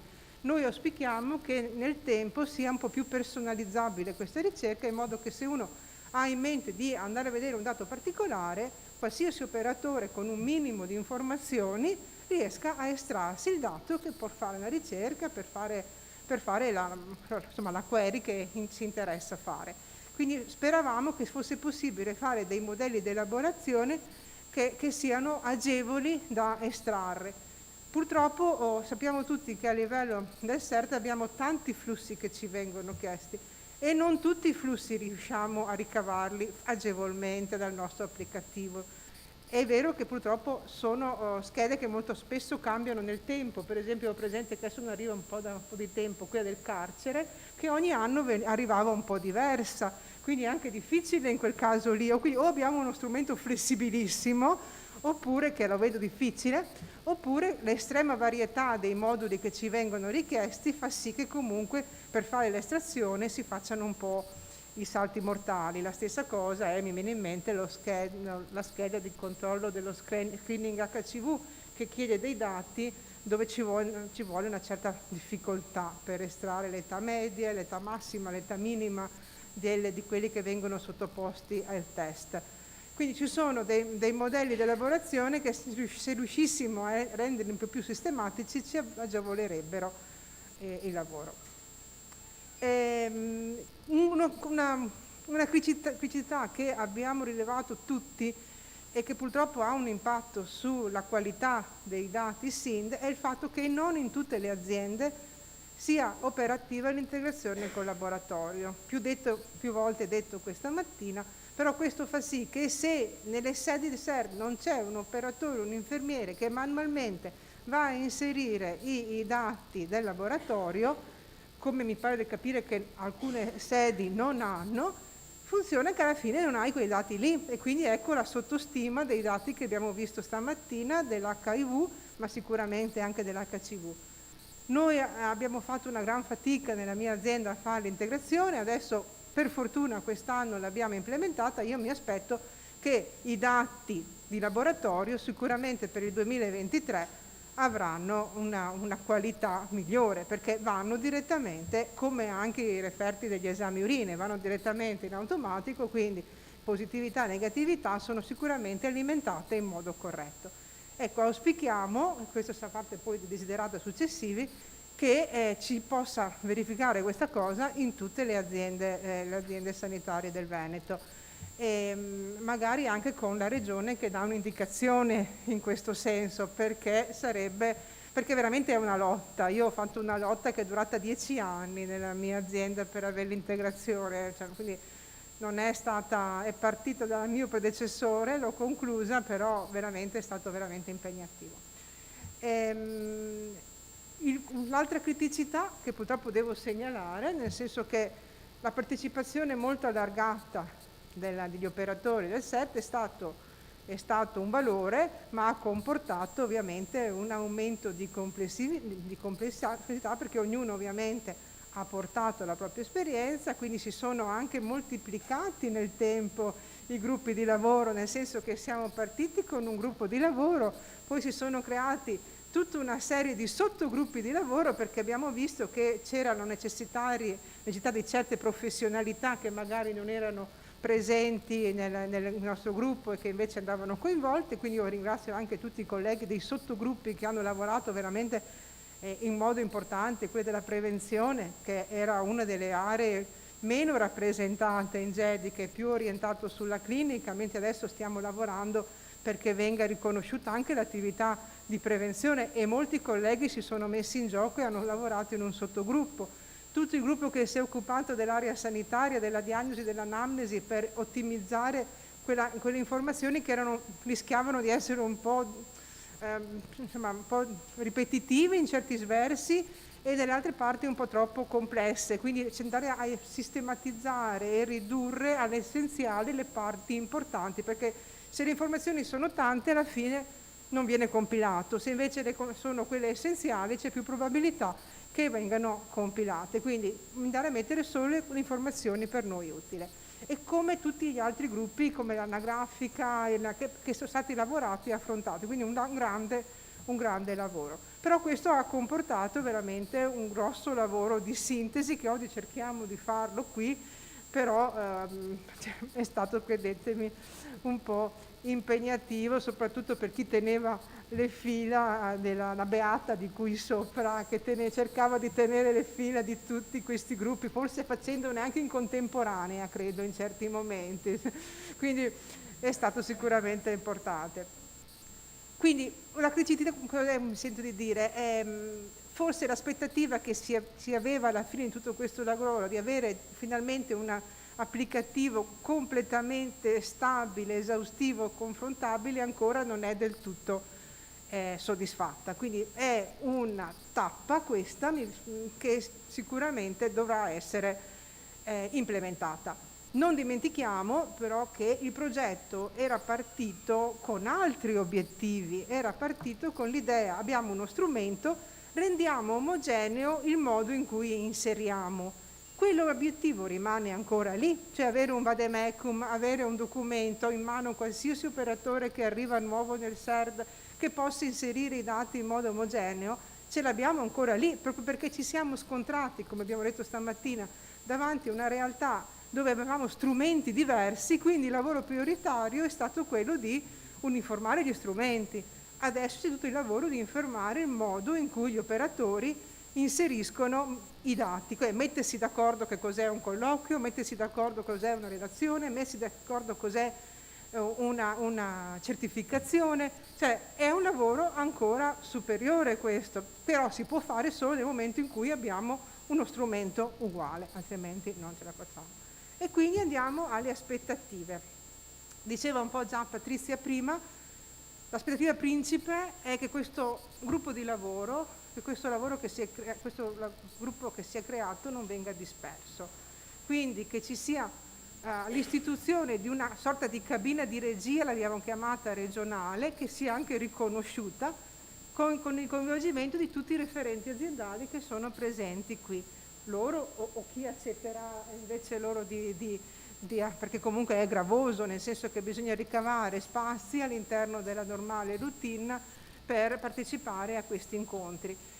Perché sarebbe fondamentale mantenere questo gruppo che faccia veramente da interfaccia tra le aziende, Ciditec, Azienda Zero, la Regione, che sia riconosciuto in questo modo e che le future variazioni a questo applicativo, che sicuramente dovranno esserci, però vengano concordate nella cabina di regia, che ci sia un gruppo che vaglia anche tutte le singole richieste che possono venire dalle varie realtà, sacrosanti magari, utili per tutti, quindi che se c'è da fare una richiesta di variazione all'applicativo passi tramite questo gruppo, che si faccia poi promotore su Ciditec per eventuale modifica della decoda, in modo che ci troviamo a avere tutte versioni uguali, non che da domani partiamo ognuno di noi a richiedere le variazioni, per quanto belle e positive possano essere.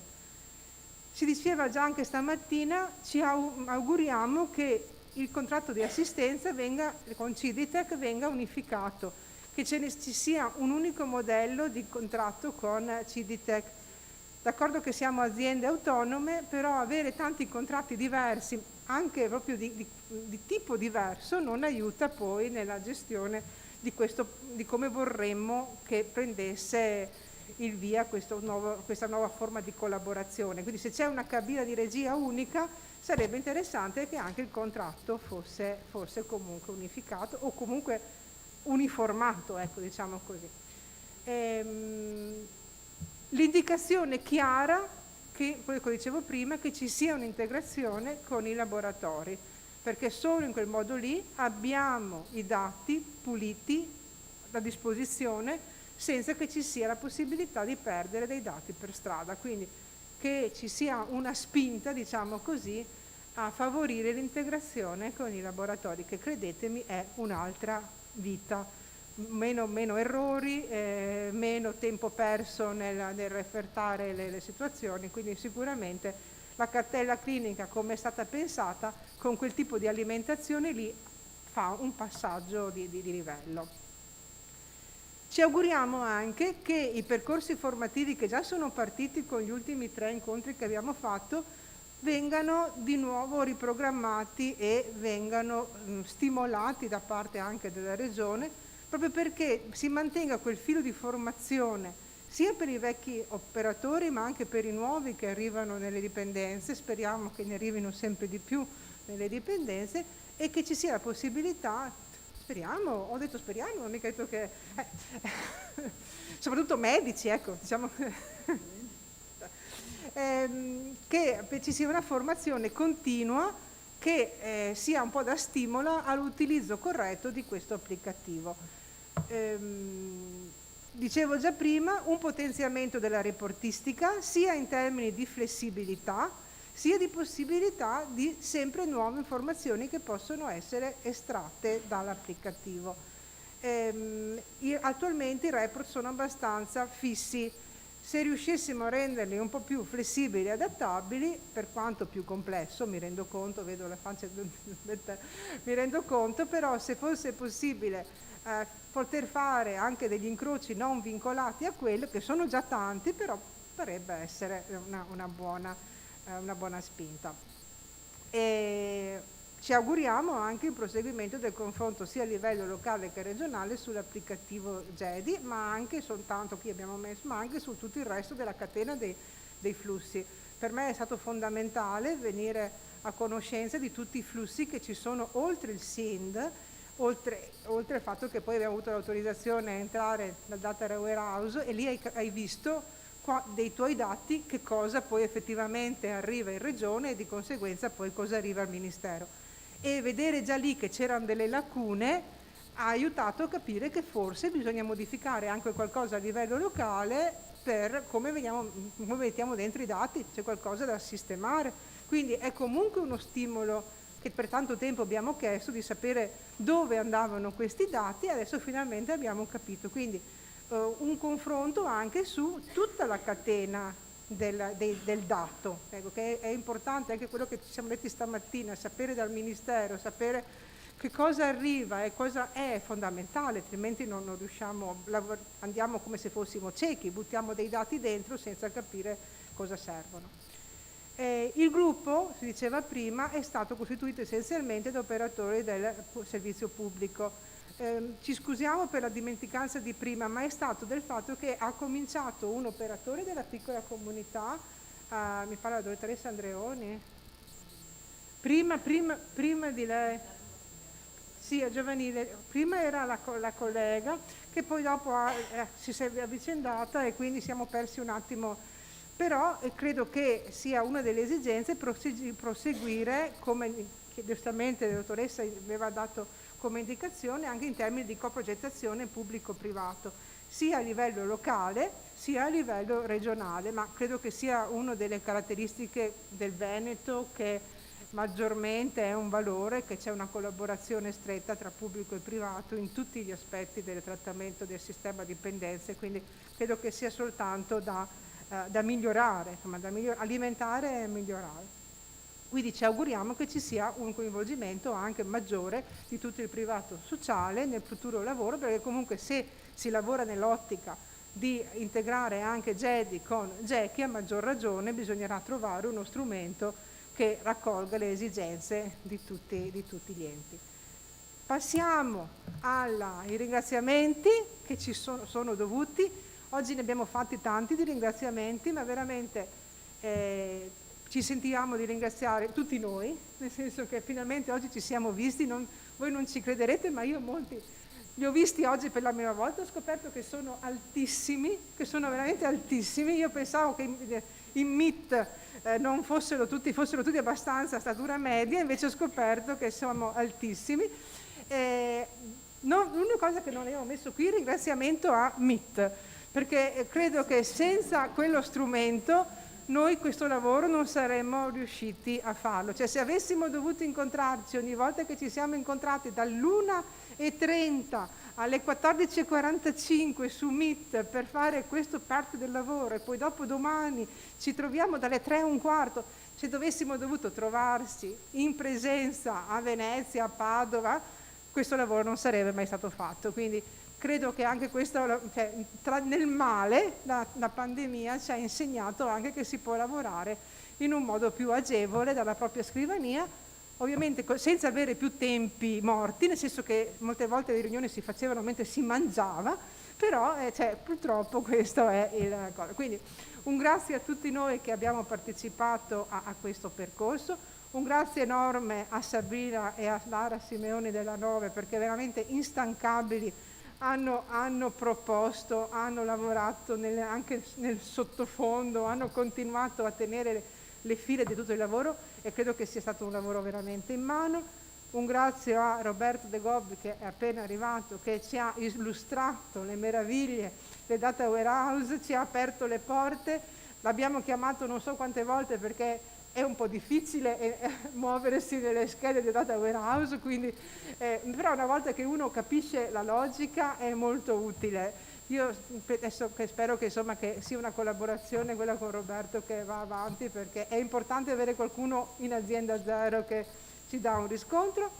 Un grazie a Fabio, dov'è Fabio? Eccolo là, perché è stato presente per quello che ha potuto, perché credo che tutti i nostri incontri sarebbe stato veramente impossibile che lei tutti fossi, però veramente ci ha dato un supporto. Poi sapere che la Regione c'è dietro tutto questo ci ha sempre molto rinfrancato. E però comunque un grazie enorme a tutti i colleghi delle sedi CERT che li abbiamo tediato, credo ognuno di noi, perché ci sia un lavoro comune di inserimento dei dati e che comunque hanno sempre garantito il supporto in quello che facevamo, anche perché mentre noi facevamo le riunioni loro anche lavoravano nella clinica e nel CERT.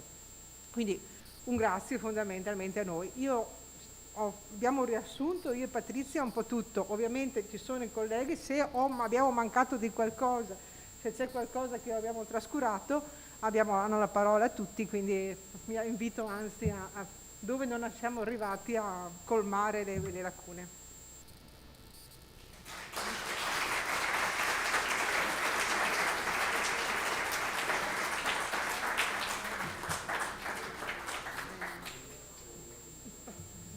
Stroncati. No,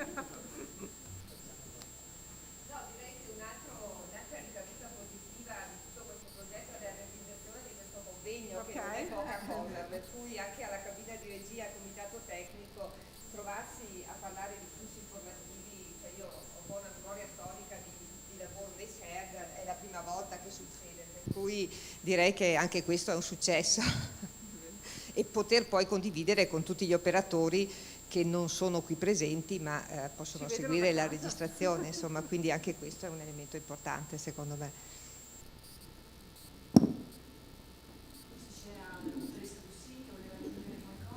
Allora, la parola è privato sociale. Faccio senza slide? Sì, ce le ho delle slide, anche se per un filo. Scusate.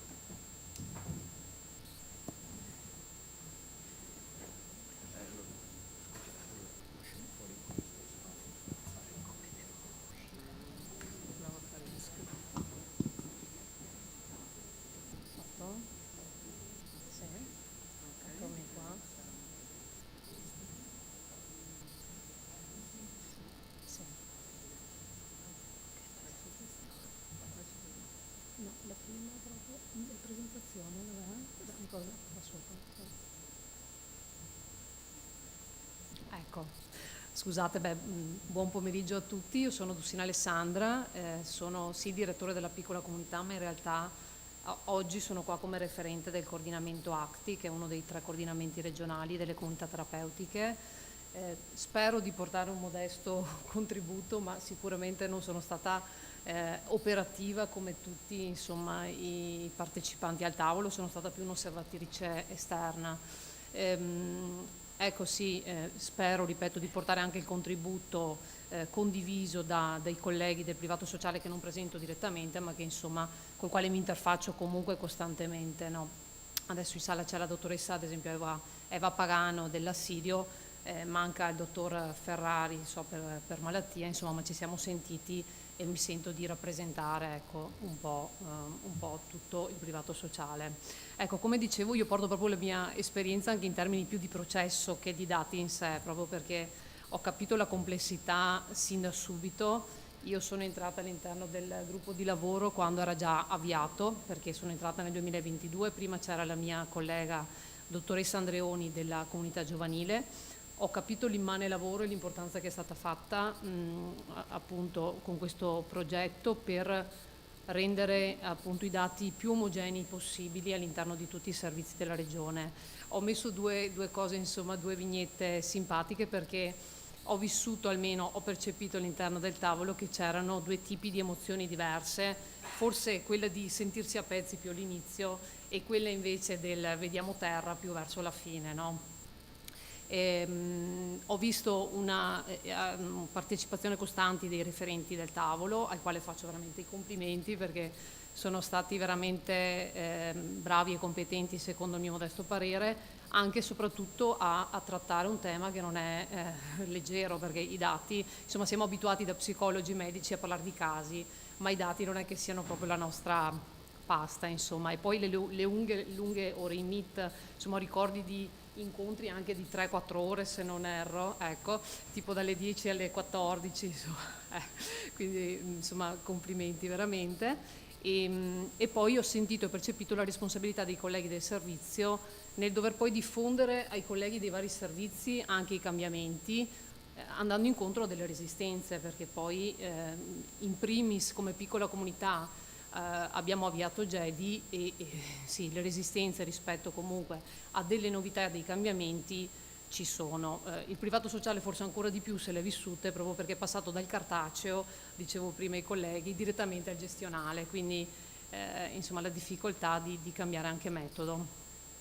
Poi già detto e ribadito, ma io lo ribadisco, che è stato fondamentale secondo me il coordinamento dell'ULS 9, della dottoressa Migliozzi e dottoressa Simeoni. Ho sentito appunto un coordinamento forte, un'inclusione costante, un non dimenticarsi mai di nessuno e un entusiasmo, una capacità di cogliere appunto contenuti non strettamente legati alla propria professionalità, quindi insomma questa capacità di essere sempre sul pezzo e di trascinare.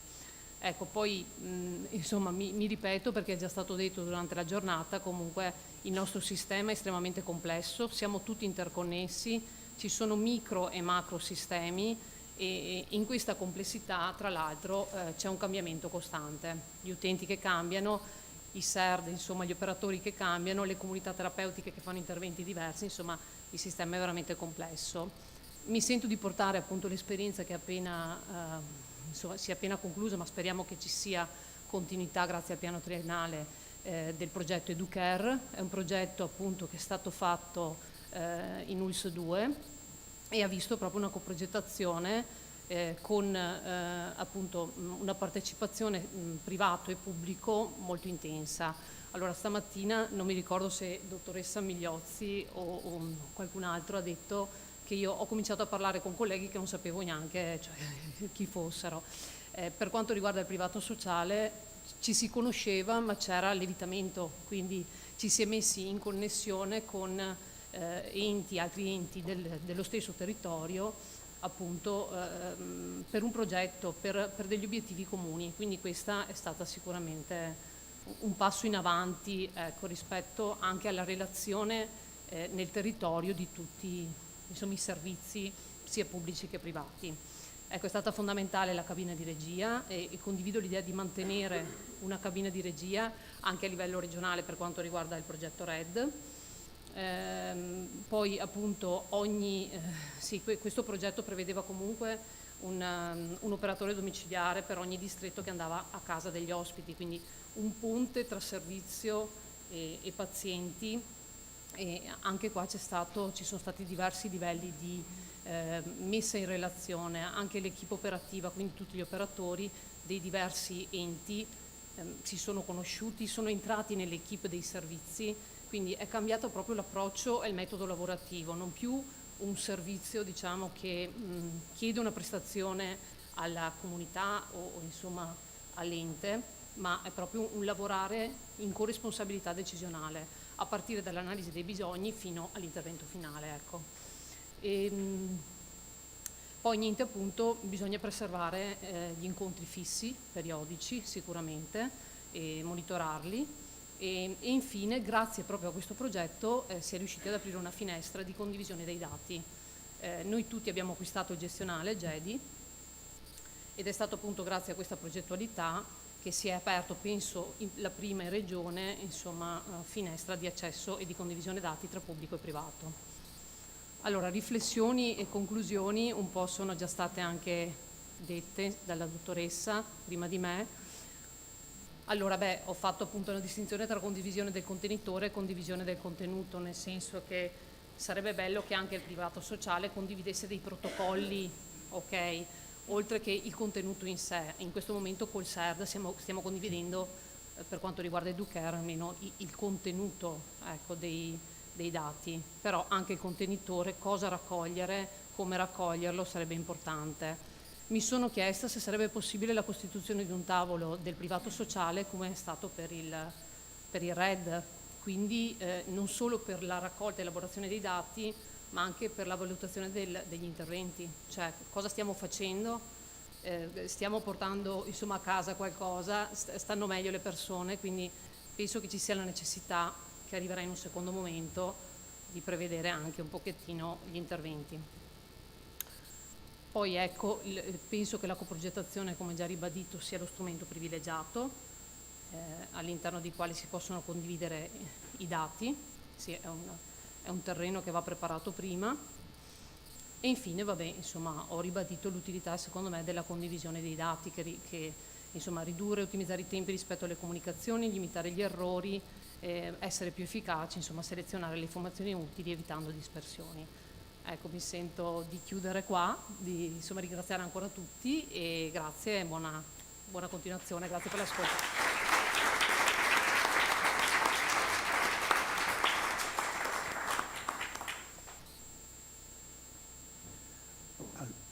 Adesso è previsto il momento della discussione, non solo sul contenuto dei gruppi che è stato presentato ora, ma anche sui dati che ci ha portato Sinodè. Mi pareva che ci fossero delle richieste di intervento programmato in questo momento?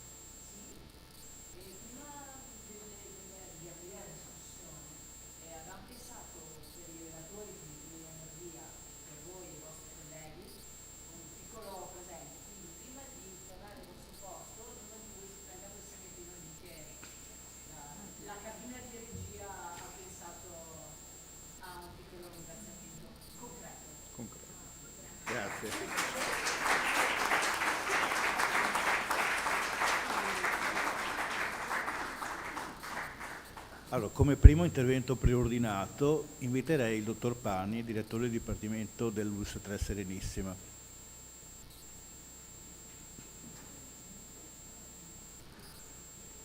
Vieni qua.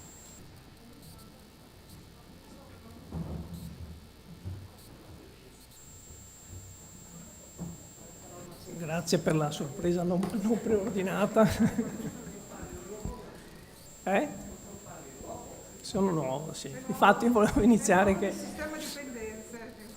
Infatti credo che l'occasione di stamattina ha fatto anche ripensare, visto che lavoro in Userta da più di 30 anni, da dove siamo partiti e dove siamo arrivati, no? Nel senso che mi ricordo che a poche centinaia di metri da qua, che c'era il CERT di Venezia, con Alberto abbiamo scoperto proprio materialmente il primo PC, si lavorava ancora con i floppy disk e nel 91 abbiamo fatto il primo report del CERT e poi da alcuni anni abbiamo un osservatorio delle dipendenze, quindi il tema dei dati mi è sempre stato caro. Rappresento anche Cove CERT, no? Quindi tutti il coordinamento veneto dei CERT. Da un po' di anni abbiamo condiviso e portato avanti il tema dei dati, il tema di avere un ritorno dei dati, perché la sensazione che avevamo come CERT era di caricare, mettere dentro, avere una mole di dati, ma poi avere pochi ritorni di quello del grosso sforzo che veniva fatto. E poi sicuramente l'altro tema era quella di avere un ritorno in una uniformità dei dati, in modo che i dati fossero condivisibili all'interno della Regione Veneto. Ringrazio insomma anche a nome dei colleghi, a parte tutto il grosso lavoro che è stato fatto dal tavolo, ma ringrazio anche la direzione della Regione, la dottoressa Midena e il dottor Fuolega, non solo per averci ascoltato su questa tematica, ma anche poi aver concretizzato, perché credo che quello che è stato fatto col piano triennale tuttora in corso e con quello che verrà, destinare un finanziamento su un progetto trasversale su questo tema, andava sicuramente nella direzione di soddisfare questa criticità. Finalmente, come diceva il dottor Betteno stamattina, abbiamo una base solida, come è stato detto. Sicuramente c'è ancora molto da fare, ma sicuramente da questo bisognava partire. Due punti che a mio modesto parere sono fondamentali, ma uno è già stato ricordato, è quello anche in una slide di stamattina, c'era una sequenza di azioni che partiva dalla raccolta dati e si andava ai report nazionali ed europei.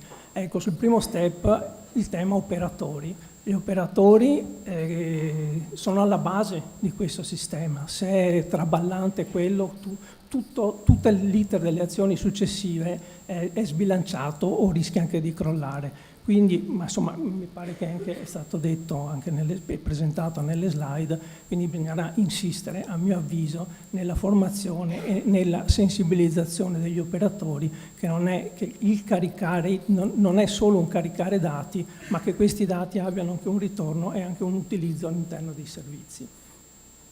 L'ultimo, e poi chiudo, è più che altro un auspicio che so che è difficilmente realizzabile per tutta una serie di problemi tecnici, di privacy, eccetera, che è quello di avere una rete regionale, cioè che i point GEDI dei vari CERT siano messi in rete. Questo è un mio pallino che però secondo me permetterebbe di avere anche un'implementazione di tutti i dati mancanti. Una parte, insomma, o molta parte dei dati mancanti. So che è difficile, ho già provato nella mia azienda con i dati, anche sull'interconnessione con il laboratorio, di avere i dati HIV e HCV, so che ci sono problemi legati alla privacy che ostacolano, ma credo che prima o poi, secondo me, si arriverà. Grazie, e grazie anche ai colleghi che faccio portavoce.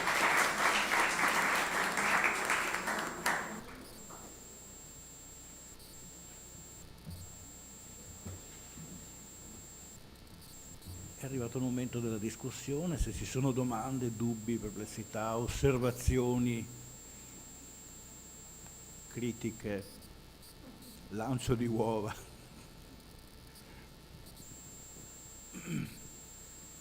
Tornerei un attimo, proprio un attimo Elisa, alla presentazione dei dati. Noi l'avevamo vista insieme nelle scorse settimane, ma molto al volo, perché ci sono stati degli importantissimi problemi di privacy da parte nel passare i dati della data warehouse all'agenzia che doveva analizzarli. È stato un lavoro di tessitura molto molto delicato del dottor De Gobbi, e quindi in realtà poi il tempo concreto per poter fare la cosa più interessante, no, per chi lavora con i dati, che è analizzarli, è stato veramente in super velocità. Guardo la dottoressa Bolzonello, ma lei rappresenta un gruppo di lavoro, quindi non è un lavoro che ha fatto da sola. Allora, credo che ognuno di noi che li ha visti per la prima volta è stato colpito da alcuni numeri. Vi dico quello che ha colpito in particolare noi e che vi lascio qui così. Allora, li lancio come anche domande, riflessioni e domande. Nuovi utenti stanno aumentando in percentuale le femmine rispetto ai maschi. Altri dati, altri flussi ci dicono che per alcune tipologie di dipendenza nell'ambito dei teenagers le ragazze stanno aumentando, cioè sono in maggioranza rispetto ai maschi, per esempio rispetto all'alcol. Allora la domanda è: siamo pronti noi CERT per accogliere questo femminile? E sono pronte le comunità per accogliere il femminile? Noi sappiamo quanti posti femmine, donne ci sono nelle nostre comunità. Se i dati sono attendibili, come ci stiamo dicendo, e il trend è questo, in prospettiva dobbiamo andare a specializzarci nel lavoro sul femminile, che è diverso dal lavoro sul maschile, sia da un punto di vista strutturale, sia da un punto di vista clinico, sia da un punto di vista dei posti residenziali o semiresidenziali. Primo aspetto.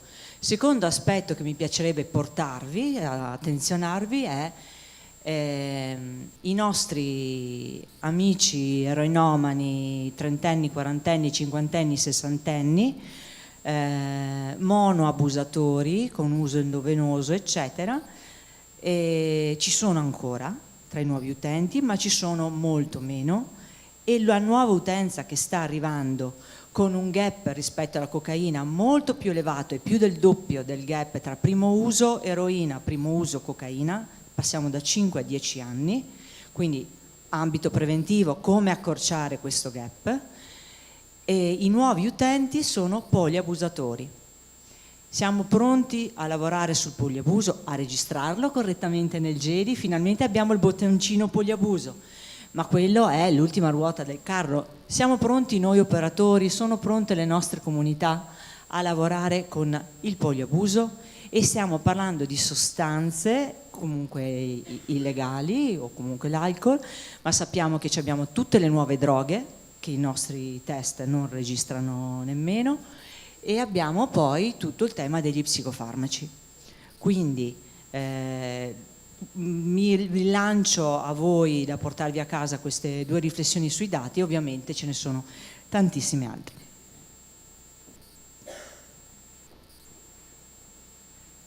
Se posso aggiungere una terza cosa, spero vivamente che sia arrivato davvero il momento di inserire anche il flusso alcol dentro al SIND, perché escludere il flusso alcol dal flusso SIND in questo momento mi sembra veramente lunare, nel senso che noi riusciamo a valorizzare l'alcol solo come sostanza secondaria, ma non rileviamo l'alcol primario all'interno del flusso SIND, cosa che di questi anni mi sembra che sia una cosa decisamente bizzarra, per non dire di peggio. Ci sono altre domande, osservazioni?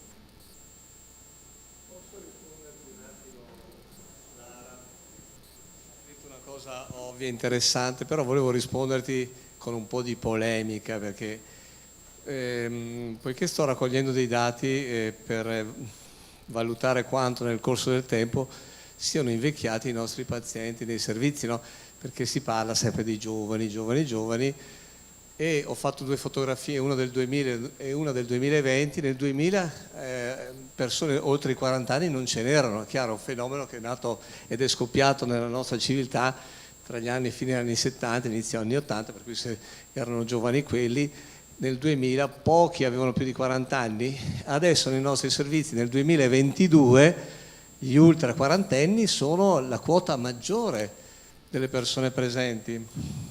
E questo dato, tra l'altro, con la nuova rilevazione rende conto di quanto invece nel 2000 sembrava che fossero tanti i pazienti, proprio perché le cartelle non venivano chiuse, no? Sembra quasi che ne abbiamo di meno adesso, perché è un dato più pulito, per fortuna. Questo è veritiero.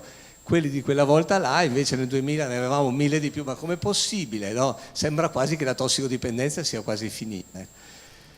Poi è vero, tra le altre cose, la droga è un fenomeno tipicamente giovanile, adesso invece arrivano in servizi persone che hanno più di 40 anni per la prima volta, e a 40 anni uno non inizia a farsi le pere con l'eroina e non inizia neanche a farsi le canne, a 40 anni uno inizia con la cocaina, con il crack, questo è l'emergenza, oppure con le nuove sostanze di sintesi. Però la cosa che più a questo di parallelo c'è, Lara, io nel 1990, quando sono arrivato a lavorare al CERT di Villafranca, dove dopo 30 anni sono tornato a lavorare, eravamo in 15-16 utenti, 2 solamente degli 15-16 operatori, scusatemi, 15-16 operatori. Di questi 16 operatori, basta, adesso avete capito, dai su.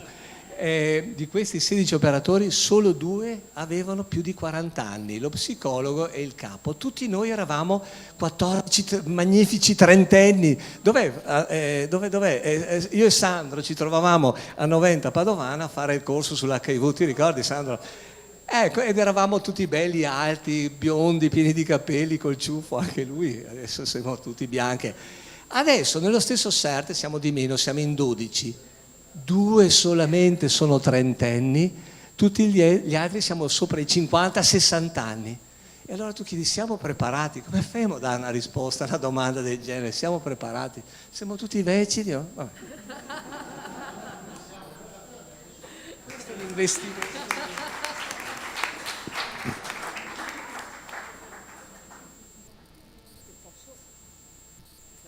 Posso aggiungere una complessità che sentiamo molto, almeno all'interno del privato sociale, non so se Eva condivide, visto che è presente, la presenza della salute mentale sempre più impattante all'interno dei percorsi, che insomma non è da trascurare, che non so se viene poi registrata di fatto.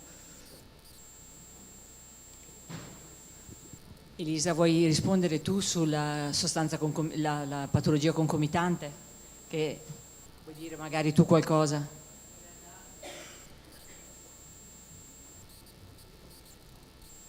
Beh, allora in realtà il database che abbiamo noi a disposizione sulle patologie concomitanti, anche questo è molto ridotto, nel senso che non abbiamo le informazioni per tanti pazienti, era intorno al 13% se non ricordo male, e quindi ci manca l'informazione di un 73% di utenti, per cui è comunque parziale. E la cosa che abbiamo visto è che ci sono 3 patologie più prevalenti, che sono collegate all'epatite C e al fatto dei disturbi, però siamo nell'ordine dell'1-2% di pazienti, però contate che è sul 13% di utenti di cui abbiamo l'informazione, per cui abbiamo un dato ancora molto parziale, per cui il database non è ancora ricco di queste informazioni.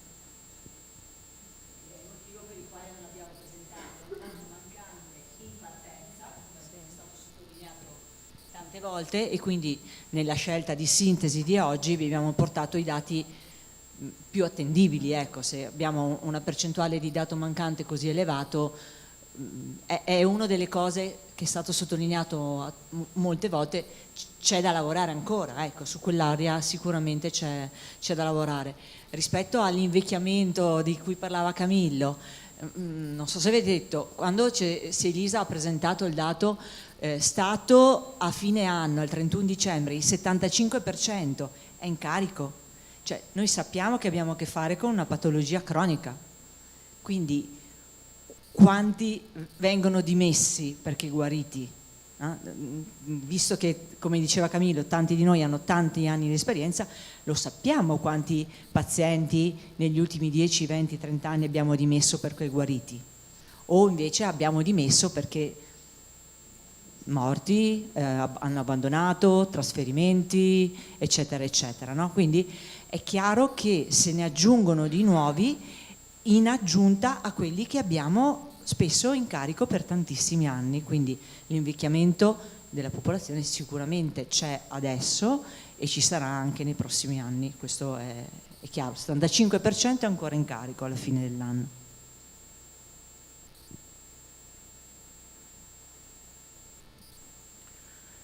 Se non ci sono altre osservazioni, vista anche l'ora, passerei la parola al dottor Dieci-Due dell'Osservatorio regionale del Lazio. Grazie ai colleghi che si sono presentati.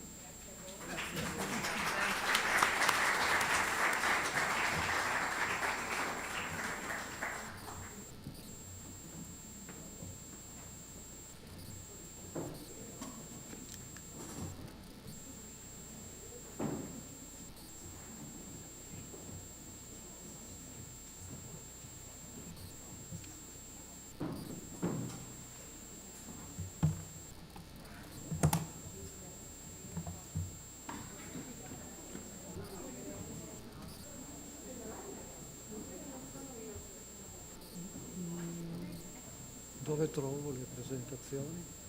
Dove sono le presentazioni? Questa c'è una cartella. Ah, ok. 10 perfetto.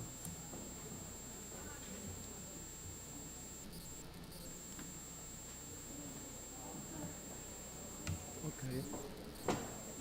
10-2. No, 10-2.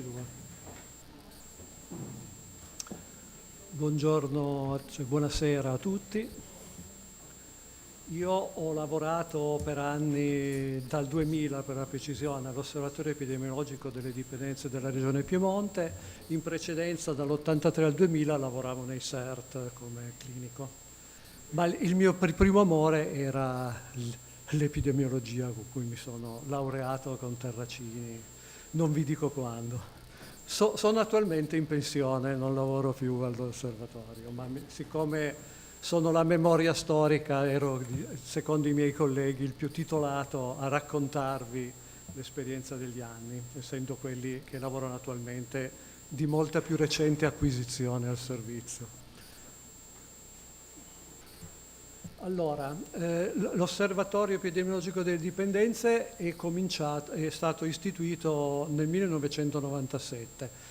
In Piemonte abbiamo seguito un percorso diverso dal vostro, cioè prima abbiamo fatto l'Osservatorio Epidemiologico per le Dipendenze, che ha visto e verificato che c'erano dei problemi sui dati, cioè in realtà è stato fatto perché già la Regione aveva verificato che dei dati non ci si riusciva a fare granché.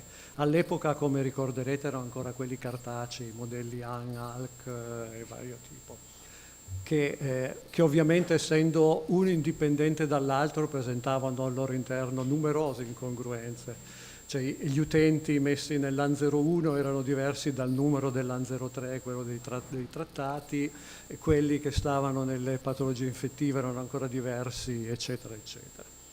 E inoltre a livello della regione non si riusciva a fare niente dei dati, perché i funzionari non avevano nessun tipo di competenza specifica nel trattamento dei dati. Per cui c'era già un interesse a livello del Piemonte dei dati, che esisteva già una cartella informatizzata a livello locale, che però serviva sostanzialmente a produrre questi modelli AN e non era obbligatoria, quindi la usavano solo alcuni. A quell'epoca, nel 97, gli obiettivi erano conoscenza del fenomeno, descrizione dinamica del fenomeno, con il maggior dettaglio geografico, analisi epidemiologica delle banche dati già esistenti, cioè SDO, mortalità, farmaci, eccetera, elaborazioni di relazioni periodiche. Un elemento fondamentale è che l'osservatorio epidemiologico era dentro il servizio di epidemiologia della Regione Piemonte, non dentro i CERT, quindi un ente terzo, diciamo, che a mio modesto parere è un valore aggiunto rispetto al fatto di essere emanazione direttamente dei CERT, purché si rispettino alcune condizioni che andremo a vedere. L'obiettivo era coniugare la cultura operativa dei CERT con quella scientifica e metodologica dell'epidemiologia. Questo è stato fatto in questo modo. Fin dall'inizio è stato istituito un gruppo di lavoro di epidemiologi e direttori CERT, diciamo quelli più disponibili sul tema. Nel senso, era stata una, diciamo, candidatura volontaria, e in più anche eventualmente su segnalazione dei direttori e degli operatori dei CERT, che in alcuni casi hanno avuto anche un distacco presso l'osservatorio per alcune ore, sia per impratichirsi delle tecniche, insomma, di analisi dei dati, sia per contribuire alla discussione rispetto a che cosa fare. Questo è stato fondamentale. Fin dall'inizio, siccome... no, questo lo guardiamo dopo. Fin dall'inizio quello che è stato fatto è stato di usare i dati così come erano, consapevoli che non fossero, come dire, ottimali, ma erano dei dati certificati. Come vi ricorderete, i modelli AN sotto avevano la firma del direttore, Quindi o il direttore ci dichiarava pubblicamente che erano inaffidabili o noi li prendevamo per buoni e abbiamo rappresentato la situazione utilizzandolo. Questo, diciamo, ha contribuito molto a smuovere le acque e a far sì che i dati venissero, come dire, compilati con maggiore accuratezza. Quindi siamo nati nel 97, in questi anni ci siamo occupati fino al 2009 di queste cose, quindi una parte più, diciamo, legata ai dati dei CERT e poi delle attività di ricerca. Lo studio VEDET, non so se qualcuno ne ha sentito parlare, VECT, quello di valutazione delle comunità terapeutiche, EUDAP 2, quello che poi ha dato origine al programma Unplugged, il piano regionale antitabacco e revisioni sistematiche della valutazione di efficacia degli interventi, quindi un intervento un po' a tutto campo. Un elemento da cui siamo partiti per valutare la situazione piemontese è la mortalità, che, diciamo, tra i dati disponibili sul mercato è sempre il più sicuro. Beh, non ho detto che è ottimale, però è quello più sicuro rispetto ad altri tipi di dati. E siamo partiti da questo grafico che evidenzia come, in maniera, come dire, molto evidente per la scala, ma sempre uguale, il Piemonte ha sempre avuto un tasso di mortalità per overdose doppio del resto dell'Italia complessivamente. E questo è un dato, come dire, siccome non c'erano dei motivi per pensare che i dati, come vedete, questa qui è la parte, dov'è qua? Questi sono gli anni 90, in cui anche in Italia la mortalità era elevata, ma il Piemonte era sempre al doppio. Quando siamo arrivati agli anni 2000, comunque ci siamo avvicinati, ma con i numeri così piccoli non lo vedete, ma è sempre il doppio. C'è stato appunto sia in Piemonte che in Italia, come vedete, non è mica una caratteristica del... Il Piemonte è quello più scuro, sì. Sono i maschi. Quello sopra sono i maschi Piemonte, quello più azzurro sono i maschi Italia, quello sotto, quello rosso più intenso, sono le femmine Piemonte e quello più basso femmine Italia.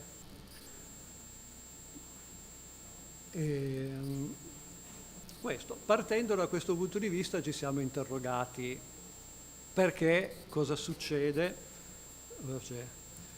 Tra l'altro, facendo l'analisi della mortalità per overdose e livello di istruzione, questi sono solo dati riferiti, c'è un errore, Piemonte invece è città di Torino, perché all'epoca era l'unico, potevamo fare il linkage con l'anagrafe della città di Torino, siamo anni pre l'ultimo cosa sulla privacy, quello europeo, per cui potevamo farlo. Peraltro tutti in anonimato, cioè c'era sempre il linkage, no? Noi non avevamo i nomi e cognomi, per cui si codificavano le anagrafi, cioè il comune ci codificava l'anagrafe in base a alcuni dati e noi codificavamo la mortalità in base agli stessi dati. Come si vede, comunque l'overdose era un problema grosso tra chi aveva un basso livello di istruzione, che appunto quasi 12 volte nel biennio 99-2000, di 8 volte in quello successivo e di quasi 17 volte nel 2003. Quindi questo poteva essere come stimolo alla discussione. Siamo andati a vedere, ipotizzando che l'overdose avesse qualche correlazione con il trattamento sostitutivo con metadone, come riportato ampiamente in letteratura, nel senso che non era una nostra ipotesi particolarmente originale ed ardita, abbiamo visto questo. La curva più bassa sono i dati del 97, quella rossa del 2001 e quella più alta del 2010. Abbiamo cominciato col grafico con solo la curva blu perché avevamo i dati di quegli anni. Come vedete avevamo servizi con zero, questi sono soggetti trattati per oppiacei, cioè sono quelli che sono venuti alle SERT per oppiacei, quindi abbiamo escluso alcolisti, cocainomani, cannabis, eccetera, perché ovviamente i sostitutivi non erano indicati. Andiamo dallo 0%, queste sono sedi operative del Piemonte, ogni crocetta, un SERT era lo 0%, un SERT era sopra il 90% di pazienti tossicodipendenti da eroina trattati con metadone. Per non saperne leggere e scrivere non esistono degli standard, ma per non saperne leggere e scrivere è evidente che se fosse questo il trattamento per il cancro della mammella ci sarebbe stata una denuncia da parte di qualcuno dei medici che trattavano i pazienti, no? Qualcuno che non opera nessuno per il cancro della mammella perché poi è antiestetico, e chi invece li opera tutti dipendentemente dalla situazione ormonale piuttosto che genetica o via dicendo. Su questo è stato fatto un grosso lavoro con i SERT, innanzitutto per capire se c'era un problema di raccolta dati, ed è emerso che non lo era, nel senso che effettivamente i dati sono stati e corrispondevano a verità. E quindi si è lavorato molto con i SERT, peraltro abbiamo pubblicato articoli, è uscito sulla stampa, l'Ordine dei Medici della provincia di Torino ha preso una posizione molto forte sulla intollerabilità di dati di questo tipo, perché comunque non era giustificato. Diciamo la motivazione principale era la scienza e coscienza del singolo medico, quindi non si poteva fare affidamento all'EBM, a questi articoli di letteratura scientifica, prevaleva così la coscienza del singolo medico. Comunque, appunto, lavorando su questo, pubblicando dati, discutendo con i SERT, il rapporto con i SERT è sempre stato stretto rispetto a... Noi ogni anno facevamo un rapporto e ogni anno presentavamo i dati del rapporto con insostenibili presentazioni di un paio d'ore con tutti i dati per presentare le cose, per presentare tutti i dati e in particolare insistere sui punti che secondo noi erano critici rispetto all'efficacia dei trattamenti. Con tutto questo lavoro siamo arrivati, come vedete, a una situazione più piana, insomma. Non sappiamo se è quella ottimale, però siamo passati da il più basso è quasi al 50% e il più alto è al 100%. I dati sono messi in ordine di frequenza, non in ordine di servizio, quindi non è che quello che ha 0 necessariamente è andato a 40, magari è andato a 100, no? Da questo grafico non si riesce a capire. Questo è un esempio di interazione con i servizi per arrivare, come dire, a discutere delle pratiche operative. Questo tutto collegato anche a quel lavoro che dicevo prima con delle analisi Cochrane, per cui sono state fatte lavori per analizzare la letteratura e diffonderla, e anche lo studio Vedette, di cui vi farò vedere una diapositiva più avanti. Andando per ASL, questi sono i soggetti nel 2021 per tipologia di dipendenza. Voglio far notare che quella sigla TSD sta per tasso standardizzato per 100.000 abitanti. Questi sono solo i maschi, a titolo di esempio. L'abbiamo standardizzato per età, perché presentare numeri assoluti per un tipo di problema che è più diffuso in alcune fasce di età e meno in altre, fare la percentuale sulla popolazione potrebbe essere fuorviante, perché ovviamente se da noi in Piemonte di sicuro ci sono 2 o 3 ASL che sono molto più anziane in termini di proporzione di anziani di altre, e quindi fare solo i numeri poteva essere efficace. Il tasso standardizzato è il modo corretto per fare confronti. Il difetto del tasso standardizzato è che è un numero fittizio, perché si rapporta tutto a una popolazione, in questo caso la popolazione mondiale, e quindi i numeri sono un po' alterati. Quindi diciamo, per dimensionare il fenomeno e sapere quanti operatori dare a un servizio sono meglio i numeri assoluti, ma per fare confronti, per capire che ci sono delle zone che hanno dei tassi che sono meno della metà di altri, il tasso è importante. Adesso per brevità non vi faccio vedere quella con i numeri, ma quella con i numeri è sostanzialmente diversa, non si vede, le differenze sono molto più appiattite e a volte sono anche invertite rispetto alle zone, insomma. E, tra l'altro, giusto per curiosità, il tasso più alto non ce l'ha la città di Torino, che è il primo avanti, contro l'ipotesi che gli oppiacei sono un problema solo cittadino e non della provincia. Biella è una provincia molto ricca, ma però comunque è provincia, con cittadine piccole. Insomma, questo per darvi un'idea. Così per l'alcol, vedete, ci sono anche qui dei tassi che sono in un posto il doppio di quelli di un'altra zona. E questo ovviamente pone il punto interrogativo. È un problema di prevalenza del fenomeno? È vero che lì ci sono meno alcolisti? O un problema di capacità di attrazione dei servizi? Più avanti vi presento una possibilità di risposta. Le malattie infettive, che qui togliendo l'alcol, l'HIV. Come vedete c'è qualcuno che fa il 100% di utenti testati e altri che sono vicini allo zero. Abbiamo fatto accurate indagini con i CERT e l'ipotesi che per il Piemonte l'ipotesi data qui che non venivano compilati è finta, perché per un anno abbiamo lavorato con i CERT con riunioni periodiche, loro si sono impegnati 3 o 4 CERT, quelli più diciamo interessati, a ripassare tutte le cartelle per inserire i dati e questo ha aumentato di circa il 10% l'inserimento. A tutt'oggi, nel 2021, i soggetti in media testati per HIV in Piemonte sono sotto il 20%, mi sembra, in media.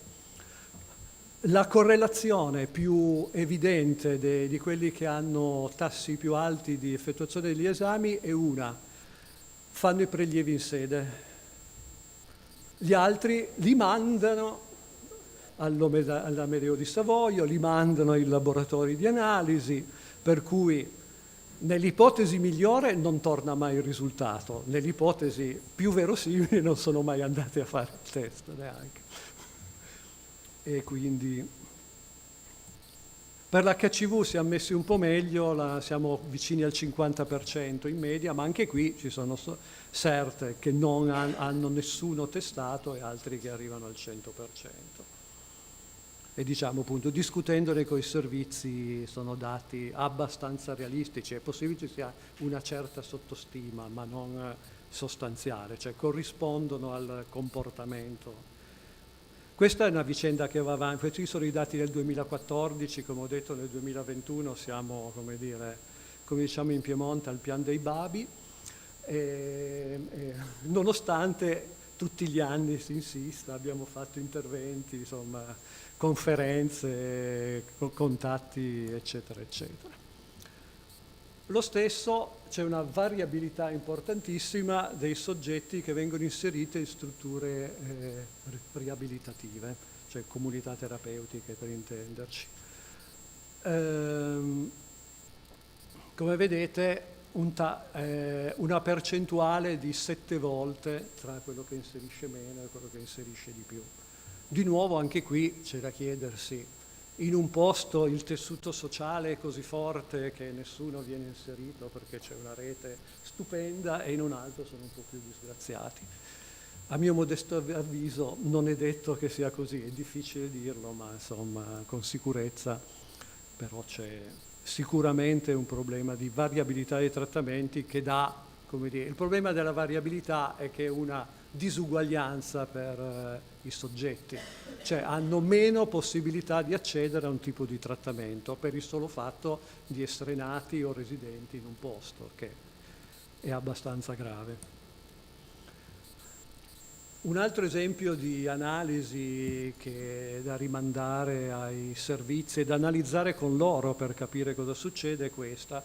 I ricoveri per abuso e dipendenza, escluso l'alcol, questo abuso e dipendenza da sostanze, quindi i codici CD delle varie sostanze escluso l'alcol, In Piemonte sono il blu la diagnosi principale, il giallo la diagnosi secondaria, che abbiamo incluso perché ovviamente per i DRG può essere più o meno conveniente mettere in diagnosi principale uno o l'altro. Vedete che principalmente sono in psichiatria, neurologia, recupero e riabilitazione funzionale. Questo legato a mera cosa amministrativa, una clinica privata, ha cambiato la dizione del reparto di psichiatria in recupero e riabilitazione funzionale perché i DRG erano più alti, per cui da un anno all'altro c'è comparsa questa cosa. Medicina generale, poi vabbè, probabilmente in terapia intensiva e oncologia invece i ricoveri secondari è verosimile che siano veramente una diagnosi secondaria, il motivo principale è quello.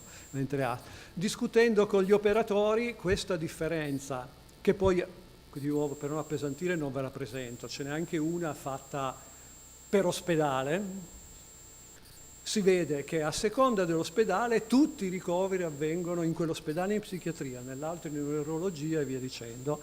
Da una, come dire, colloqui con gli operatori, il motivo è semplicemente questo, che nel reparto di psichiatria dell'ospedale c'è un medico disponibile che è riuscito a convincere gli altri a ricoverare i tossicodipendenti e negli altri reparti non c'è nessuno. Questa è la ragione fondamentale, altamente tecnologica e scientifica del perché sono ricoverati in psichiatria, in neurologia, in medicina generale piuttosto che in altri posti. Poi dai dati si riescono a ottenere molte cose, come dire, interessanti per operatività. Questa per l'alcol è quello che vi dicevo prima, che i tassi sono molto diversi. Qui ho fatto il confronto tra l'ESDO, quindi i ricoveri per patologie alcol correlate, e i tassi standardizzati, in ambedue i casi, degli utenti dei servizi. Ovviamente è un confronto... noi non siamo in grado ancora di fare l'interconnessione dei sistemi, quindi non sappiamo chi dei servizi è ricoverato. Però facendo i tassi, certo, sapendo che le patologie alcol correlate indicano un consumo di alcol di vecchia data e l'utente un consumo di alcol attuale, diciamo. Però è probabile che i fenomeni dell'alcolismo non si modifichino così rapidamente nelle zone geografiche del Piemonte, almeno. Per cui si vede che solamente in un caso l'ASL, che non vi ho messo per carità di patria, è la prima in rank sia per le SDO che per gli utenti. In tutti gli altri stanno in posti molto diversi. Una è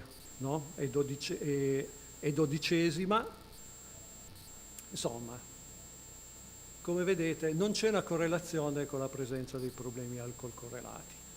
Quindi è molto probabile, ma questo parlando con gli operatori viene fuori abbastanza chiaro, che è legato a una attenzione degli operatori dei servizi delle singole zone maggiore all'alcolismo piuttosto che ai tossicodipendenti. In alcuni casi era giustificata con l'enorme afflusso di tossicodipendenti da oppiacei, quindi, come dire, certo, se gli alcolisti venivano li trattavamo, ma proprio andarli a cercare, come dire, non vogliamo farci del male.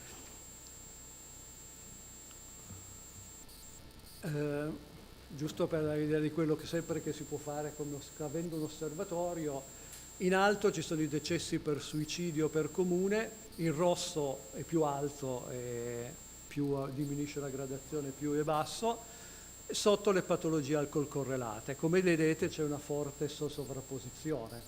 Ora è da capire se l'alcolismo che causa il suicidio, ambedue sono, come dire, hanno dietro un problema comune che potrebbe essere l'isolamento sociale. Per chi non conosce il Piemonte, le zone rosse sono la montagna, corrispondono alla montagna. Il rosso vuol dire che muoiono di più, hanno più patologie. Quello lì è l'arco alpino, quella la parte a ovest del Piemonte.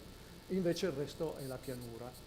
Peraltro la pianura è quella invece in tutta questa zona qui, come dire, ad alta, come dire, intensità di produzione vinicola, sono Monferrato e Langhe, da questa parte, per cui dove non c'è questo grosso problema.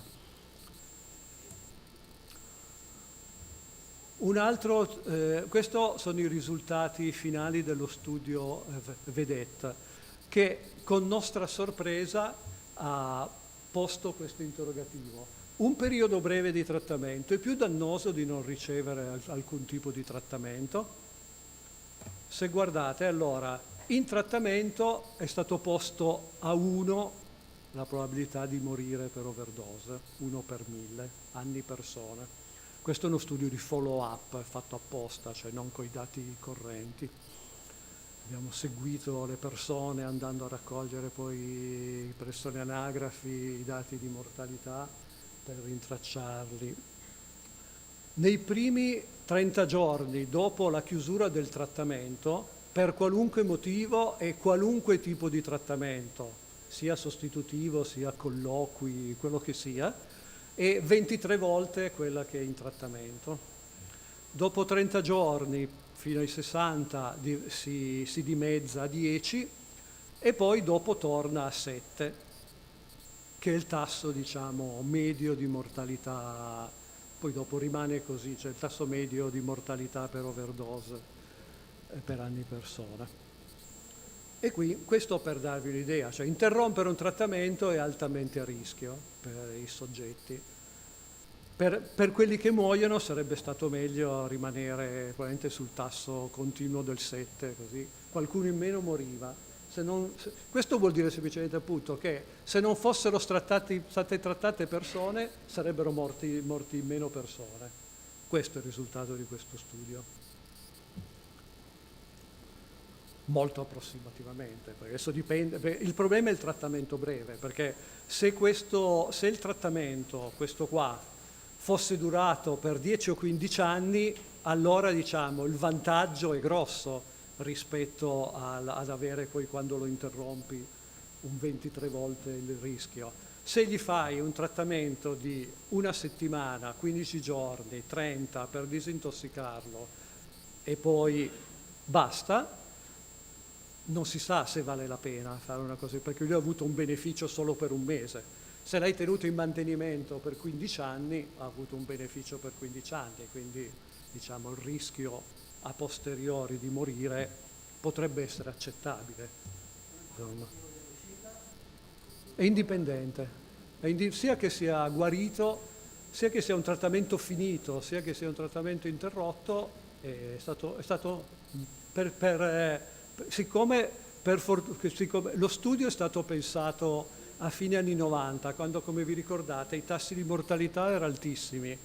Per fortuna dei pazienti e disgrazia di noi ricercatori, i tassi di mortalità sono diminuiti tantissimo e quindi avevamo pochi morti da analizzare.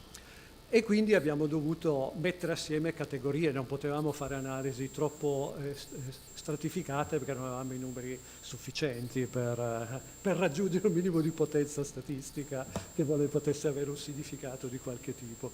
E quindi a posteriori abbiamo poi messo... Noi avevamo tutti i dati ben stratificati, era tutto previsto, ma come dire, poi per gli andamenti della sorte, per fortuna, diciamo, della popolazione, è andata così. Allora, fino al 2019 avevamo tutti i dati solo cartacei, con un magnifico bollettino di carta che stampavamo e mandavamo in giro. Dal 2019 è stato deciso di mettere tutto online, che sono accessibili su questo sito se volete andare a farci un giro, www.ed.piemonte.it, in cui trovate sia i progetti, sia i dati, e le pubblicazioni anche vecchie, quelle che si possono scaricare in PDF.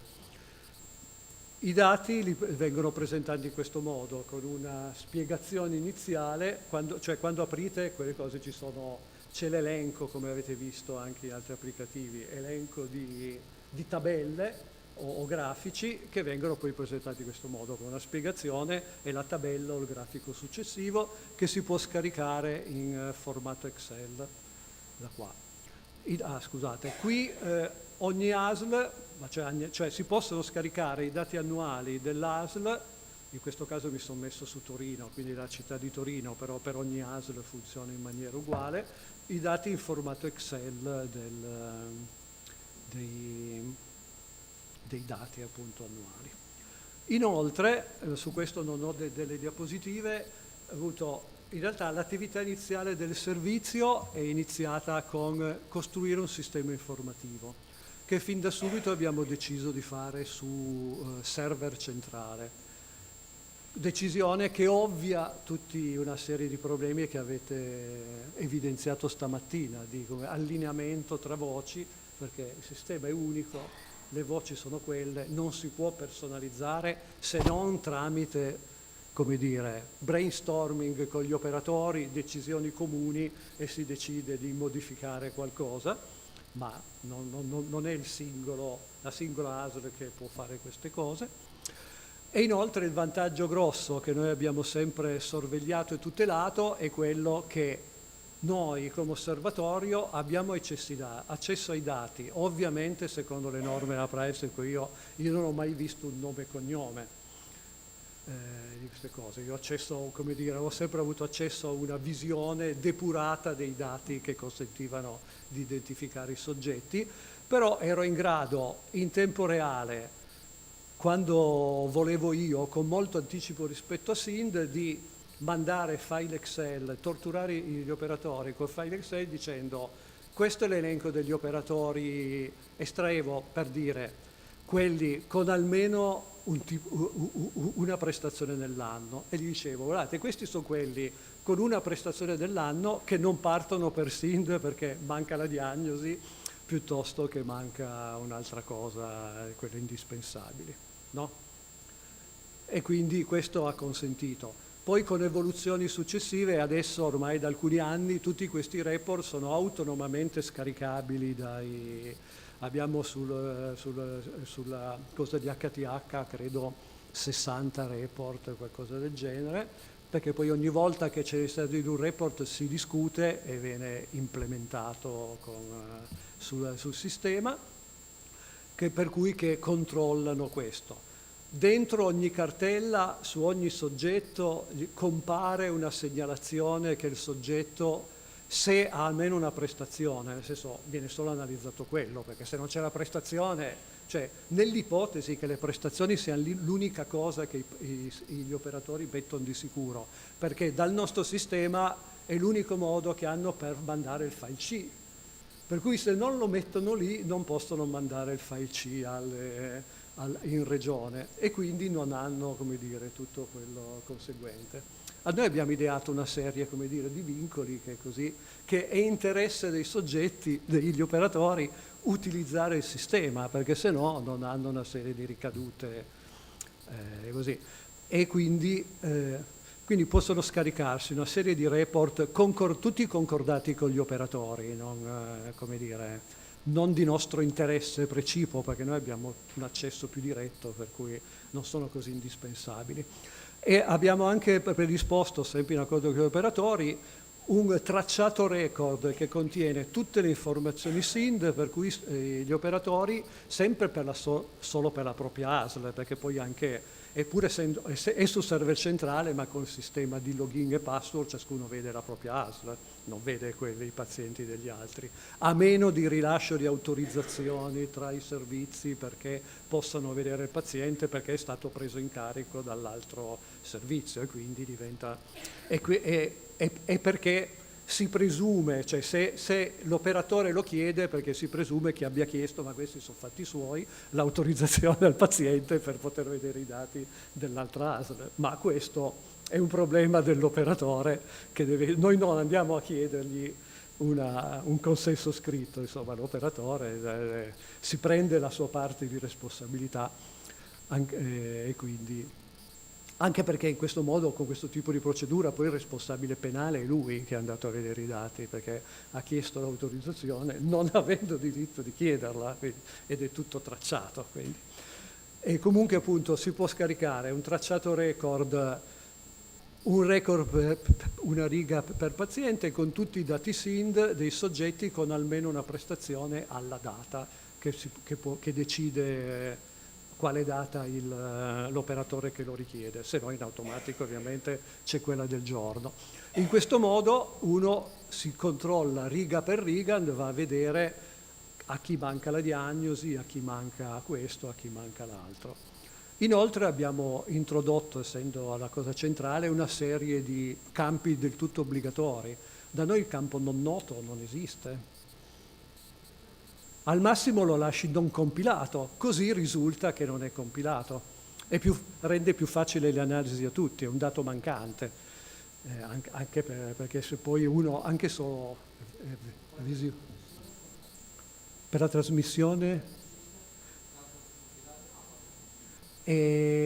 sì, viene codificato a livello di... Quando si fa l'estrazione per NSYS diventa non noto, ma è una transcodifica che fa il gestore di HTH della cartella, concordata, per cui ad esempio vedevo che da voi una serie di dati anagrafici il 20% è mancante, da noi quelli anagrafici la cartella non la puoi aprire se non hai tutti quei dati.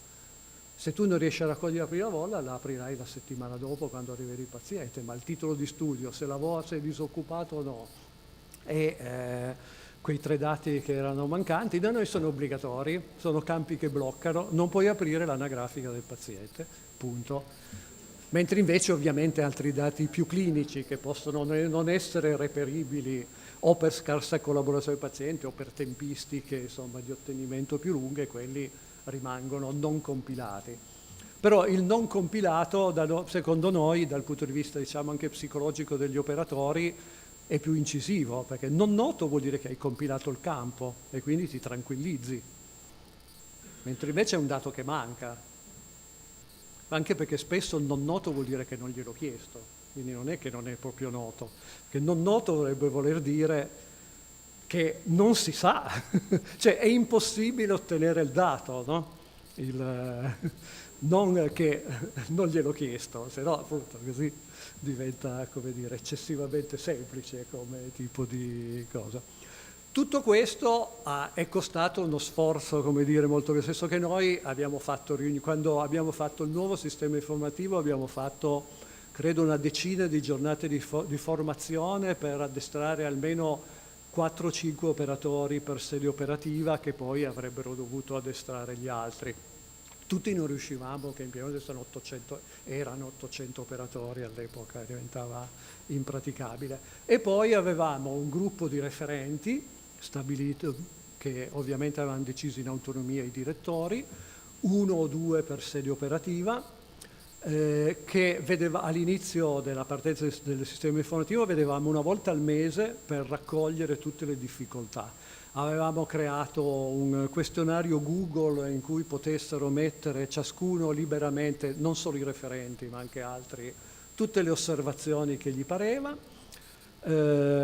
Purtroppo il mio numero di telefono fisso era ovviamente pubblico sul sito, perché ovviamente mi telefonava il qualunque operatore, non solo i referenti, per chiedermi dei chiarimenti, però voglio dire, va bene così, nel senso che insomma, con questo sforzo si è riuscito a mettere assieme una serie di cose da fare, da modificare, da tenere sotto controllo per andare un po' incontro alle esigenze degli operatori, perché poi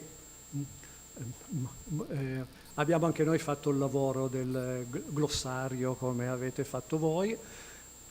Il sistema informativo è stato studiato da un gruppo di operatori del CERT con coordinatore, un direttore del CERT, in cui il sottoscritto come epidemiologo e gli informatici della ditta erano come consulenti rispetto al, come dire, fattibilità o meno, così. Il mio compito era sostanzialmente quello di evitare che venissero messe troppe informazioni, perché se scateni gli operatori, che poi si dimenticano di doverle compilare, vogliono mettere tutto. Io sottolineavo che era meglio avere, come dire, poche informazioni affidabili e compilate, più che poi così, piuttosto che tante con un mucchio di campi vuoti. Tanto è vero che alla fine abbiamo fatto una quasi cartella clinica che poi gli operatori hanno compilato solo per la parte del debito SIND. Come dire, era... Io ci avrei scommesso, ma non l'ho mai detto da nessuna parte. Sì. Sì, io ho finito. Nel senso, queste sono le attività che trovate anche sul sito, quelle che ci sono adesso, quindi appunto attività sulla cartella, collaborazione del piano integrato delle attività di contrasto al gambling, lo screening, il programma screening HCV, Unplugged e supporto sempre Unplugged e supporto epidemiologico per la salute mentale, perché non sono osservatorio dipendenze e salute mentale condiviso. Fine. Ho finito.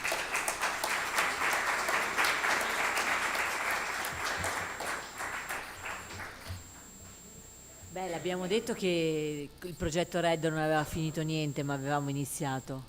Vedevo la dottoressa Bolzonello che prendeva appunti come una matta, il cervello di Fabio tutto che funzionava, quello di Roberto pure.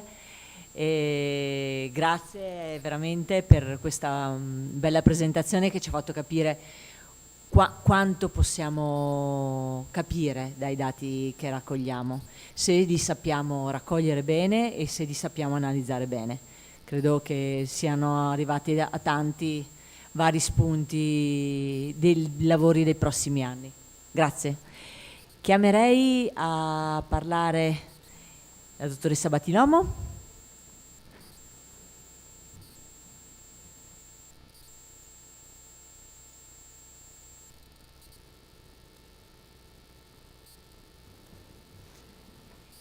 Grazie, giornata molto molto intensa. Io sapevo di parlare quasi per ultima, per cui aprirei con un video, così diciamo per spezzare, visto che il mio intervento, non so se la regia riesce a mettere la mia presentazione, non devo fare niente io, no? O devo fare io qua? Devo fare io? Battilomo, eccomi. No, però l'hanno incorporato, dice. Ok. Allora, cercherò di essere molto sintetica perché siamo andati in ritardo, eccetera, e pur facendo felice Alberto che chiedeva di rilevare l'alcol, ecco, il mio intervento è l'evoluzione del SIND oltre le tossicodipendenze. Su questo diciamo siamo abbastanza consolidati e il video introduce questo motivo diciamo di ulteriore evoluzione. 30 secondi. Ok, prima andiamo. No, ma io gli avevo detto aspetta un attimo, facciamo così, ve lo faccio vedere non incorporato, avevo capito che l'avevano incorporato. Hai perso il regalo per il compleanno di Clara. Hai perso 2 stipendi. Hai perso un mese di pensione.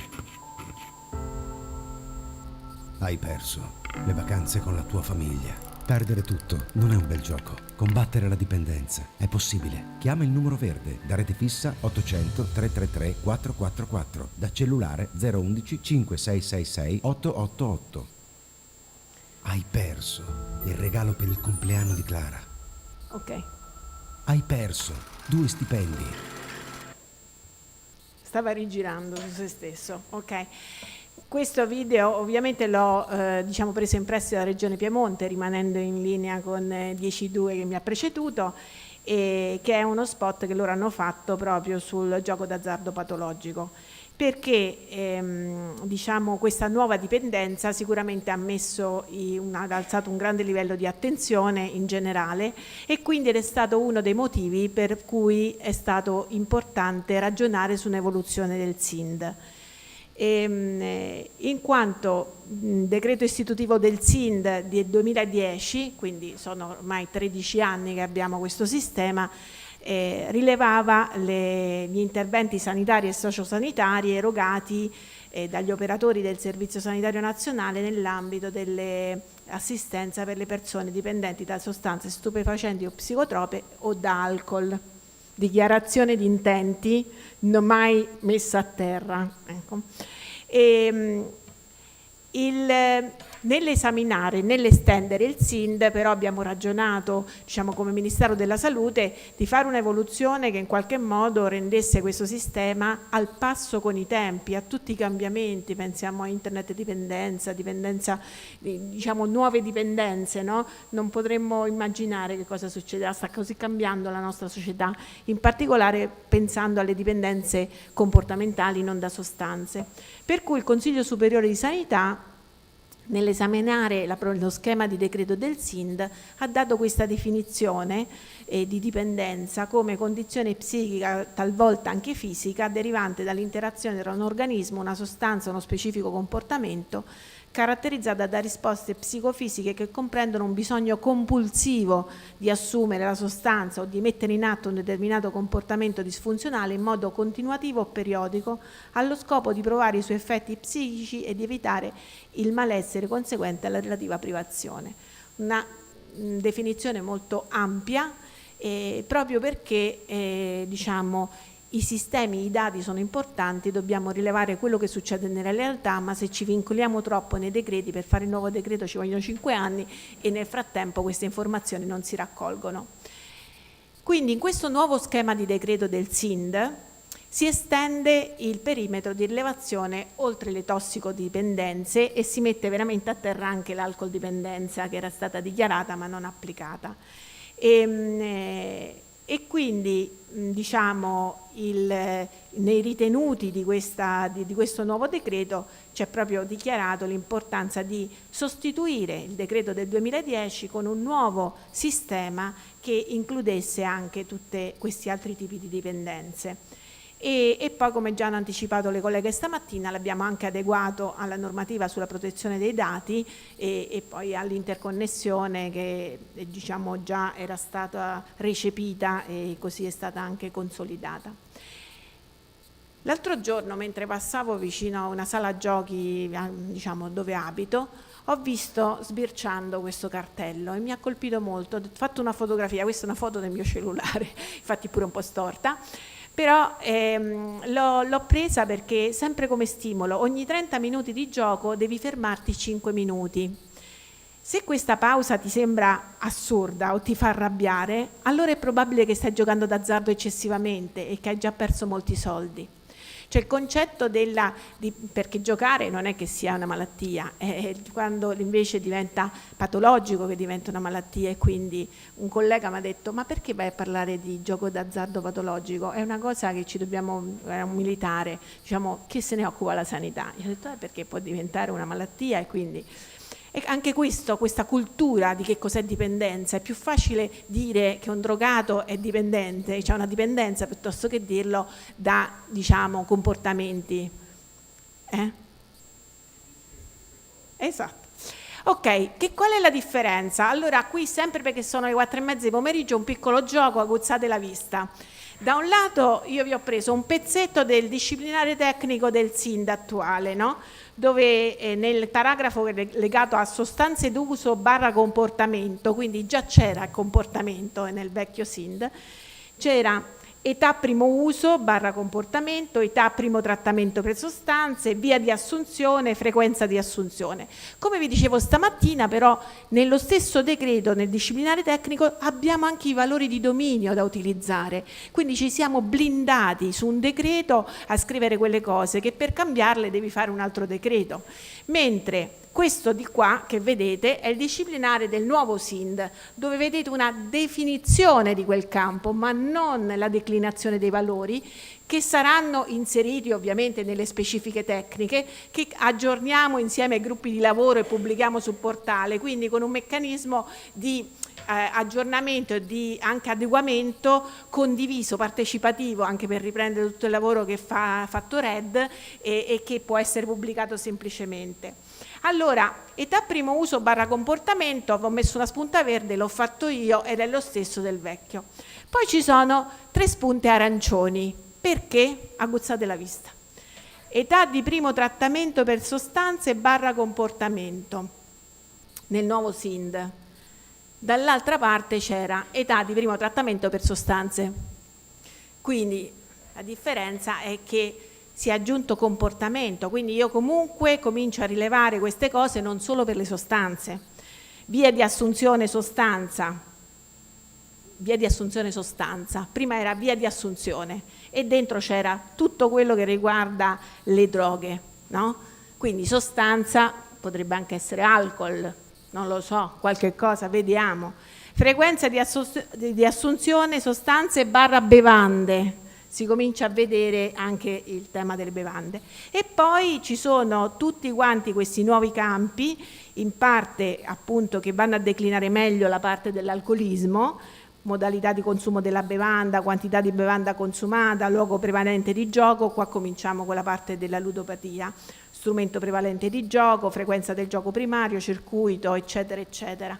Quindi ci sono queste informazioni aggiuntive che cercano di far partire questo nuovo SIND estendendo sicuramente a alcolismo e gioco d'azzardo patologico, però poi diciamo via via si potranno anche rilevare altre sostanze. Perché ci abbiamo messo tanto dal parere del Consiglio Superiore di Sanità è del 2020 e oggi siamo nel 2023? Perché il garante ci ha fatto ci ha fatto sudare veramente tanto per dare una serie di pareri, non tanto sul SIND. Sul SIND diciamo, ci ha fatto eliminare il tema dei detenuti e comunque a un certo punto ha bloccato tutti i decreti dell'NSIS sui tempi di conservazione, che sono 30 anni dal decesso dell'interessato a livello centrale, e quindi voleva la spiegazione tecnico-scientifica perché 30. Comunque alla fine ce l'abbiamo fatta e si sono sbloccati tutta una serie di decreti e quindi ci ha dato questo parere il 12 ottobre favorevole, dopodiché è andato in conferenza Stato-Regioni e la scorsa settimana, il 5 dicembre, la conferenza ci ha dato delle indicazioni di aggiornamento, in parte sull'ampliamento della finestra temporale, che le abbiamo recepite, quindi io mi auguro che il 21 dicembre, che c'è la nuova conferenza, verrà dato parere favorevole, quindi possiamo andare a fare la firma del decreto. Ci sarà la decadenza delle schede dell'alcol, quelle del DM 4 settembre 96, che viene leggermente posticipata in relazione a questi cambiamenti. E poi una cosa importante, ecco, ci è stato chiesto dalle regioni di non utilizzare l'acronimo SERD, ma di parlare di servizi per le dipendenze, in quanto allargando il tema anche per esempio all'alcol, ci sono i team dell'alcol che non necessariamente sono nei SERD in alcune regioni. Ho parlato con Lara ieri, ma lei mi ha detto che qui in Veneto invece voi siete abbastanza, diciamo, sono nei SERD, però siccome questo è un decreto che vale per tutta l'Italia, chi ha scelto un altro modello organizzativo è giusto che possa includere anche altri servizi che non hanno questo acronimo. E quindi ecco, no, questa l'ho messa perché sono le disposizioni finali, cioè da quando il decreto verrà pubblicato, dopo il 15° giorno entra in vigore ed è abrogato l'attuale decreto, quindi questo decreto lo sostituisce integralmente e i modelli ALC 01, 02 eccetera non saranno più utilizzabili a partire dalla rilevazione dell'attività 2024. Perché vi ho fatto una linea del tempo per raccontarvi com'è andata, ed è questa l'ultima slide comunque. Abbiamo avuto un parere della cabina di regia NSIS il 30 luglio del 2019, il parere del Consiglio Superiore il 10 novembre del 2020, il parere del Garante il 12 ottobre del 2023, il 27 novembre l'abbiamo mandato in conferenza Stato-Regioni e anche lì io ho fatto 7 telefonate per dire ma perché non mi date il riscontro sul SIND, perché qua bisogna proprio anche sollecitarle le cose.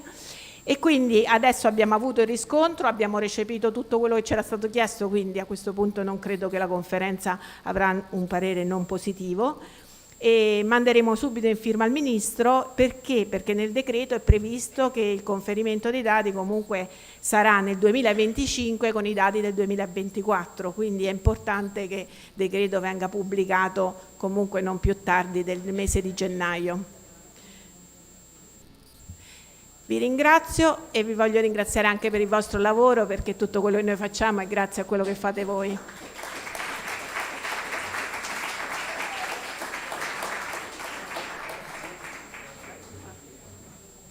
Grazie Serena. Qualcuno dei nostri colleghi ci ha insegnato a dire, rispetto all'ampliamento del SIND, Serena, finché non vedo non credo. Oggi abbiamo visto delle cose che noi umani non avevamo mai visto. Aspettiamo il 21 dicembre, ci farai una telefonata e poi manderemo una mail a Red, è vero oppure no? E grazie.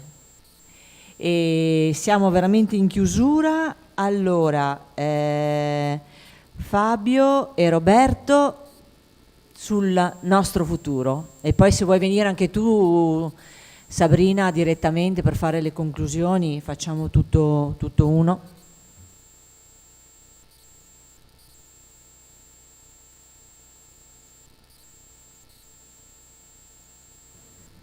Prima volevo dare delle informazioni alla dottoressa Battilomo, che ha parlato adesso, sulla questione del gioco azzardo, disturbo da gioco azzardo. Nel Veneto abbiamo oltre 40 progetti attivi in questo campo e se vuole può guardare, sono dei materiali in rete. Le aziende più attive sono l'azienda US6 Euganea, che ha fatto anche una settimana di prevenzione sul disturbo da gioco azzardo, e in rete ci sono una serie di video diciamo con tutti gli interventi che sono stati fatti, sono molto interessanti e se vuole può consultarli, insomma. Sì.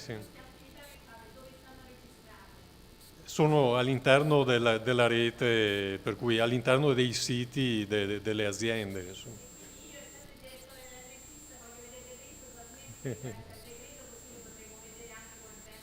Ok. Comunque ci sono anche queste cose, insomma. Per esempio l'azienda ULS 3 ha realizzato anche un'applicazione per smartphone dedicata al disturbo da gioco azzardo, ci sono diverse iniziative, insomma.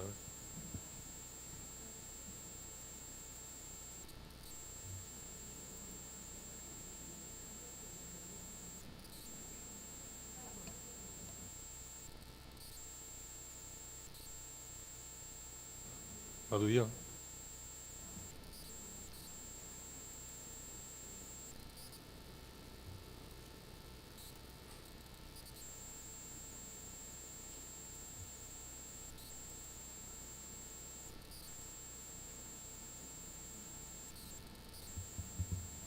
Allora, come prima questione volevo rispondere a quello che ha chiesto il gruppo di lavoro e in particolare Valentina Pavani, appunto facendo vedere una diapositiva con i desiderata in questo campo.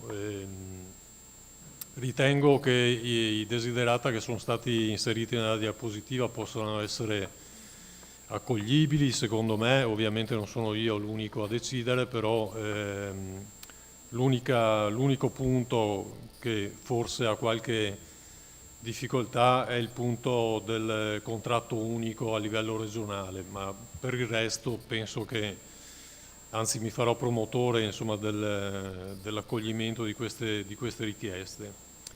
La relazione che c'è stata conclusiva del gruppo di lavoro diciamo, attesta quello che dicevo inizialmente nel mio intervento, cioè la capacità che hanno i gruppi di lavoro in generale, ma diciamo gruppi di lavoro composti da professionisti di diversa estrazione, di creare conoscenza, creare un valore aggiunto da questo punto di vista. E le prospettive future sono proprio queste. La Regione ha diciamo, intrapreso una strada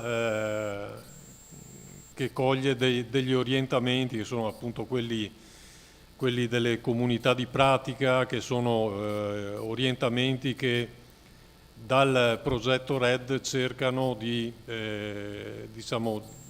far penetrare questo modus operandi in tutte le aziende. Quindi il primo elemento appunto sono le comunità di pratica di cui vi ho parlato anche inizialmente, ma quello che è importante dire è che un altro elemento del nuovo piano triennale è rappresentato in questo schema che vedete. È uno schema che, come dicevo inizialmente, deriva da un sociologo americano che si chiamava Francis Likert, che è famoso in ambito psicologico per dei test, ma in ambito organizzativo ha sviluppato altrettante teorie in questi ambiti. E questo schema che vedete è uno schema che viene definito per perni connettori, cioè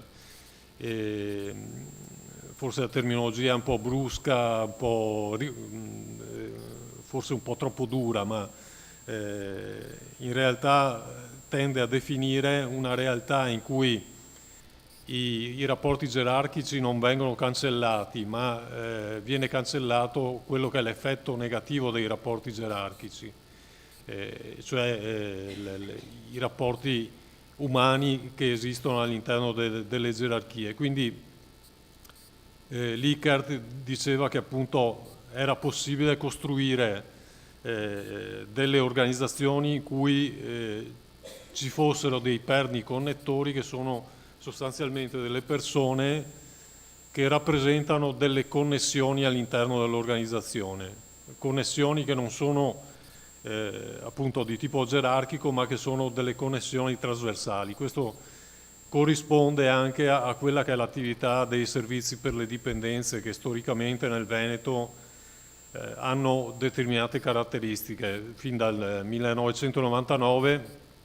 grazie ad una delibera regionale, i dipartimenti per le dipendenze nel Veneto sono costituiti da servizi pubblici e servizi privati, quindi questa integrazione esiste già.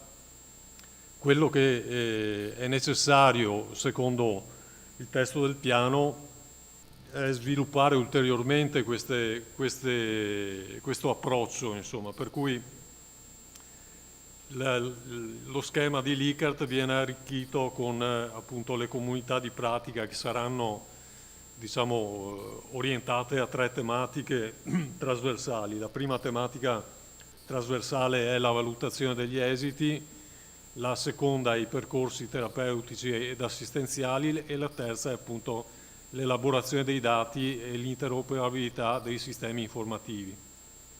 L'attività che ha svolto il progetto RED entra quindi in ogni singola azienda, che poi avrà anche questo tema avrà anche una cabina di regia regionale ovviamente, ma quello che è importante è che il rapporto che è stato costruito dal progetto RED non solo continua, ma si fa più penetrante, se vogliamo, all'interno di ogni singola azienda ULSS del Veneto. Valentina prima, non so se ci sia ancora, Valentina è andata via forse, no. Diceva appunto una cabina di regia regionale, secondo me è una cosa fattibile e dal mio punto di vista è assolutamente accoglibile, Poi abbiamo un gruppo tecnico di monitoraggio e valutazione del piano delle dipendenze che già esisteva nel precedente piano e abbiamo anche un tavolo di partenariato per le dipendenze già in ipotesi nel precedente piano, ma che adesso appunto si vorrebbe realmente costituire. Nella scorsa edizione del piano non è stato possibile costituirlo, mentre il gruppo tecnico esisteva. Quindi queste sono le 3 aree trasversali, oltre all'area di azione territoriale che prevede l'elaborazione di piani aziendali connessi con il piano regionale, abbiamo queste tre aree trasversali, che sono aree trasversali che, ripeto, saranno sviluppate all'interno di ogni singola azienda, poi con un coordinamento e una cabina di regia regionale. Vedete infatti anche questo schema vi dice che c'è un livello della governance che, diciamo, spetta alla regione, all'area sanità e sociale, il livello di attuazione, cioè il livello di attuazione territoriale che compete alle aziende ULSS, e c'è un livello di confronto e arricchimento che sono appunto questi tavoli, ma anche l'ambito per esempio del tavolo permanente sulle dipendenze, che è stato istituito con un'altra delibera, DGR 51 del 2022, e che poi, diciamo, ha trovato conferma anche nella delibera successiva. Tutte queste, diciamo, intuizioni, questi approcci sono pensati per incrementare anche quello che diceva il gruppo di lavoro prima, incrementare la consapevolezza del fatto che tutti facciamo parte di un sistema. Facciamo parte di un sistema noi che lavoriamo in regione, facciamo parte di un sistema noi che lavoriamo all'interno dei servizi per le dipendenze, facciamo parte di un sistema anche noi che lavoriamo all'interno delle strutture del privato sociale accreditato e delle comunità terapeutiche. A supporto di questo sistema ci sono dei sistemi informativi che attualmente appunto non sono ancora integrati tra di loro, ma speriamo che il prossimo piano triennale sulle dipendenze abbia ottenga questo risultato, insomma, ottenga il risultato di integrare queste due applicazioni per il momento, ma l'integrazione può essere anche più ampia. Infine parlavo di questo ulteriore finanziamento che la Regione ha voluto diciamo,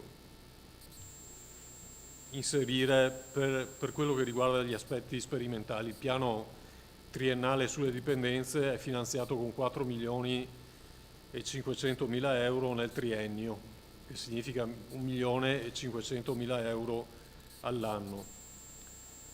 A questo si aggiunge, diciamo, la quota che riguarda il pagamento dei LEA sulle dipendenze, che attualmente è fissata a 28.040.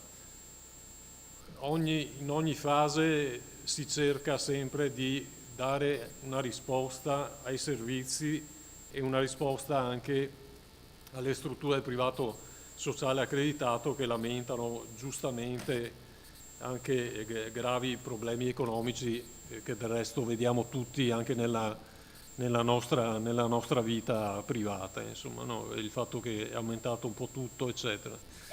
Ma quello che vorrei che coglieste è lo sforzo che viene fatto da tutte le strutture regionali per ottenere anche ulteriori finanziamenti, ad esempio il Dipartimento Politica Antidroga e la segreteria della Presidenza del Consiglio dei Ministri quest'anno hanno inserito tra le voci che sono disponibili al finanziamento per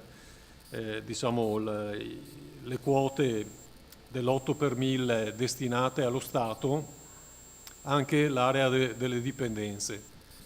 Noi abbiamo presentato un progetto come Regione che riguarda un intervento di accompagnamento territoriale che, se sarà finanziato, coinvolgerà tutte le aziende ULSS e tutte le strutture del privato sociale accreditato. Quindi vi invito a cogliere una volta di più lo sforzo che viene fatto per ottenere, diciamo, dei finanziamenti e anche per sviluppare degli interventi che sono orientati alle persone che soffrono il disagio. Prima abbiamo visto dati, abbiamo visto numeri, ma dobbiamo pensare sempre che dietro a questi numeri ci sono anche delle persone. Ecco, questa metodica, questo insieme di metodologie, è meglio chiamarla, che si chiama dialogo aperto, istituita in Finlandia alcuni anni fa, è appunto un metodo che mette a confronto le persone che sono utenti, ma persone, come diceva Camillo Smacchia prima, anche persone che sono i professionisti del settore, professionisti che lavorano in questo ambito. Questo metodo, il metodo del dialogo aperto, cerca non di rompere i confini che ci sono tra la professione e la persona assistita, ma di diminuire questo confine che c'è e quindi favorire diciamo, il confronto con tutte le persone che soffrono questo disagio, compresi i familiari e tutta la rete amicale. Sarà un esperimento molto interessante secondo me e diciamo dagli uffici regionali speriamo che ci siano delle proposte in questo senso. Ringrazio ancora il gruppo di lavoro e tutti coloro che hanno collaborato al progetto RED e arrivederci a breve insomma, con queste nuove iniziative. Grazie.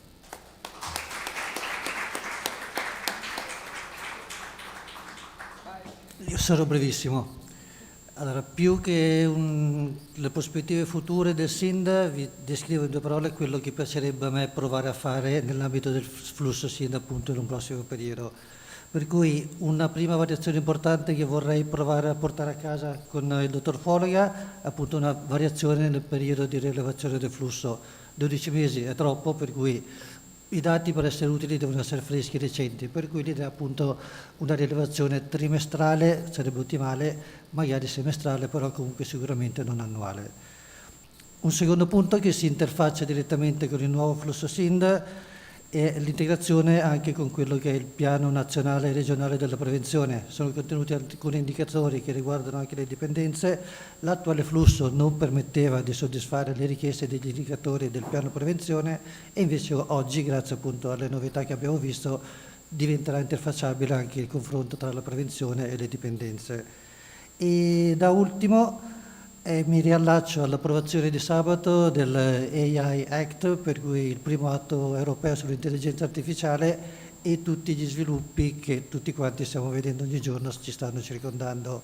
In ambito sanitario come Regione stiamo già pensando a qualche progetto, riferito però appunto ad altri settori. Mi piacerebbe trasferire l'esperienza che stiamo sviluppando per gli altri settori appunto anche in ambito SIND, per cui con la costruzione di 4 filoni di attività, chiamiamoli, basati appunto sull'intelligenza artificiale e l'utilizzo sia di dati reali che di dati sintetici, che permettano 4 livelli di analisi. Per cui un'analisi descrittiva che mi permetta di comprendere quello che è successo, un'analisi diagnostica che mi permetta di capire perché è successo, un'analisi predittiva che mi consenta di capire quello che succederà e infine un'analisi prescrittiva per capire quello che dovremo fare. Sono modelli da sviluppare con tempi certamente non brevi, ma tutto sommato neanche impossibili.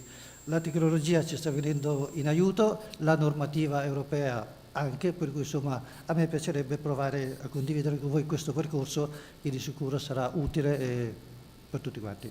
Basta.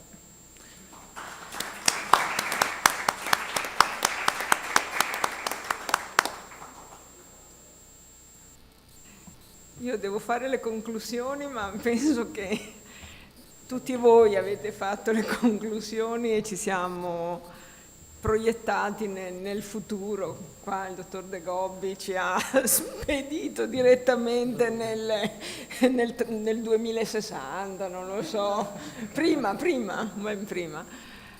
Bene, avremo bisogno di formazioni su queste tematiche. Ecco, bene, aspettiamo di sapere.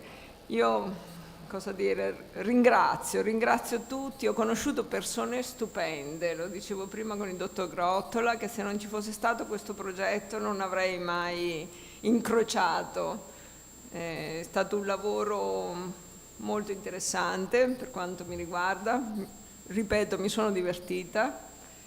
Mi sento parte, come dice il dottor Fuolega, di questa regione Veneto che attraverso lui, attraverso la dottoressa Midena, non lo so, io me lo sto sentendo molto a fianco, proprio che disponibile, il dottor Fuolega disponibilissimo, sono arrivati messaggi, WhatsApp, mail in qualsiasi ora del giorno e anche della notte, sempre presente e sempre disponibile.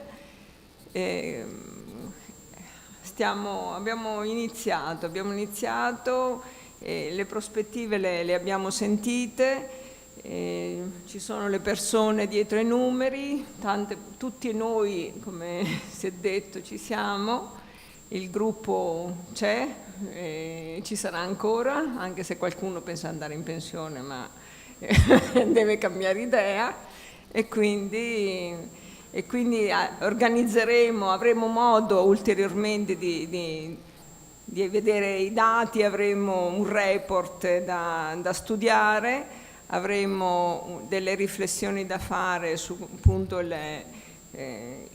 quello che verrà presentato. Abbiamo già visto qualcosa, quindi mi sembra che la dottoressa Simeoni prima l'abbia detto, io mi ero allontanata, quindi la riflessione sulle donne, che purtroppo ma è fondamentale, insomma, ripensare i nostri servizi, la riflessione sui giovani, ma anche su questo abbiamo anche il piano triennale che ci aiuta, la collaborazione con il privato sociale è fondamentale, non abbiamo come servizi ambulatoriali tutti gli strumenti sufficienti e necessari.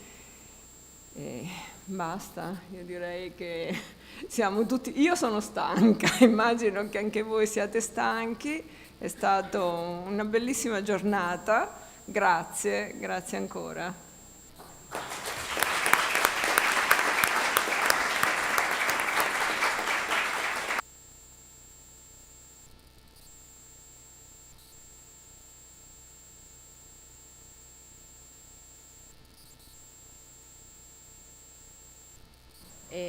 Ci sono le varie incombenze per gli ECM, immagino, non so se vi abbiano dato in cartellina le cose, se è tutto a posto.